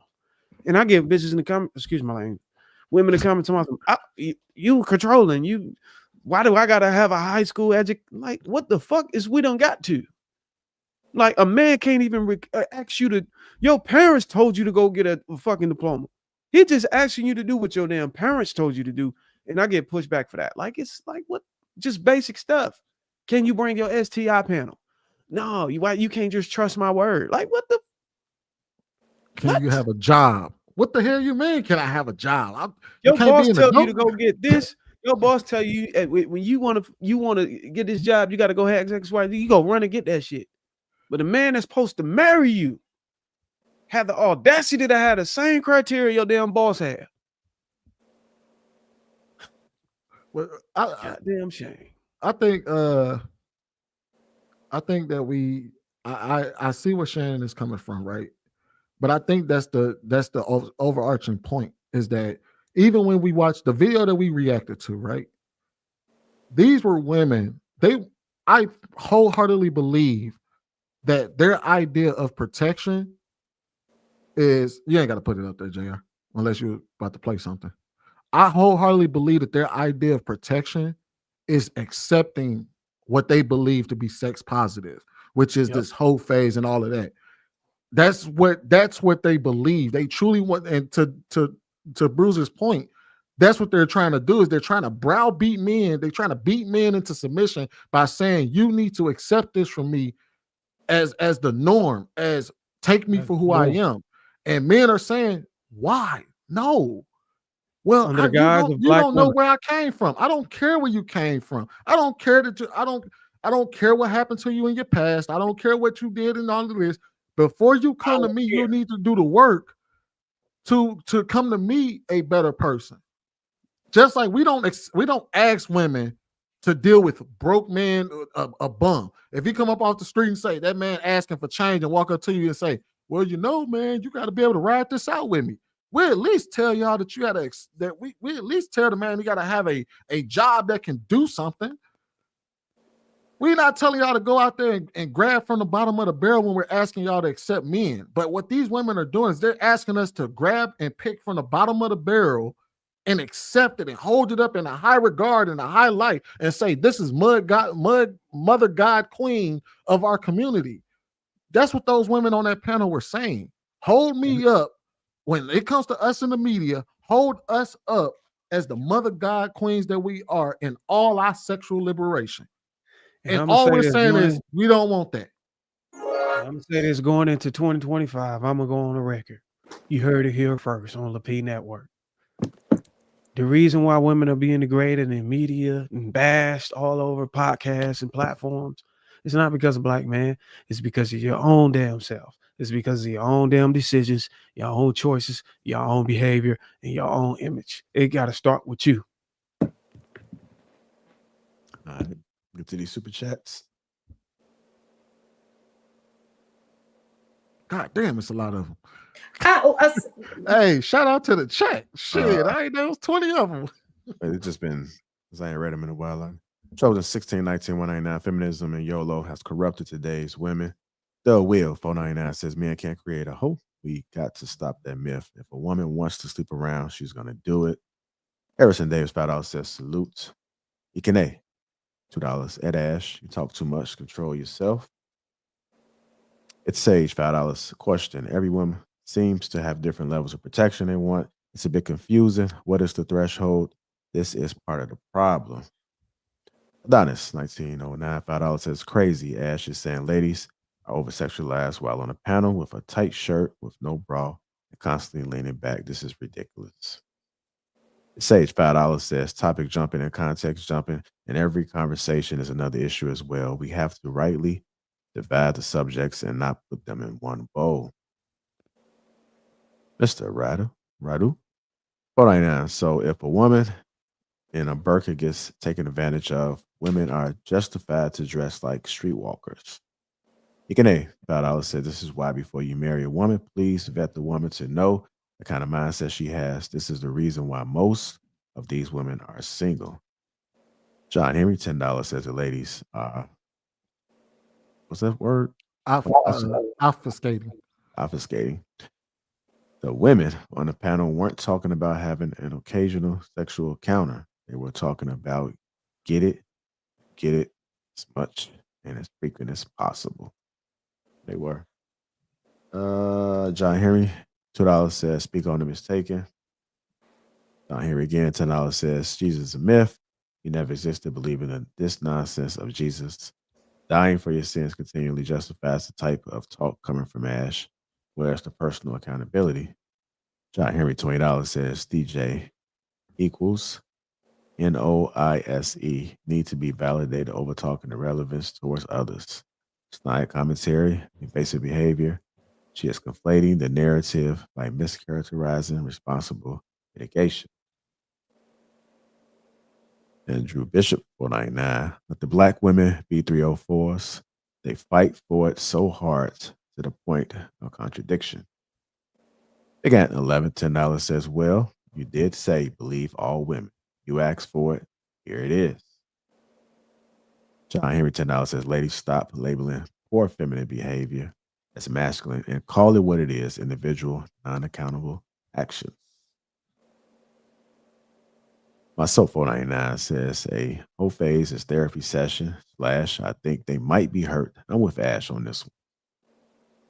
Truth and reality undefeated, $2 says good products don't collect dust.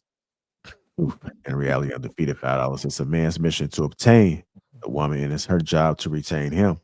We come for the box and stay around for what she offers after that. It's on her.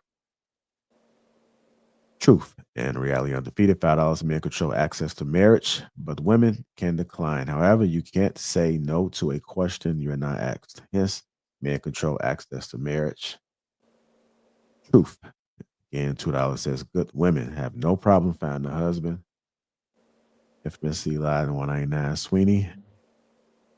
Looking tonight, 100. Me University, $2 says if a woman is not covered, she becomes a hoe. Facts.